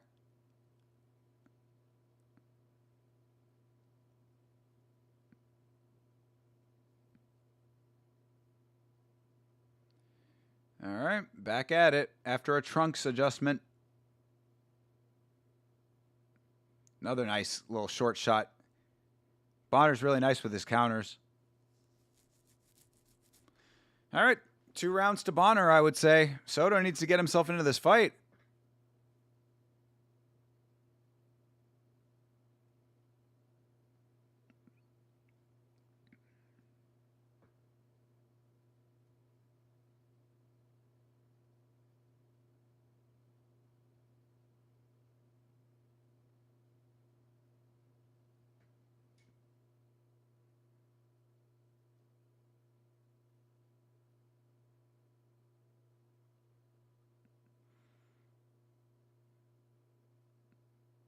No.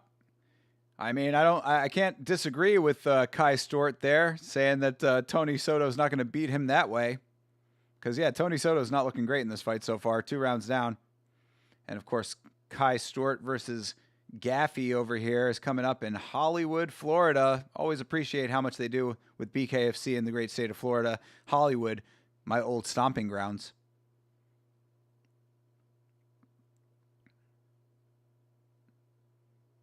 All right, body shots for Bonner as they clinch up. Referee is not breaking it. There he is, finally.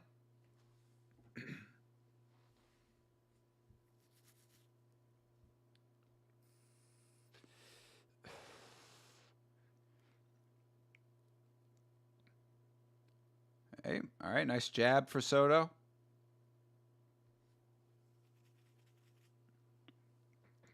Oof, another nice counter shot. Man, this dude Bonner has really fast counters. Very good accuracy on his counter shots.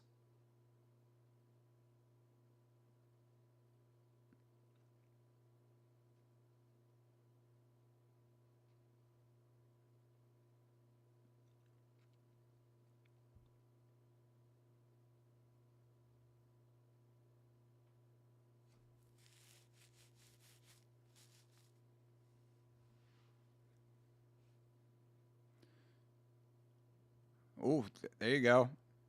Tony over. I mean, Soto just. It's like nothing that he's doing is like actually like working for him. Bonner is just one step ahead of him this entire fight.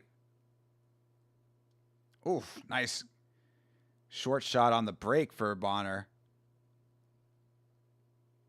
And he's just, again, one step ahead. He keeps getting out of the way of all of these shots. Very impressive work for Bonner. He's looking really good. The Englishman's got hands. Soto just can't keep up.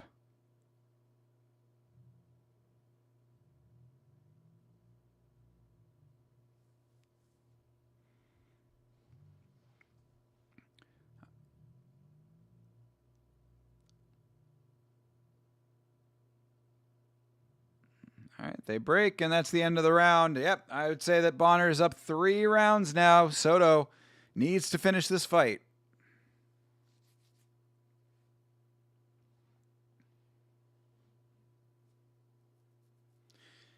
They're saying on commentary that they thought that that was Soto's plan. It's like, okay, well then he better get a knockout now because he's already down 3 rounds. So I don't care if you're scaling for late game, then you got to like finish the assignment.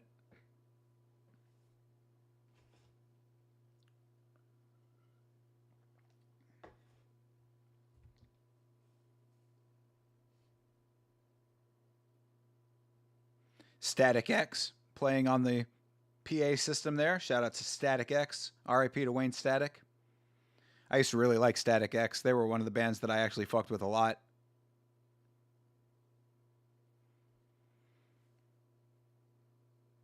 Yeah, Static X was fucking cool. They're still around. I guess they got a new singer. You push it. All right. Round 4 is underway.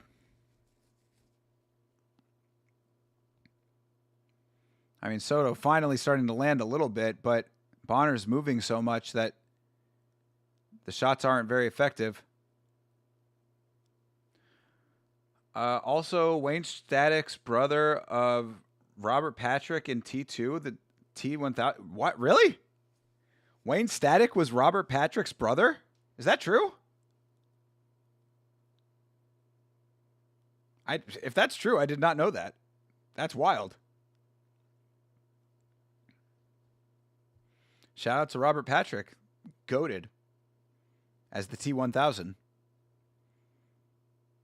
Have you seen this boy?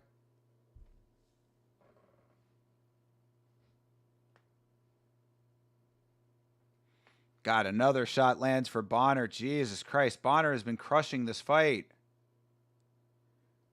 Nice counter shot lands. Good body shot lands for Bonner.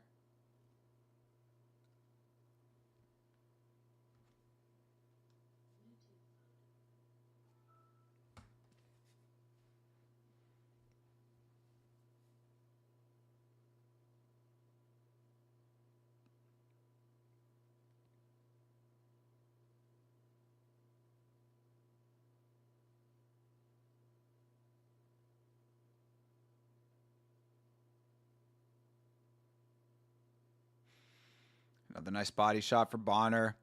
I mean, he's just sticking and moving, man. I really like. I feel like Soto has not had a significant moment in this fight. Like, he's had a couple of connections. Like, you know, it's not like he's never touched him at all, but like, as far as actual impact goes, it just feels like Soto's not doing enough.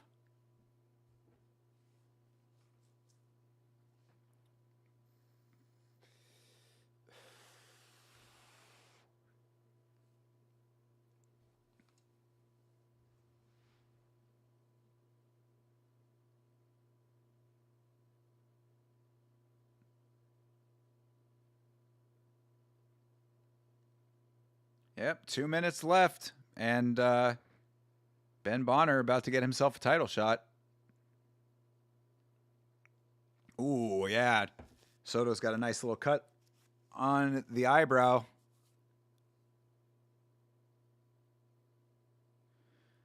Corner man just gobbing Vaseline into that thing.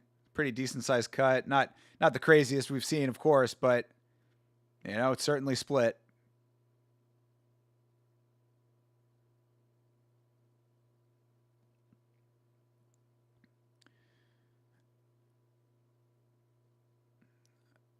All right. Round 5. Oh, this is a rematch between these two. I thought that they meant that they fought on the same card before, but I guess they've already fought each other. Well, not going to matter now because Bonner is crushing this fight. It's the brother of the singer for Filter.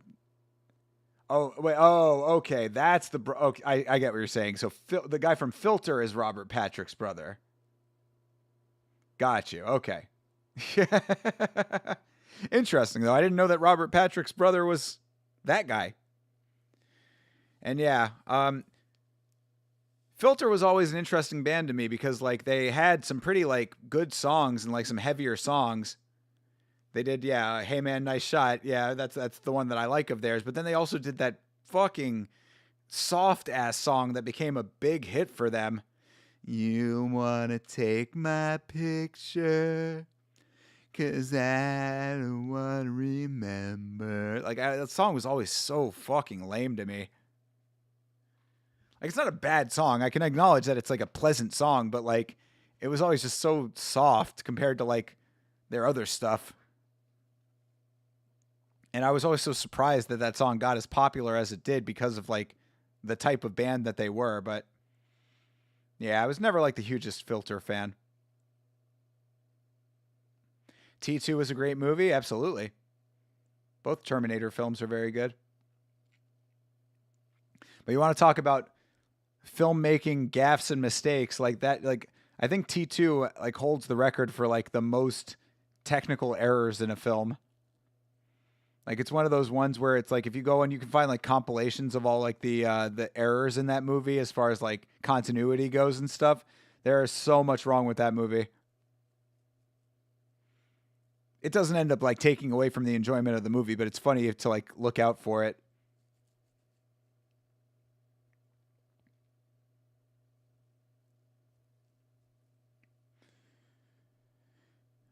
All right, that fight is concluded. If Bonner doesn't win that fight, I think that there will be a mass riot, considering how I don't think that Soto won a single round.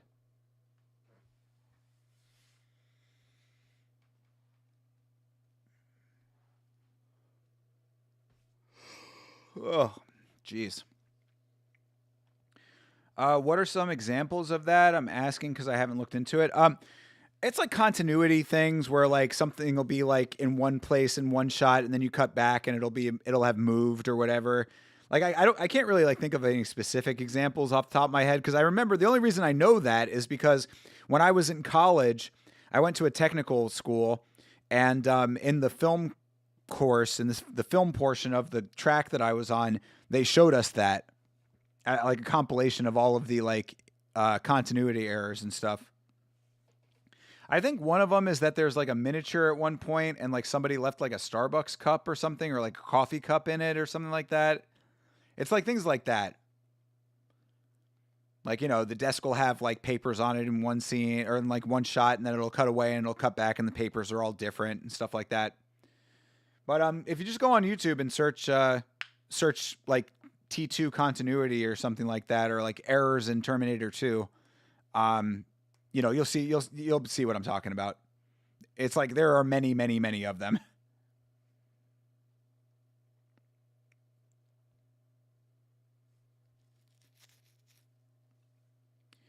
I remember one scene where there's a scientist walking and you see an inflatable dinosaur on the ceiling and then later it disappears. Yeah, it's stuff like that.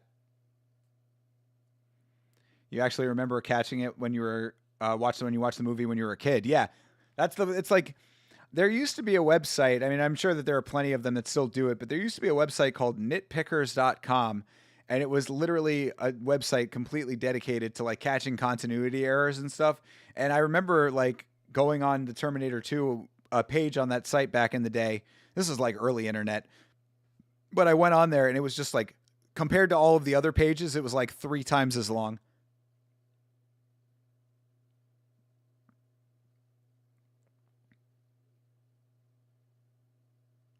Yeah. Soto knew that he lost that. Yeah, Soto knew that he was not getting the nod on that one. At least he acknowledged it. And now we get to hear his awesome walkout music again. This European dance music, Europop.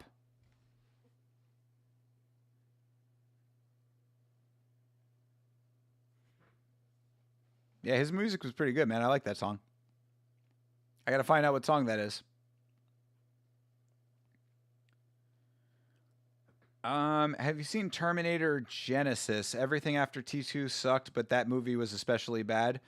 No, I have not seen that one. Um, I've seen the first 3. I saw Terminator 1, 2, and 3. I thought 3 wasn't as bad as people were making it out to be, but it was not great. You know, it was like serviceable, I would say. I didn't hate it. So I've seen 1, 2, and 3, and then I also saw Terminator Salvation, I want to say. The one that Christian Bale was in, and I did not like that. Like, that was something that I wanted to see for so long. I was like, it would be really cool to see the actual war between the machines and the humans that like led to the destruction of everything. And then they made that movie, and I was like, this fucking sucks. This is not good. So yeah, I'm not surprised because yeah, those movies have they do not have a good reputation. All of the more recent Terminator films, and also it's like I think Terminator is a good example of a franchise that did not need to be stretched to its limits that way. I think that we got everything that we needed out of Terminators 1 and 2. Maybe you can say 3, and like if Salvation had been better, then maybe that would have been an okay idea, but like I don't think we needed so many Terminator movies. Again, I am not a fan of rehashing worn territory 800 times. Alien has done the same thing.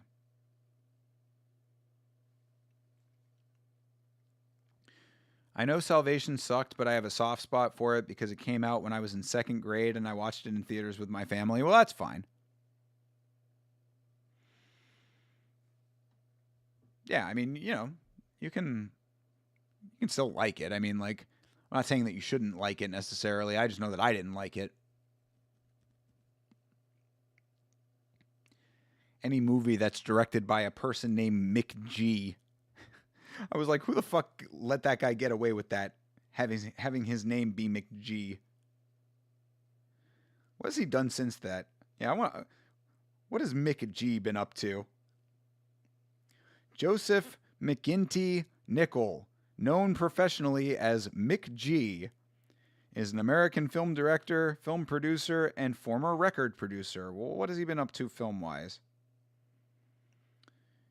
Oh, he directed the. Oh, okay. Well, I mean, and then I guess he had a pretty good track record because he directed the Charlie's Angels movies with Cameron Diaz and um, what's her name? Forgetting her name off the top of my head, but the 2000 Charlie's Angels and Charlie's Angels Full Throttle. He directed those two. We Are Marshall. I think that was like a football movie that was somewhat popular. And then, yeah, Terminator Salvation was 2009. And since then, I have not heard of any of these movies.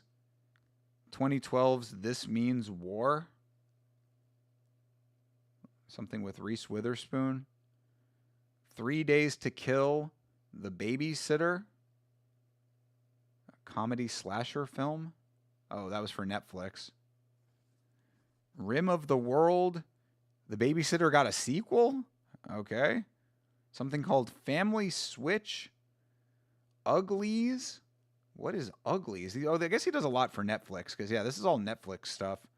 And then Way of the Warrior Kid, I guess is also a Netflix thing? Oh, no, this is for Apple TV. So somehow this guy has still continued to work, but I have not heard of any of that shit. So yeah, Terminator Salvation was a bit of a turning point for him. I remember I used to think it was a good movie. Well, if you saw it in second grade, you probably, it makes sense that you would think it was good. Like, when you're that young, all movies are good. Like, just seeing a movie in general, you're like, you're so young that it's like, just seeing a movie, period, is like a unique experience, Yeah, when you're young, any movie that has guns and explosions is a good movie. I mean, I understand that. You're not necessarily out here like trying to be deeper analyzing these films, going into any in-depth analysis. And often, if a movie has guns and explosions, then it can be good, Like, those are things that do make movies often very good. So, it makes sense that you would have thought that. But yeah, I really wanted to like that movie,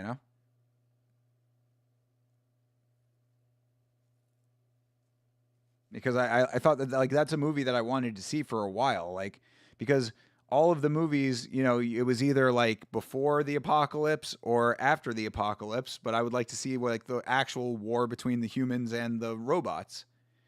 And that's what we got. I did not like it.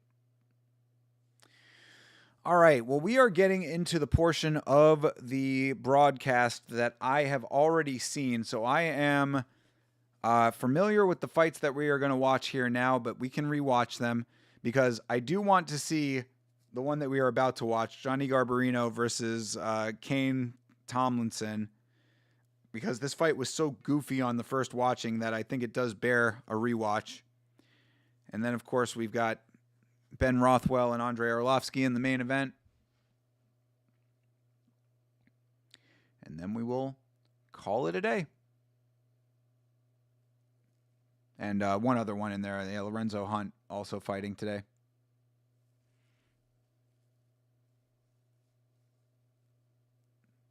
But I'm glad that we went back and rewatched all of these fights, because this has been a fun experience. Even though there are, I'd say, too few knockouts. This is not a very knockout-heavy BKFC card, which is really what you're here to see.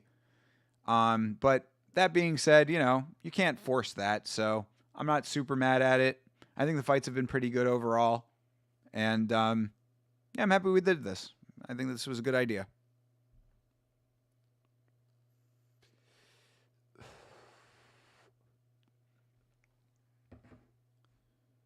I mean, when do we actually get another fight, though? Are we going to have this coming up soon? Oh, yeah, because I kind of remember this from the original broadcast, that it takes a while for us to actually get into the fight, but that's okay. We can talk more movies. Talk about whatever you want. How you guys doing out there? Thank you for being here. I appreciate you guys hanging out with me for this. Hopefully you've been enjoying these fights if you are watching along as well.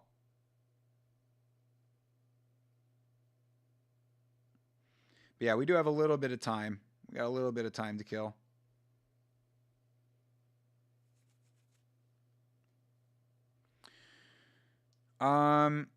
Next fight is interesting. Yes, yeah, I remember that one. Johnny Garbarino is a dude that I am familiar with. I've seen him fight several times in BKFC, and Kane Tomlinson did everything within his power to make that fight as goofy as possible. So I'm looking forward to rewatching this.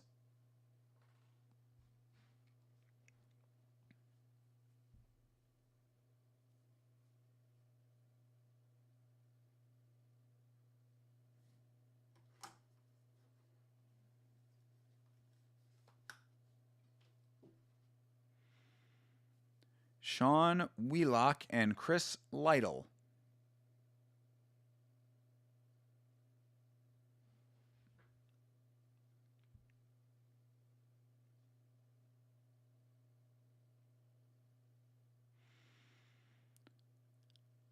Of course, they're going over Ben Rothwell and his fucking cringe walkouts in the robe. Ben Rothwell really, really does too much sometimes.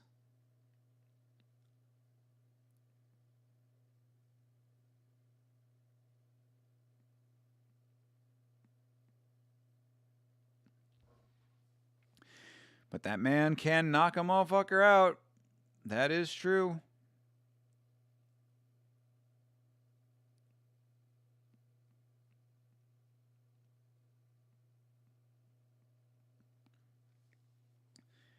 But it's a tall order to do that against the GOAT Andre Arlovski.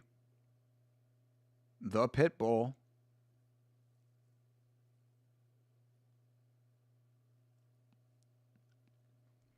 So glad that Andre Arlovski was able to continue fighting in BKFC after his time in the UFC was concluded. Very glad that he was able to overcome all of his health issues. Shout out to him, man. Had a tough go of it, and he made it work.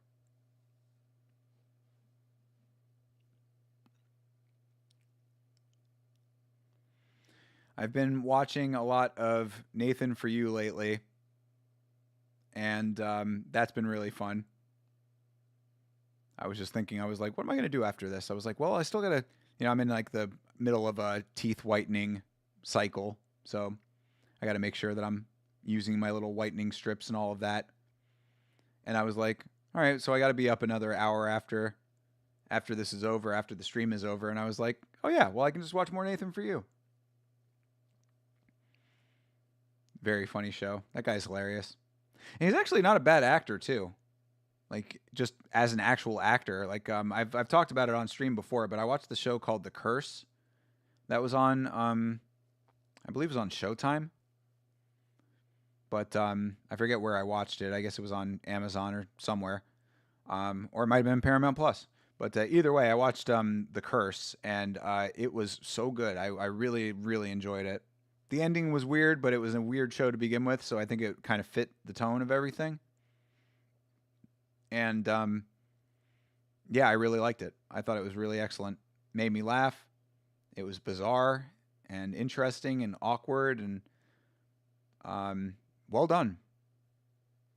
Also, a little MMA connection there, but Benny Safdie, who directed The Smashing Machine, is an actor in that show. I think he might have done some directing on it too. So if you're looking for something to watch, go try to find The Curse. I recommend it. It's Nathan Fielder and Emma Stone are the main characters, and Benny Safdie is a supporting character. All right, Johnny Garbarino versus Kane Tomlinson Jr.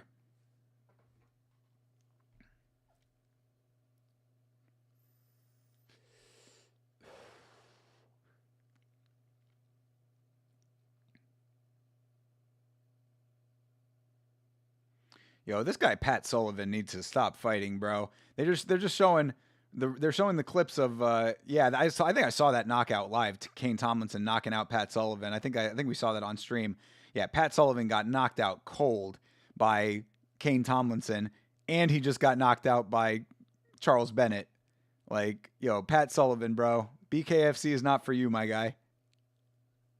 Like, you got to think of something else to do, dude. Because you're just going to continue to go out there and rack up brain damage. All right. Kane Tomlinson making his walk to the squared circle. Or the circle in this case.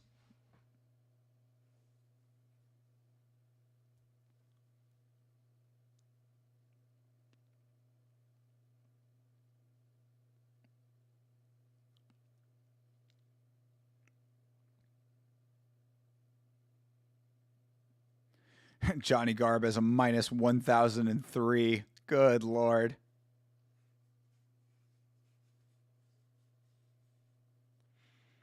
Kane plus 522.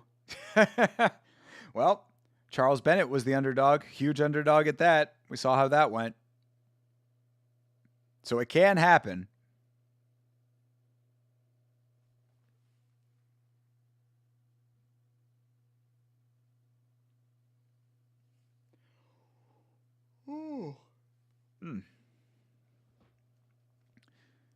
Hope I'm not getting sick.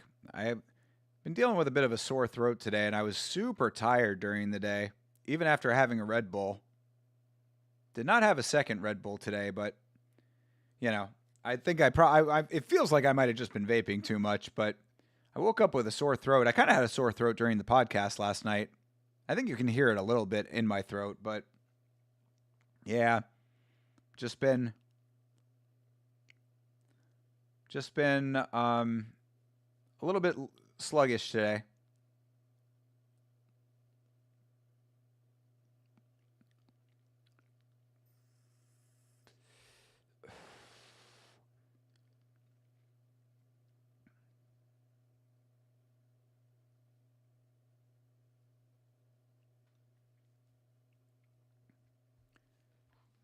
All right, Garbarino coming out to Eye of the Tiger with a big old American flag and an Italian flag behind it. What is on the Italian flag? Is that a little character on there? Oh, it's a cannoli. He has an American flag on one side and the Italian flag on the other with a cannoli in the middle.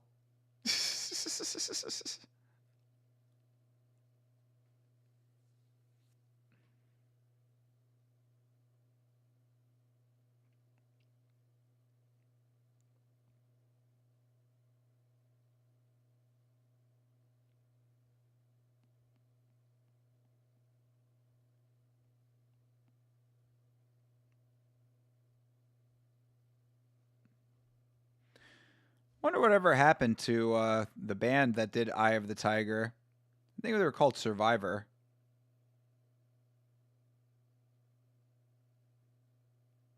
I mean, if those guys are still alive, they must be getting royalty checks every day of their life. They probably never had to do another thing after this song.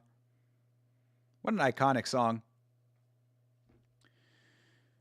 Something that helps me when I have a sore throat is drinking hot water that has garlic and or ginger in it. I have heard that before, that with ginger. Not about garlic, but yeah, hot water probably would be helpful. I don't mind the sore throat. It doesn't bother me really. I mean, it's not like something that's really annoying me all that much. I just want to make sure that I'm not getting sick, because that would not be great right now. Although if I was to get sick, like it would, like right now would actually be an okay time for it, but I've got a very important thing next week. So if it's going to happen, it needs to happen right now. Next week is very busy for me. That's why I'm going to try to get some additional content out on the channel tomorrow. I'm hoping to do a video tomorrow. So probably no live stream tomorrow, but keep your eyes out for a video.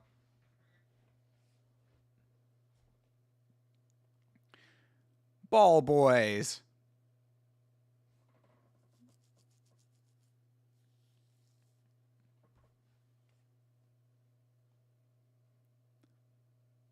Kane Tomlinson getting booed. He came out in a Philadelphia Flyers jersey. What more do you want from this guy? It's not his fault that he was born in Roanoke, Virginia.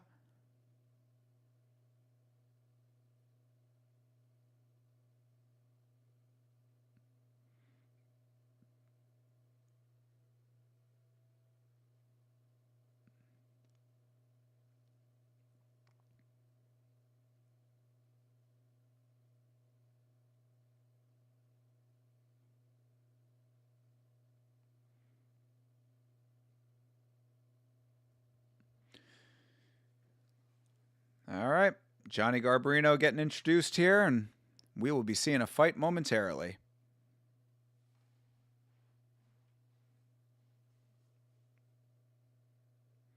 The real Italian stallion, not one of those fake ones.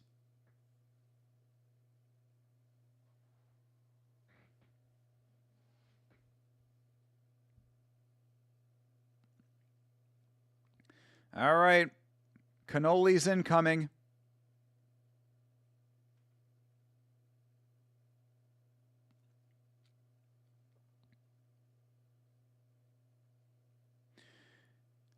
All right, they touch up, and fight is underway.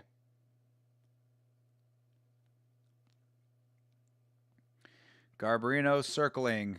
Tomlinson staying in the center. Movement for Garbarino.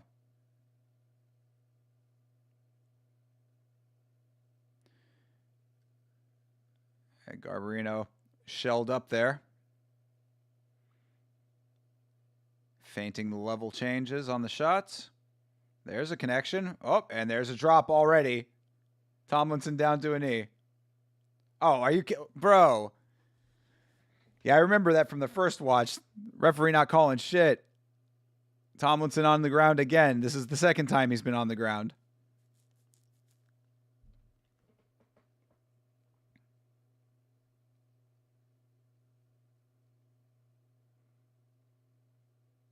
All right. Tomlinson ends up off of his feet, clinching up. Or, excuse me, Garbarino does.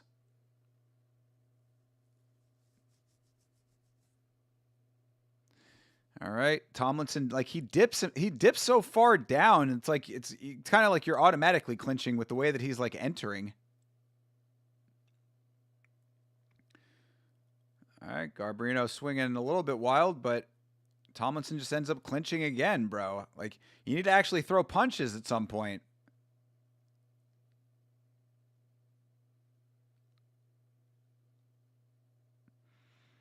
Yeah, Tomlinson also not breaking when he is instructed to do so.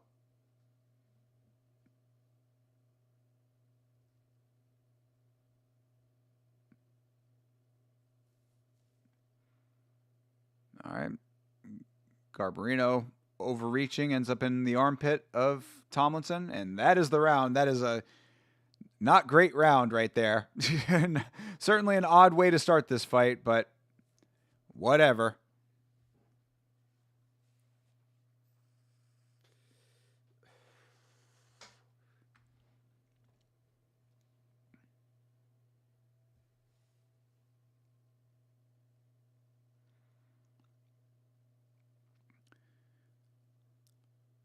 Yeah, that was not a great round, to be perfectly honest, even for Johnny Garbarino, who I think won the round, of course. But Tomlinson just looking like he doesn't want to throw hands. Basically, the only thing I could say. Like from the start of this thing, it didn't really seem like Tomlinson wanted to be in this fight. Ace of Spades playing in the background.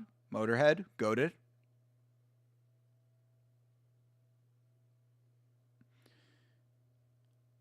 All right, fight's underway, round 2.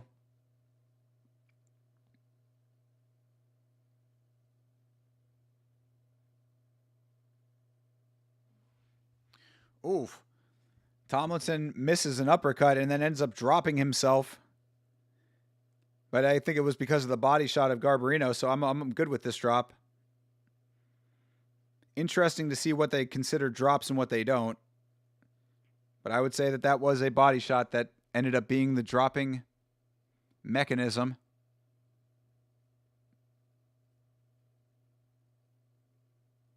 I mean, Tomlinson had Garbarino right on the ropes and is not throwing. Garbarino doing a nice job of sticking and moving, getting himself out of harm's way if Tomlinson even was trying to throw anything, which he's not. Don't wrestle. No wrestling, he says. All right, couple for Garbarino miss.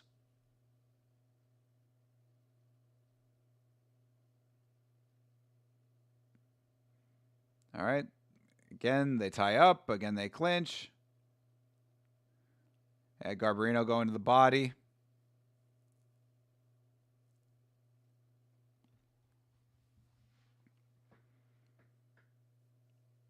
Yeah, Garbarino. Oh, there you go. Another drop. Yeah, another uppercut landing for Garbarino. Tomlinson getting counted again.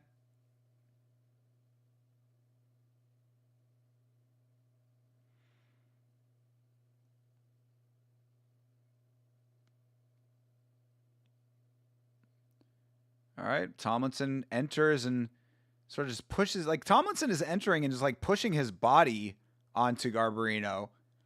Like, he's not even really trying to throw hands. He's just like running at him and then just smushing his body until Garbarino clinches him.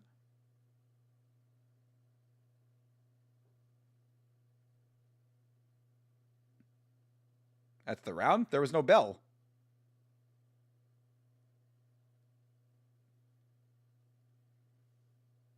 Yeah, they never ended up ringing the bell. Andrew Glenn says the round is over, but there's no ring of the bell. Yeah, everybody's confused. What the hell was that? They wait for the bell to ring. That's how you know that the round is over. But if you don't ring the bell, then that was weird. Let's see the replay of the knockdown here. Yeah, that one was a slip. Yeah, this is the third knockdown we're getting a replay of. Glenn is in the way, so it's hard to see. And yeah, I mean, he took a shot. I mean, whether you count it as that being the thing or not, he still went down.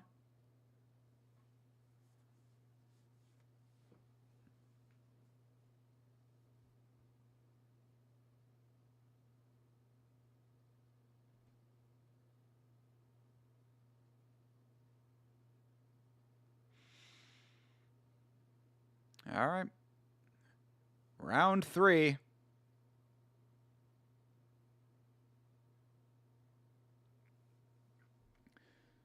All right. Tomlinson finally trying to throw hands a little bit here.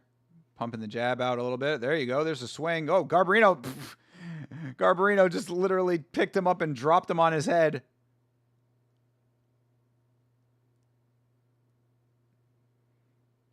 I mean, I can understand the frustration from Garbarino, but, like, bro, you did just pick him up and drop him.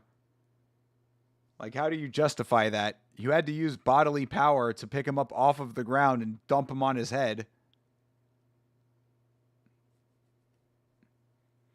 Because really, when you do something like that, you're basically just giving your opponent an excuse to complain about the way that the fight ended. Bro, I could have won that fight, except if he dropped me on my head. It's a BKFC fight, bro. You're not supposed to pick people up and drop them, blah, blah, blah. Like, it's like, yeah, I mean, you were still losing that fight and probably would have, but you're not wrong about that part, I guess. Let's see the replay here. Yeah, he overswings. Garb gets under, and he literally lifts him off of the ground and then just picks him up and drops him.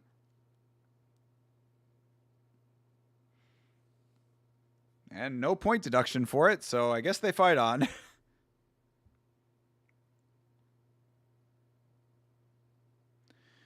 I mean, Tomlinson is so quick to clinch up that I can understand the frustration, though, for Johnny Garb.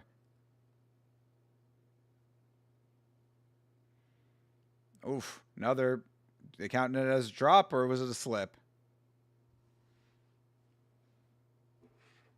Uh-oh. Reconnecting the channels.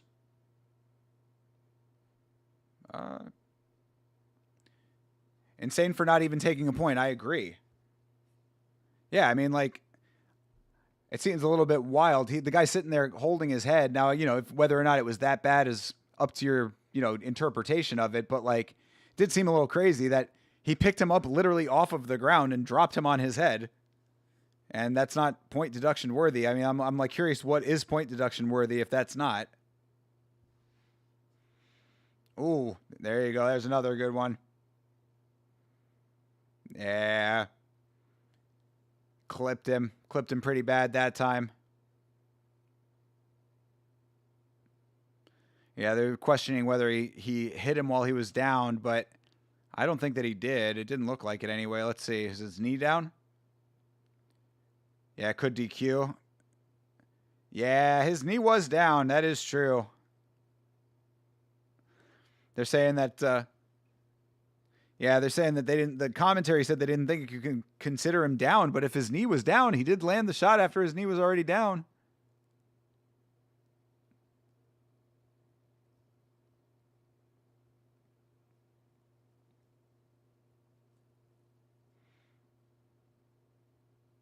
So, yeah, the knockdown still remains as a knockdown, even with an illegal shot. But, yeah, and again, no point deduction for that either.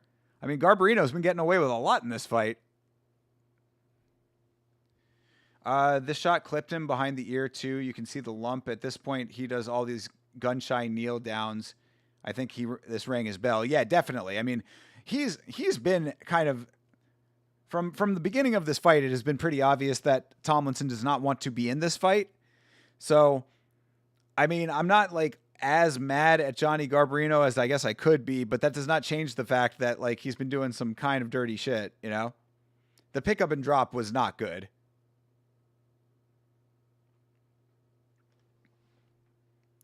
All right, round 4 coming in a few minutes, minute or two. Or a minute, I guess.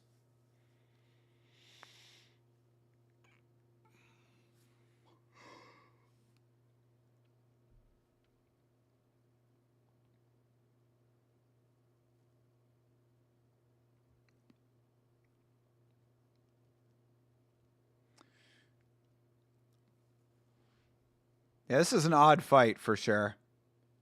Because, yeah, I'm telling you, like, it does not seem like Tomlinson wants to be in this fight. Like, he seems like he is actively looking for a way to just survive to the horn for some reason.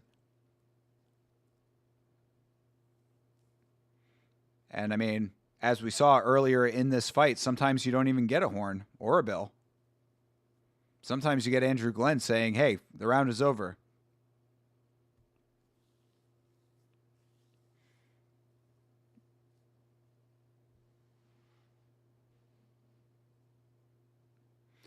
So yeah, two fouls for Garbarino, and neither of them end up with a point deduction.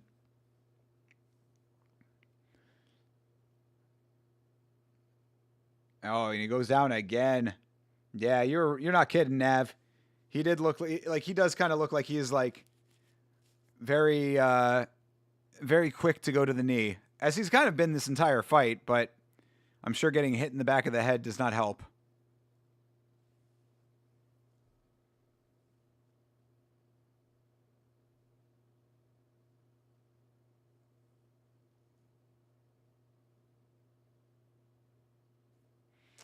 Another drop. Good Lord.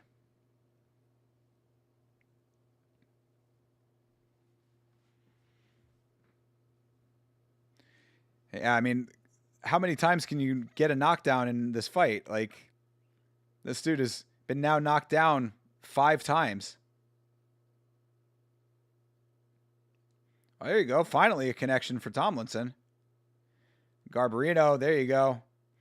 Every time that Garbarino even puts a hand on him in any way, he's to the ground.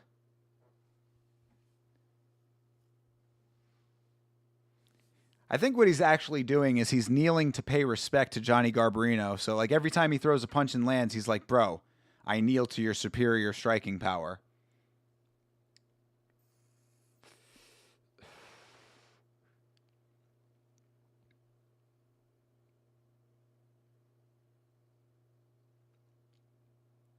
Oh, another big one. Couple other shots. And Garbarino getting frustrated.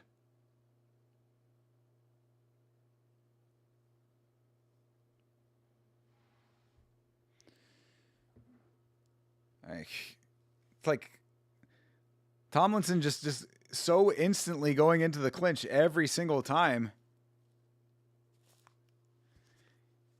Yeah, I don't know, dude. I mean, like, I can almost guarantee you that this is not the fight that BKFC wanted. This guy doing himself no favors in the effort to get rebooked after this.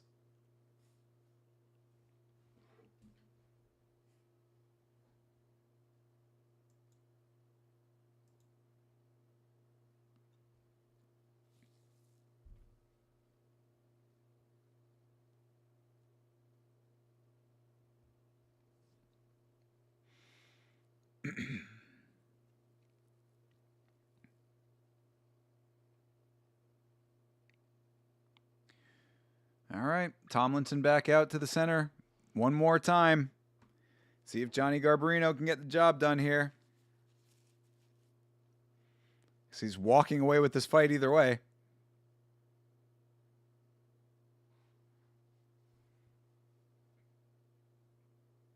Oof, very good. That was a good shot from Tomlinson. And so down again. Jesus, man. Has he been dropped every round? Johnny Garbarino emoting now. It's like, dude, this guy is down on his knees every second of the fight. Like, if you're just going to go down that many times, bro, like, stay down. But there you go. A couple good shots for Tomlinson. Like, it just seems like now he's starting to turn up a little bit. But, like, bro, where were you this entire fight? Oh, and there you go. Waves it off. Andrew Glenn has seen enough. He says, bro, if you can't stay on your feet, you're losing this fight. Get the hell out of here. Sit that man, Johnny Garbarino, on an oddly shaped beanbag. Yeah, I mean, I think that was a merciful conclusion, really. It's like this fight was so ridiculous.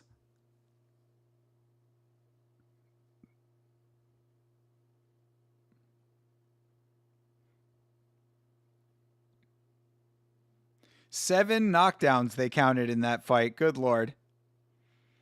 Bro's got Muhammad Yahya beat. Stephen Wynn is looking on saying, damn, my record.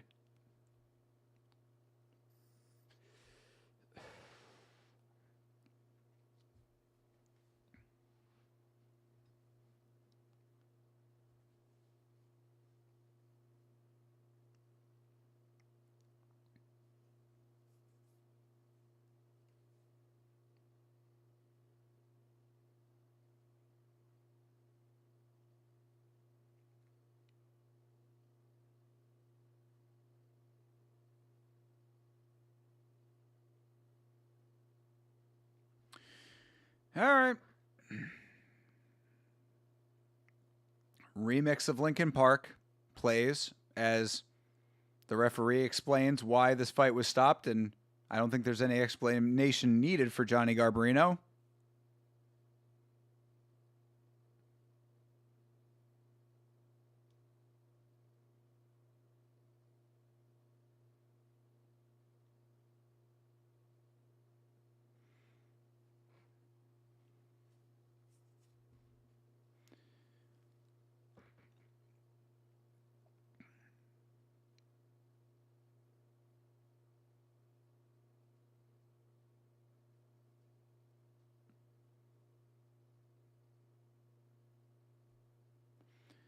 All right. The cannoli wins the fight. Didn't take a lick of damage in this thing. He's got a little redness on his cheek, but I think that might actually be acne.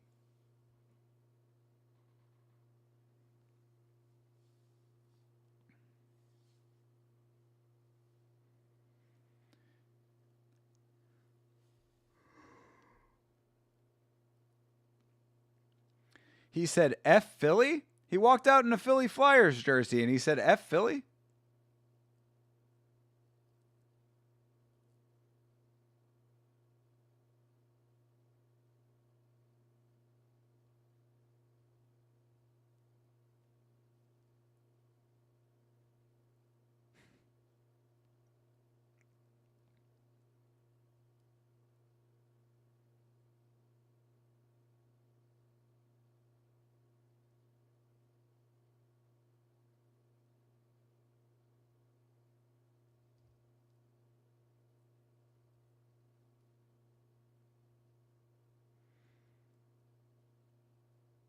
I'm proud of this very weird fight and my okay performance paired with that guy's oddness and strangeness. And yeah, in very technical terms, he did get a finish. Eye of the Tiger plays again.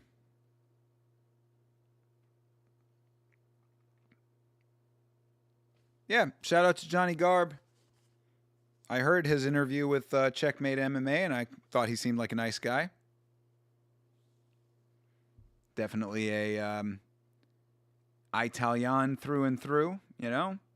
Church on Sundays kind of guy. Goes out there and fights. Good deal. Jesse Dunaway, how are you? Good to see you, bro. Welcome. We got 2 more fights left on the BKFC card. So you're just in time for the co-main and the main event. It's been a fun exercise going back and watching some of these.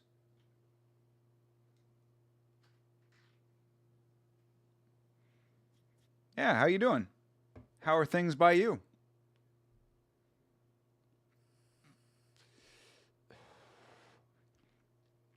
How do you feel about Javid Basharat getting cut from the UFC after winning his fight on Saturday? No one else feel like this is a strange thing to have happen?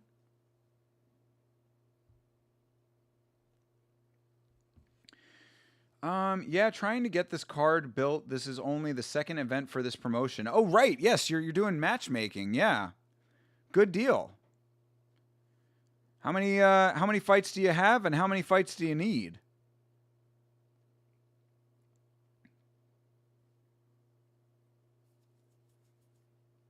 And if you're looking for fighters, you can always send me a DM with some of the information. I can pass it along to a friend of mine.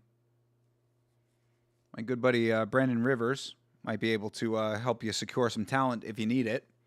But I don't know if he ever told me where it is, but either way, I mean, he might be able to still at least put out some calls or something. So let me know if you need any help with it. As we have Lorenzo Hunt versus Dave Mundell coming up next. Yeah, second event for a promotion that is early on in the lifespan, and it's tough. It's not easy. Oh, it's in Harrisburg, PA. That is the stomping ground of Checkmate MMA, I believe. He might also be able to help you out with some talent if you're looking for it. Possibly. He's got a lot of fighters on his roster as far as his merchandise business goes, so he might be able to help you out. Yeah, like I said, if you're in need of any assistance, I mean, I can't guarantee that I can help, but I would certainly like to try if I can at least make some connections and whatnot. So reach out if you'd like that. I heard about that, but have they explained why they cut him? I don't even know if it's actually true or not yet. Because the first time that I saw it reported, it was Crazy Kev saying it, and I don't believe anything that Crazy Kev ever says. So let me see if MMA Orbit actually posted about it yet.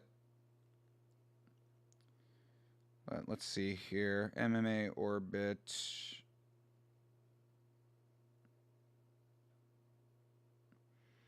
Yeah, it doesn't look like it. Does not look like they posted about Javid getting cut. So I don't know.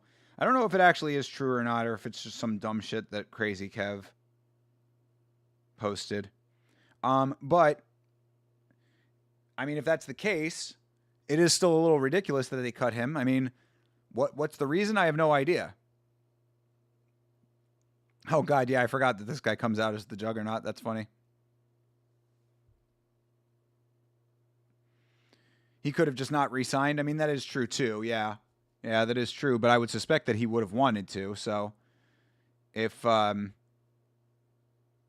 if he did get cut, I would think that it was probably not by or if he has not been re-signed, I would think that it's not by his choice. But I can't say. And like I said, it's Crazy Kev. Crazy Kev is reporting it. So like until I actually see it come from a reputable source, I'm not going to believe it.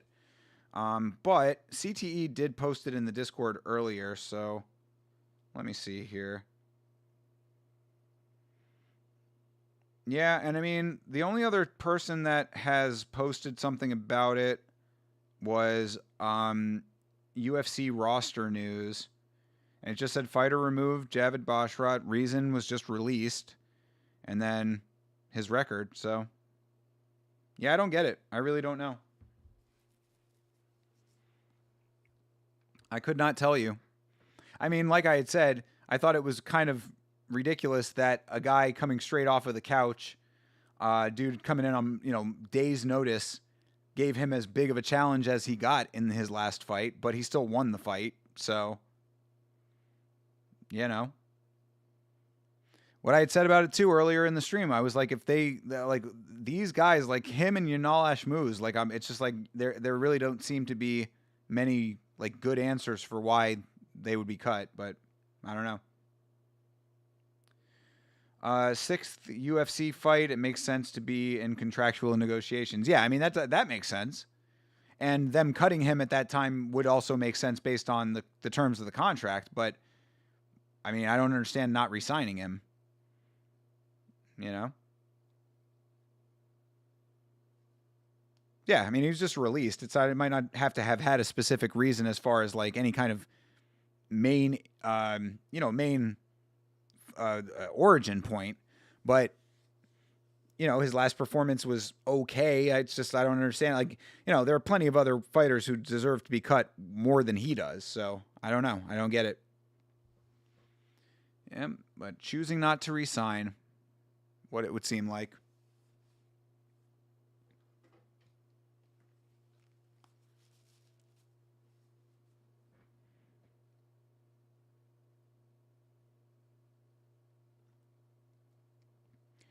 All right, cruiserweight fight. Lorenzo Hunt and Dave Mundell, I think is his name, right? Dave Mundell with the terrible Chevy back tattoo that also says redneck. Oh, yeah, and he's from Oldsmar. That is a very country place in Florida, so him being as redneck as he is, that does track.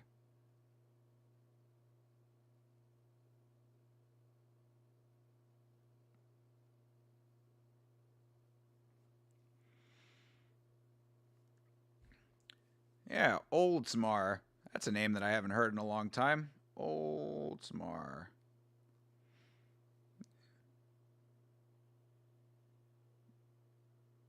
Yeah, Oldmar is like over on, I believe, the west coast of the state. Yeah, yeah, that's like over in like Tampa area.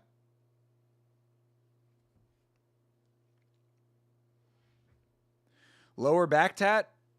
Um, does he have one?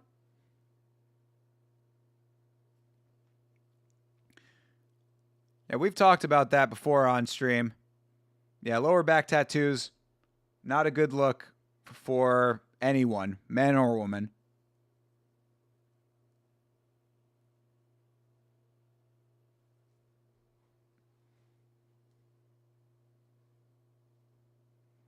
Oh, yeah, and Lorenzo Hunt also out of Florida. Another Florida on Florida fight, just like the ladies.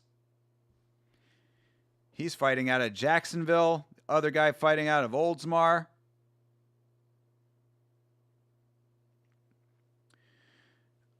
Well, he did have some snoozers, not the most fan friendly style, just not having the finishing prowess, also having a competitive fight with a guy you're supposed to kill. Yeah, true. Very true. Yeah, it does not look like there are any lower back tattoos on the gentlemen that are fighting currently. Oh, the Dodge Ram tat. No, that's on his back. That's his upper back. He's got a big Chevy tattoo that says redneck in the middle. Very bad.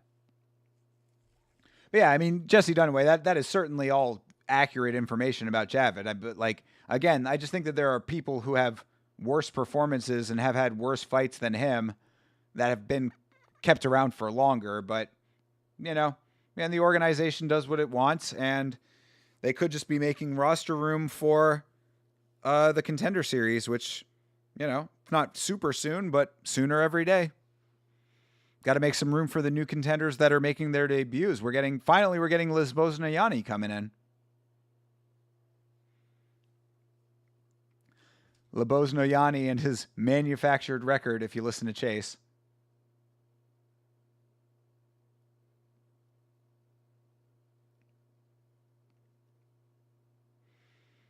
All right. 1 minute into the first round of Hunt and Mundell. I remember this one kind of being a little bit slow until it finally finishes, but we'll get to it when we get to it.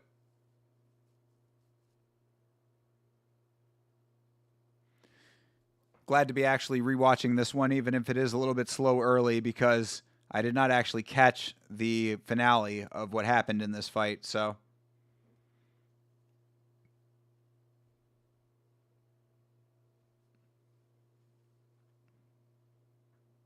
Oof. Yeah, Hunt kind of pushing him back into the ropes. Referee saying to clean it up.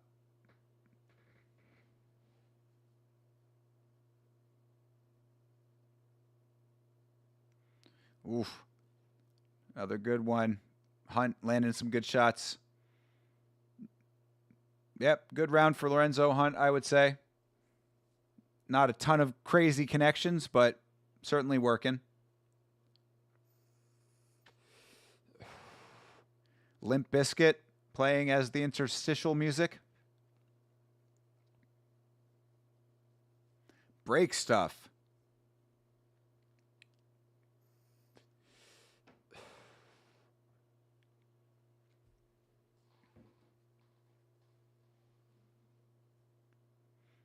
Yep. Mundell's corner telling him he needs to get active. Go out there and do something, brother. Come on. You're in a title fight right now.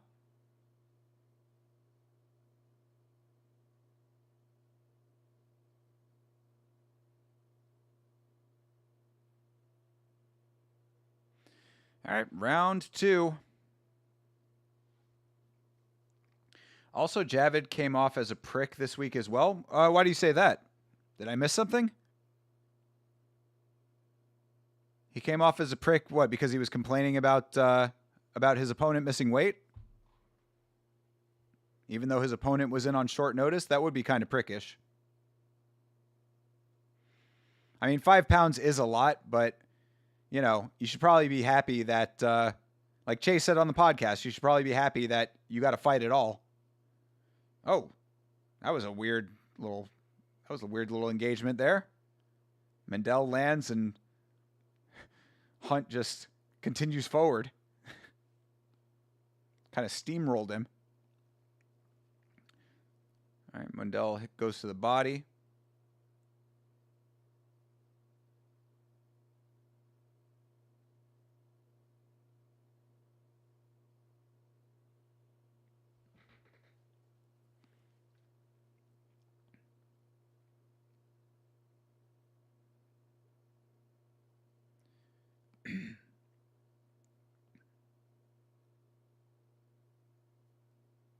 Crowd booing.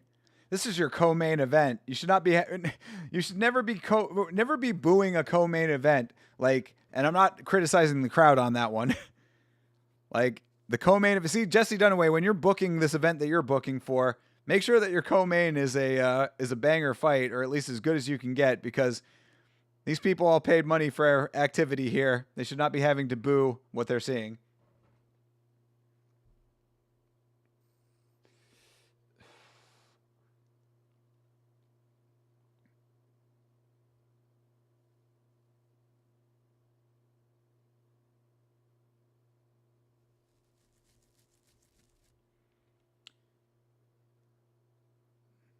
Yep, crowd not happy with this. Oh, and there, finally Hunt ends up getting the shot.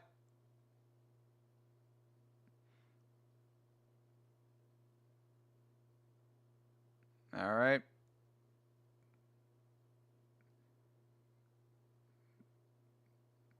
Yep.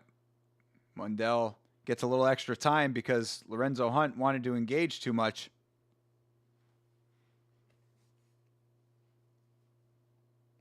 Let's see it here. Yeah, gets the one, doesn't two, and then bam. Yeah, he's stepping forward with the shot, and he finally lands a clean flush one. That was a good way to end that round, which was otherwise very boring. Well, they knew he wasn't going to make weight. It was 2 days' notice. They forced Gianni to make weight to take 20% of his purse, then complain about him not making weight. Or forced him to cut weight to try to make weight. Gotcha. Yeah. Yeah, that is not cool. I mean, he should have still tried to cut as much as he could to try to get it as close as he could. 5 pounds is a good amount of weight to have as a discrepancy. But, it being on 2 days' notice, that is like a little crazy that they would complain about it. Again, he should just be happy that he was able to fight at all.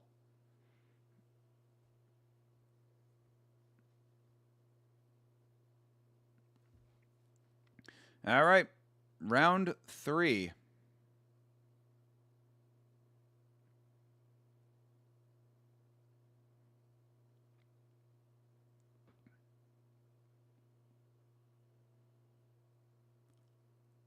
Champion versus champion. Middleweight versus, what do you say? It was light heavyweight versus middleweight.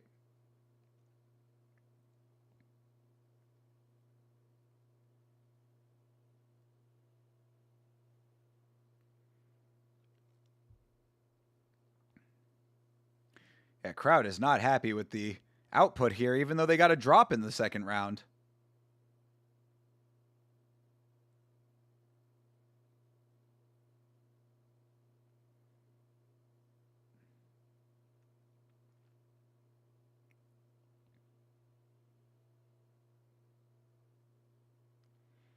Oof.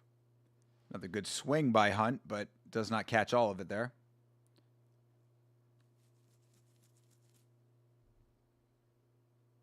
All right, under a minute left in the third round. Oof. Body shot from Mendel was not bad, but not enough.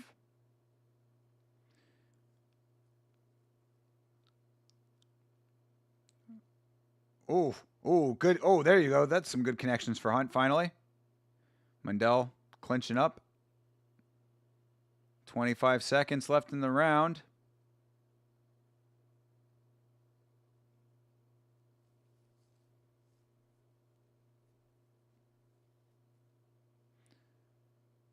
Ooh, couple good shots for Mundell. Get blocked, but still got a piece of it. Good deal. I mean, that was better for Mundell towards the end of the round, but he still got hit pretty hard. I think that Lorenzo Hunt has taken probably all of these rounds so far. Hey, Dustin Paig. Shout out to Dustin Paig, man. Saw him win that belt on the last BKFC card that we watched, and it was a lot of fun. It was a great fight with Julian Lane. I quite enjoyed that fight. Javid just kept bringing up the weight, yet he could have accepted the catch weight. Like I said, he wanted 20% of the purse. True. Yeah. I mean, it is his right to do so, but yeah, you make a good point. It's like if you're going to accept if you're going to take the 20% of the purse, then be happy with the weight miss. Like, why are you out here being an asshole when you could have made it a catch weight?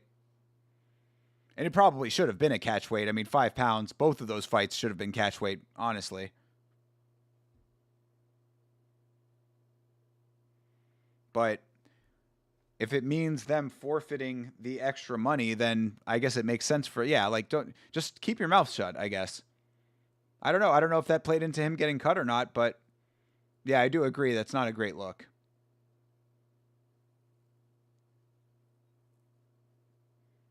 Oh, there you go. Oh, now they're swinging finally. Where this fight actually gets interesting in the 4th round. Oh, and there's the shot that did it.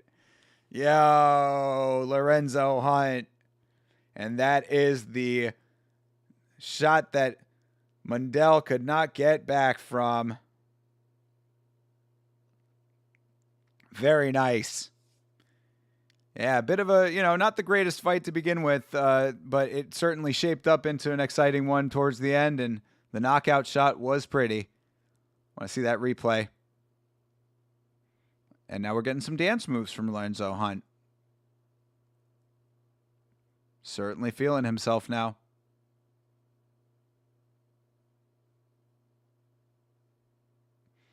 He's taking off his pants like Derek Lewis.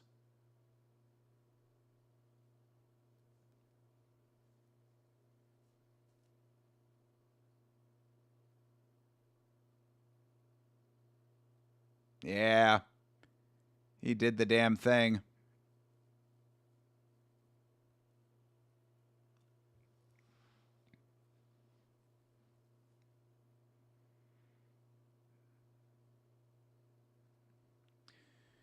The other weight misses were a bit different. Gianni is one of the only ones who had a legitimate excuse to why he'd missed weight. Yes, that is true. It wasn't like he was in camp 2 days' notice. Ige short notice. Yeah, definitely. No, I agree. I definitely agree. But my point was more that that 5 pounds is too much to consider it the same weight class anymore, in my opinion. I mean, you're getting into you're halfway to the next weight at 5 pounds. So, listing it as catch weight, I think makes more sense. Even if you continue to have the fight, even if the fight goes on, have it be listed as a catch weight fight, would make sense to me. But if making it a catch weight makes it so that they don't get the extra money out of the purse, then no, they should just take the extra money. They deserve the extra money for taking the fight.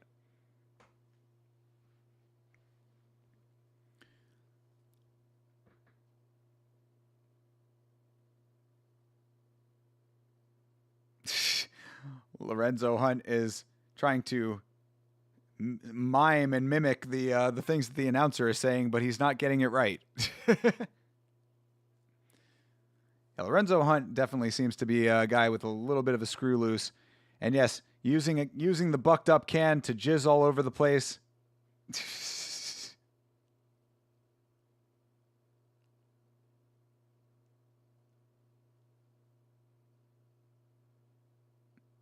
Uh-oh.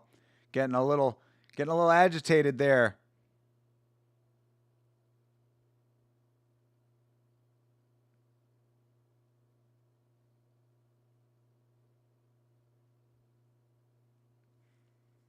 Bucked Up is actually pretty good. I was curious about it, honestly. I've never had it. I don't think I've ever actually seen it in stores. Is it only sold at GNC?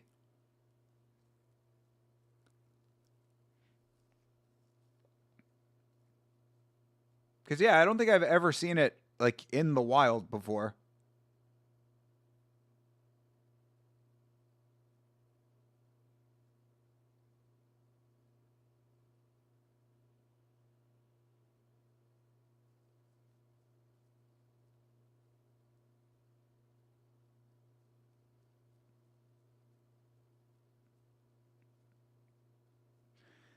Hey, it's a good story for Lorenzo Hunt. He was literally just a tow truck driver, and then he showed up to a tryout, and now he's a champion. Gotta love it. Shout out to Lorenzo Hunt. That's a good story. Every now and then you can find it at a gas station. I guess I'll have to keep an eye out for it. I guess I have not specifically been looking for it, but if you say it's good, I might try to give it a shot. Does it actually give you energy? How does it compare to the goated Red Bull that I drink on a daily basis?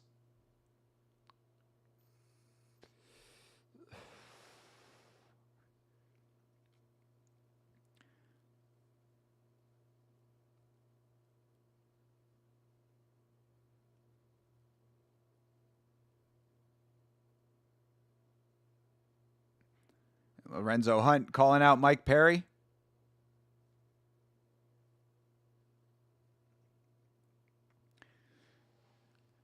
Hey, I like it though. I like Lorenzo Hunt. He's a little bit crazy. You know, he's got a bit of a screw loose, but nothing wrong with that.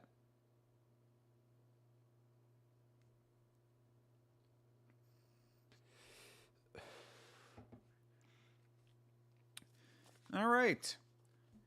That was the co-main event, of course, and now all we've got left is the main event of the evening, which is Andrei Arlovski versus Ben Rothwell. If Jailton Almeida moves down to light heavyweight, who do you think he should fight? I don't know, some unranked guy. Who's an up-and-comer at light heavyweight? Have Taliesin Teixeira move down and he can fight him. He sounds like he's about to cry. I know he does have he has that kind of effect to his voice. You know, he's got like an affect on his voice that's a little bit like teary sounding. I mean, I don't know who Jailton Almeida should fight, bro. Like, I mean, hopefully somebody that's gonna like put him out, because like, what is the point of moving to light heavyweight? Like, you had your best advantage was at heavyweight with the style that he has.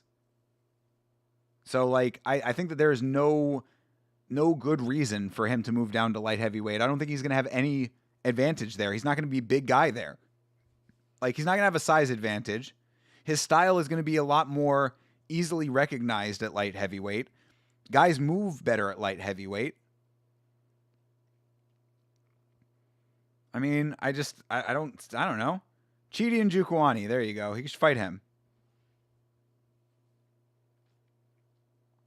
I think Chidi is a light heavyweight, I believe.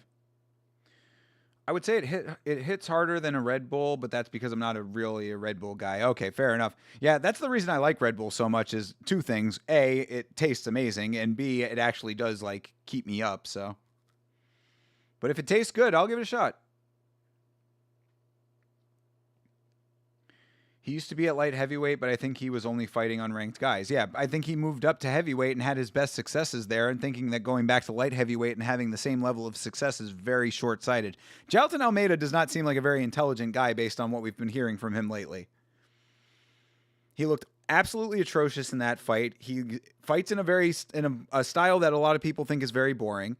And then he comes out and says, oh, you know, it's because I'm a foreigner that people don't like me. Okay, that's a very dumb and weird thing to say, but whatever. And then he says he's going to move back down to light heavyweight after the fight that he just had. Like, moving down to light heavyweight is going to do anything different for him. Being at heavyweight did not mean that you had to accept the clinch as much as he did. He should fight Renan Ferreira in PFL. If it got him over to PFL, I'd be very happy with that, sure. I think he should go over to PFL. I think that he'd have a lot more success over there. And now, I mean, like, he was the only person that I really thought, until now we have the this new crop of like guys that actually know how to wrestle at heavyweight.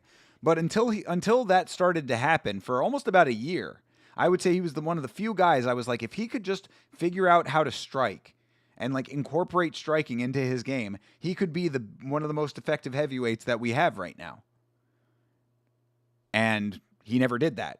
And then he's just sucked and is a lazy striker and just looks awful in his performances.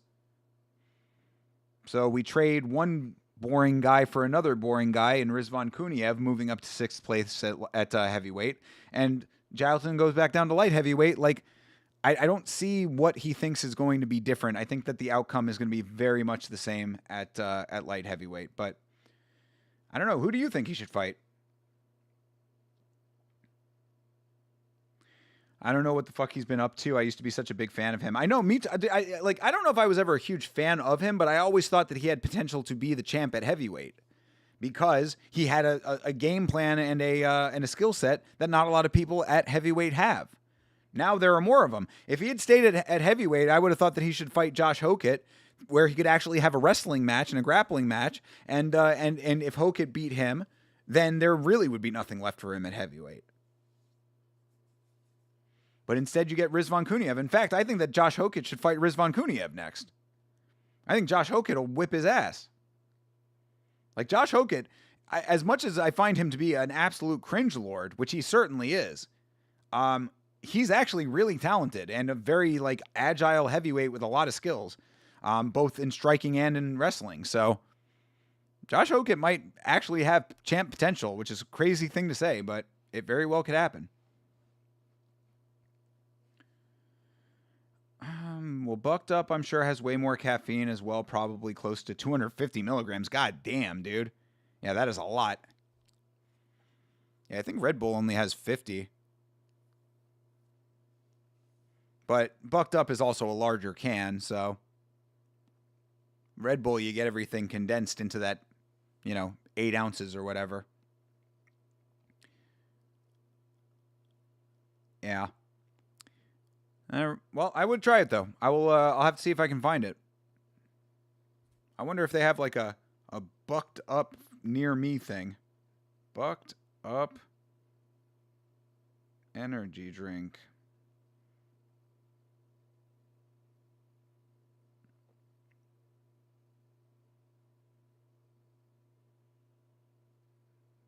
Yeah, does it tell you where you can find it?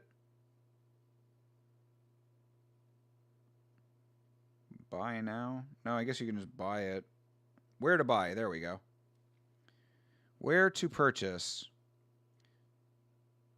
I'm trying to pull up a product locator. Oh, here we go. Okay.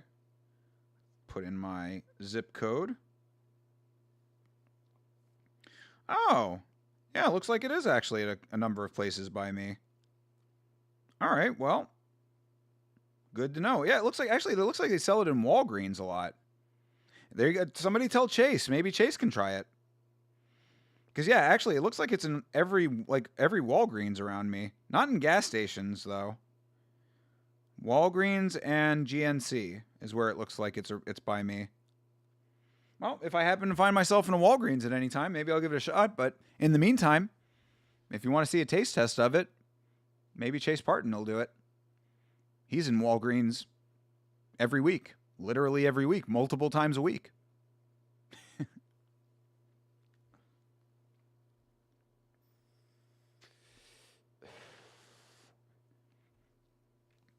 All right, Ben Rothwell coming out in his hooded attire here. Cringe Lord Rothwell. I like Ben Rothwell, but this is definitely a cringy thing that he does with this robe, this cloak.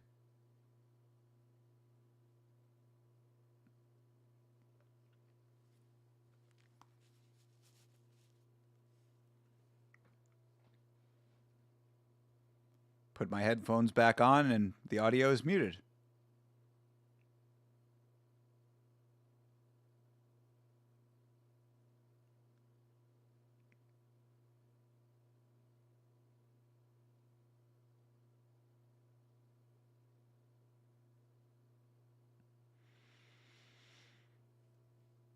All right. Rothwell getting vazzed up, getting inspected. And we will have a title fight on our hands here for the main event of KnuckleMania VI. I'm glad we did this. I'm glad we went back and rewatched this. I do have to say the KnuckleMania V has been a lot better than this. But like KnuckleMania V was definitely the better out of the two that I have seen so far. But still, not a bad time though. And I'm still a fan. I love BKFC. It would definitely be high on my list of like my favorite things that we regularly watch on the channel. UFC, one championship, BKFC, Karate Combat after that, and then probably Glory, I guess, after that now. But, you know, all the other kind of random promotions that we watch. We've done a lot of cool stuff as far as watch-alongs go on the channel. I'm very grateful that I've been exposed to so many different organizations. KSW is pretty good as well. I liked KSW. I still need to do Octagon. That's one that I got to do at some point.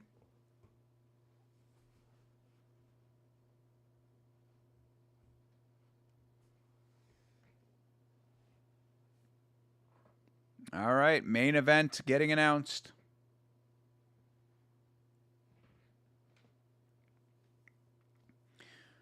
For the heavyweight world championship here.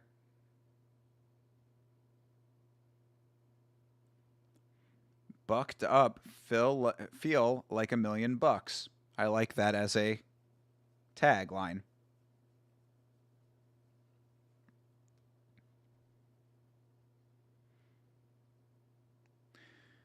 All right. Well, as we get our main event on here, if you have not already, if you would do me a big favor and like the stream, that would be very helpful for me. Appreciate that. And if you are hanging out, lurking, and are not already subscribed, make sure that you do that as well. Appreciate you guys being here. It's been a nice little kind of chill stream, a nice way to catch up on BKFC and talk to you guys a little bit. I always enjoy chatting with you guys.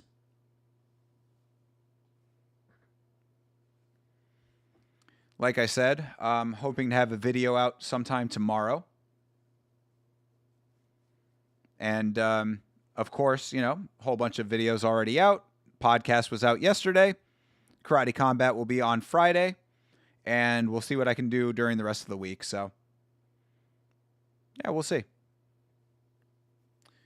This is their third fight. I thought maybe Rothwell had a chance because it's BKFC and he hits like a truck, but wait till you see what happens. Yeah, no, I am aware of how this ends, but, cause yeah, we switched over to this after UFC on the UFC watch along. So I saw the last 3 fights, but, I did not, see Andre Arlovski's post-fight speech. So I am, looking forward to hearing what he has to say here. And yes, Andre Arlovski, amazing that he has now defeated Rothwell, you know, multiple times as he has in the past. It's crazy that both of them have been fighting for as long as they have, you know. That's the craziest thing too, because their first fight was like, what was like, not Pride, but it was like, God damn it, why am I blanking on the name? Like WEC, I want to say.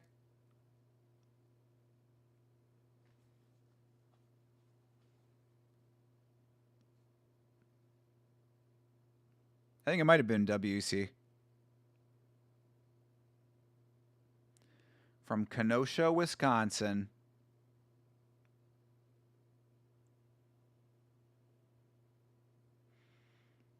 All right. Smoke flares going off.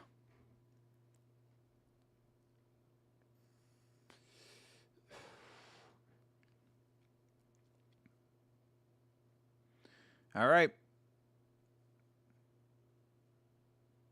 They're towed.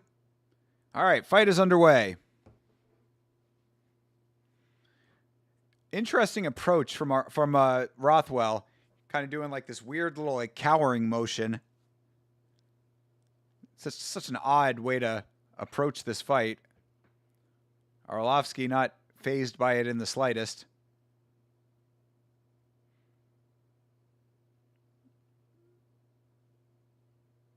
Oof.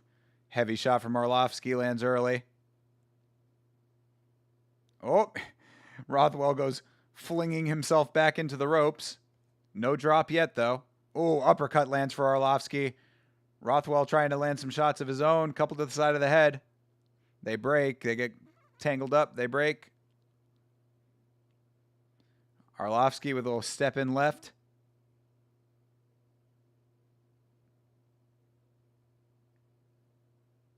All right, they tangle up again. They break one more time.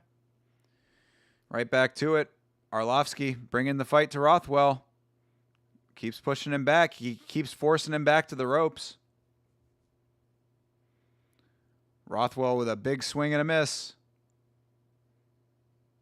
Arlovski pushes him back to the ropes again. That's basically been what Arlovski's been doing, is striking his way forward. Rothwell goes back, and he just pushes him up to the ropes and clinches him. It's a repeatable pattern. Rothwell with this weird stance, dude. Like, I don't know why he's like trying to approach that way. That was actually a good connection for him, though. Landed two of them.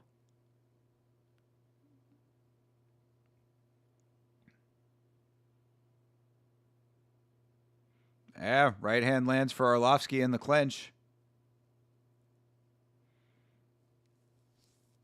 All right. Oh, another one clips Rothwell.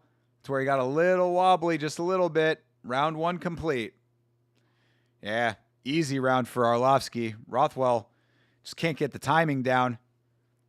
Arlovski saying that he's faster than Rothwell. I think that is absolutely on display here. Arlovski, the footwork has been much better. And Rothwell with that move that he keeps doing, he's like, you know, like he kind of looks like he's like cowering, and then he like throws a punch. It's just an odd stance that he has. I don't think I've ever seen that before. They said he's used this weird stance before, but I hate it. I hate it too.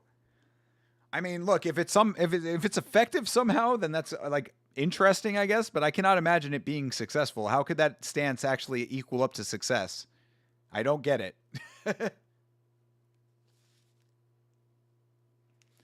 Techno remix of Jump Around by House of Pain.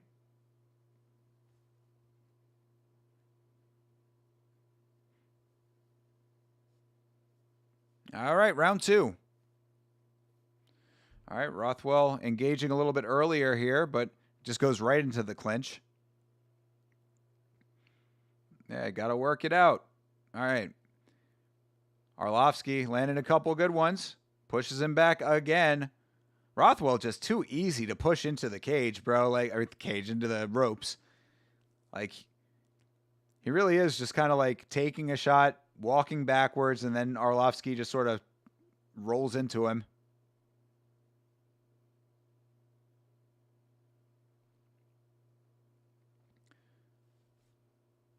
Oh, beautifully timed shot by Arlovski. And I didn't see the shot that opened up Rothwell, but like, because yeah, I remember that from the first watch, that like Rothwell ends up with this monster cut on his forehead, but I didn't actually see the shot that did it. It might have been a clash of heads even. Because yeah, you can see it there. Like, I don't know if that was actually off of a strike, or if that was a clash of heads that did the that opened up the major cut on Rothwell, but either way, he ends up with this ridiculously long cut on, not ridiculously, we've seen worse, but another pretty significant cut, I would say. Oof, another clean connection for Arlovski. Another one. This is where Rothwell really starts to break down. Yeah, I got to see the replay on how that cut opened up.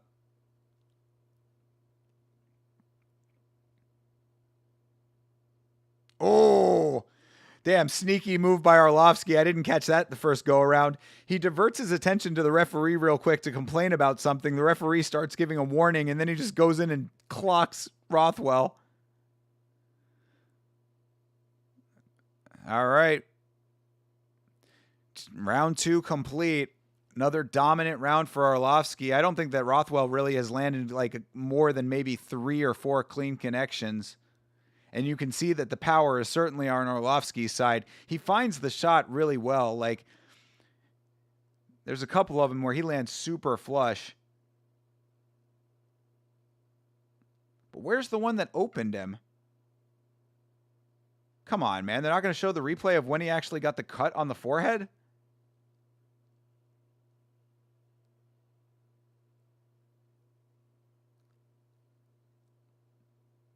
Yeah, counter shots on point. 2 of them. And then another third. Arlovski with a clean combo.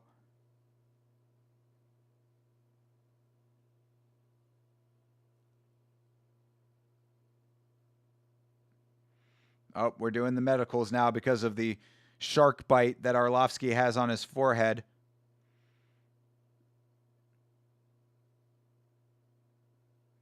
Yep. Doctor says the cut's okay, even though it's like, it looks like a guitar pick shape or like a shark's tooth cut out of Rothwell's forehead. But they fight on.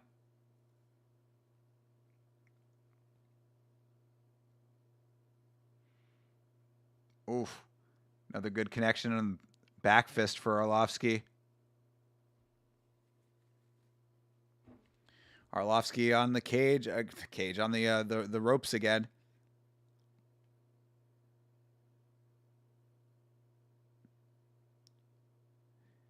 They both miss on their shot. Rothwell bleeding a bunch again.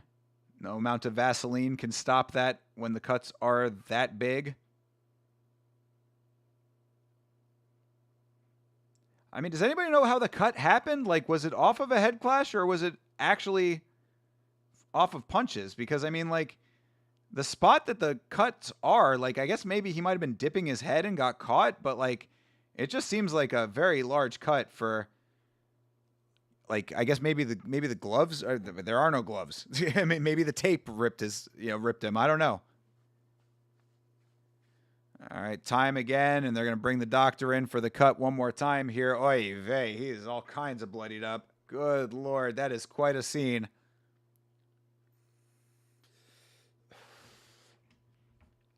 Yikes. Oh. And you can see how bad that cut is now. The doctor moving the towel over it and skin starts moving. Oh, and that's where they called it. I forgot about that part. Damn. So what actually opened the cut, though? I do not understand how that cut got as bad as it is.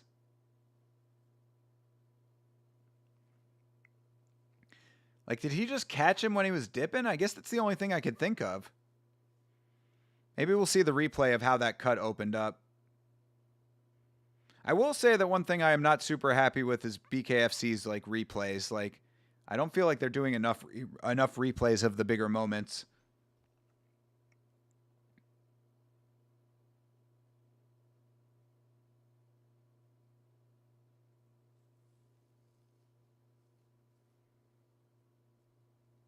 And yeah, that is kind of crazy to have Arlovski fighting a guy that he's already beaten twice. Because it's like, you know, they're saying, oh, he might have been in Rothwell's head for the entire time. And I'm like, yeah, I guess it kind of makes sense if you already know that you lost to him twice. Like, yeah, maybe you'd be a little fearful of fighting him a third time. How many times are you going to get your ass beat?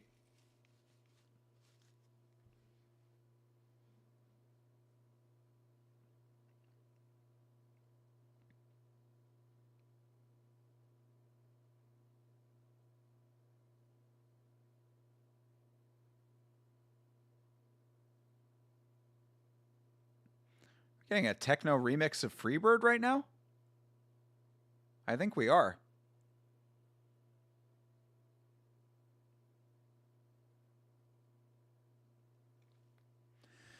Well, that's how that'll go. Doctor in there, or Cutman in there with the glue. Cutman's got the little squeeze glue. Patching him up real quick. I mean, do we have to see him getting patched up? Can we not see the replay of how the cut opened?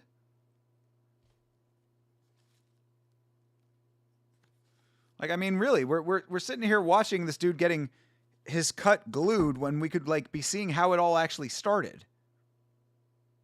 That's what I'm saying. That is, like, if I have a major criticism of BKFC, it is, like, they are not good enough about their use of replay.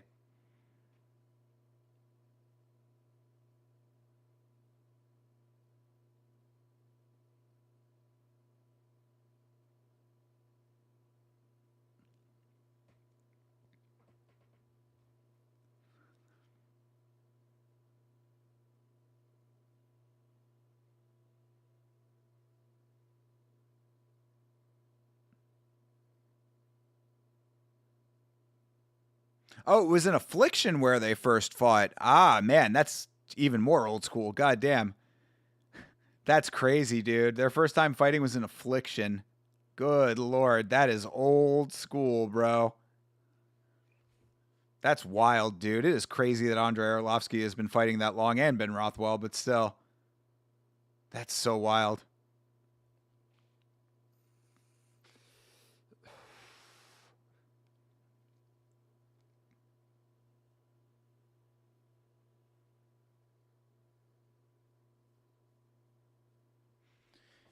Yep. Gets the win by doctor's stoppage.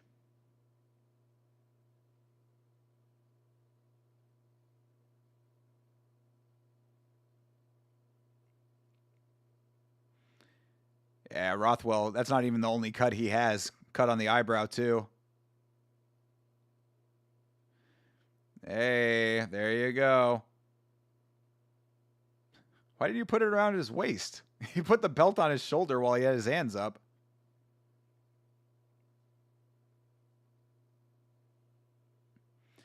All right. Well, Andre Arlovski gets the belt. He is your new BKFC heavyweight champion. Shout out to the GOAT. Multiple promotions heavyweight champion. What a legend.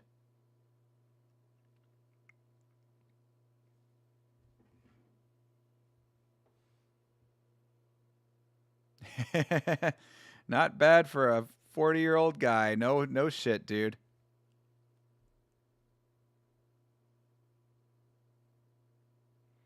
Oh my God, stop muting the audio. I'm trying to listen to his fucking speech here. They're muting it like every 5 seconds.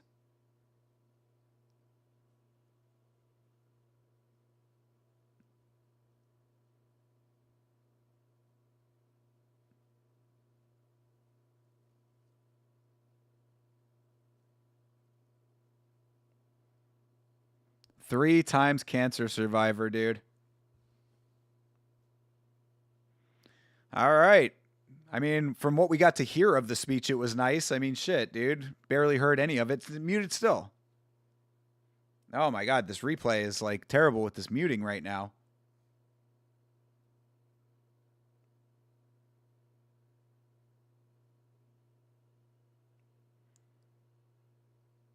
Oh.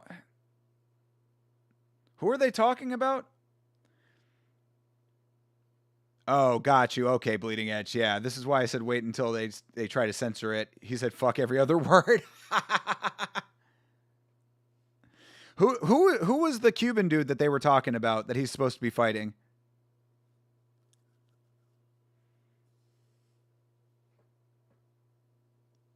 Because there's a heavyweight guy who's not. I don't think he's Cuban. He's that guy Guillermo who fought on the same card that Dustin Pogue. Dustin Paige won the belt against Julian Lane. We saw him on the undercard, and that guy is a beast, bro. Like, that dude is probably going to be a champion in BKFC if he sticks around. So I was curious who they were actually trying to match him up with as his first title defense. But either way, Andre Arlovski gets the job done. How about them apples? And we've got 2 minutes left on the broadcast, so I'll just let it run out. But yeah, there you go. That is KnuckleMania 6. Pretty good. I mean, you know, I think that I think it was not, like I said, not as good as KnuckleMania 5, but still entertaining, still some value to be had. Couple of weird fights on there, so that's always interesting, I guess. And that arena cleared the fuck out.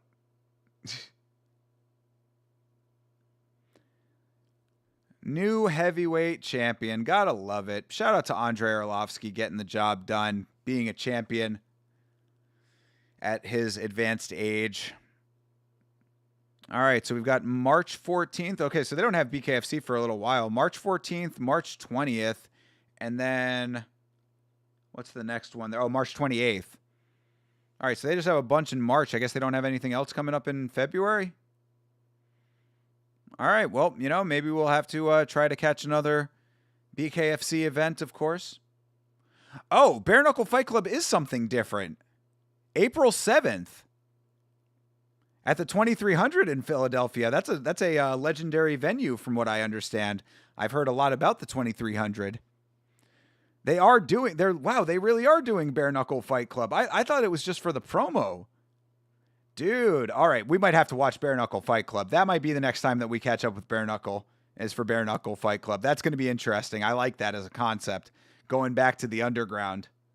That's actually really cool. Okay, now this is something interesting. I want to keep that in mind, that they're doing the Bare Knuckle Fight Club. I thought that was like for the meme, not for the meme, but like for the promo. I just thought they were doing like a little like Fight Club style promo, but they actually are doing like an underground bare knuckle fight kind of dealy, old school shit. I like it. All right. And that is going to be about the end of the broadcast there. Seeing some clips of the event as this thing comes to the conclusion. Yeah, how did you miss that until now? I didn't realize it either. I saw the promo and like, because that was a bad promo because they didn't show you the and that of course is the end of the broadcast, but they didn't show you the actual like date. Because if you remember the promo was like, oh, you know, it started in the underground, blah blah blah, this and that, and then the end of it was just Connor saying this is Bare Knuckle Fight Club, and I was like, oh, okay, so they're Bare Knuckle Fighting Championship, Bare Knuckle Fight Club. I just thought it was like a little play on Fight Club and that they were just doing it for the promo. They should have put the fucking date on that promo. Like, if I had seen that it was an actual date, then if they'd put a date on it, I would have been like, oh, okay, then maybe they're actually doing that. But they did not. So, oh well. There you go. I mean, okay, so I guess we're going to. You missed the promo too. Yeah, they did a promo mid event. I was commenting on the promo, but yeah, I just it didn't like. It didn't. They didn't have the actual the date on it, so it did not register to me that it was actually advertising an event. I thought they were just doing a promo that was like a stylized promo for KnuckleMania. But whatever the case may be, yeah, I'm thinking we're gonna have to watch that. So we'll keep an eye out for that. Of course, it said I think April 7th or something like that was when that was. We're gonna have to see about that because that is actually around a time that might be a little bit tight for me, but we'll see what the deal is. I definitely want to watch that one way or another. So we will reconvene on that, and of course we will reconvene together on the next live stream. So like I said, I'm going to try to get a video out tomorrow, so I'm probably not going to be live tomorrow. Later in the week, we'll see if I end up getting something else going. We'll see what other combat sports are on. Maybe we'll see if we can get another watch along in for a live event. Don't know exactly what the rest of the week is going to look like just yet, but on Friday we will have Karate Combat, so definitely come around for Karate Combat. Start time is supposed to be 7 o'clock, but it could be 8 o'clock. Who the hell knows? I'm going to try to get on at 7 o'clock. We'll see what happens. Again, if you have not liked the stream, make sure you like the stream for me. If you're not already subscribed, make sure you subscribe. Whole bunch of content already on the channel. Check out the VOD of the podcast from last night. That was a fun one. And, of course, we will be live again I don't know if we're going to be, well, we'll probably figure something out for Saturday because we do not have UFC on Saturday. So Friday we'll definitely be live for Karate Combat. We'll figure the rest of the week out after that. Either way, thank you so much for hanging out with me for this one, guys. You are the best as always. This was a fun one. Another like kind of low stakes rewatch is always nice every now and then. So it's getting late. I'm going to get out of here. You have a great rest of your night, a great rest of your week. And as always, fight on.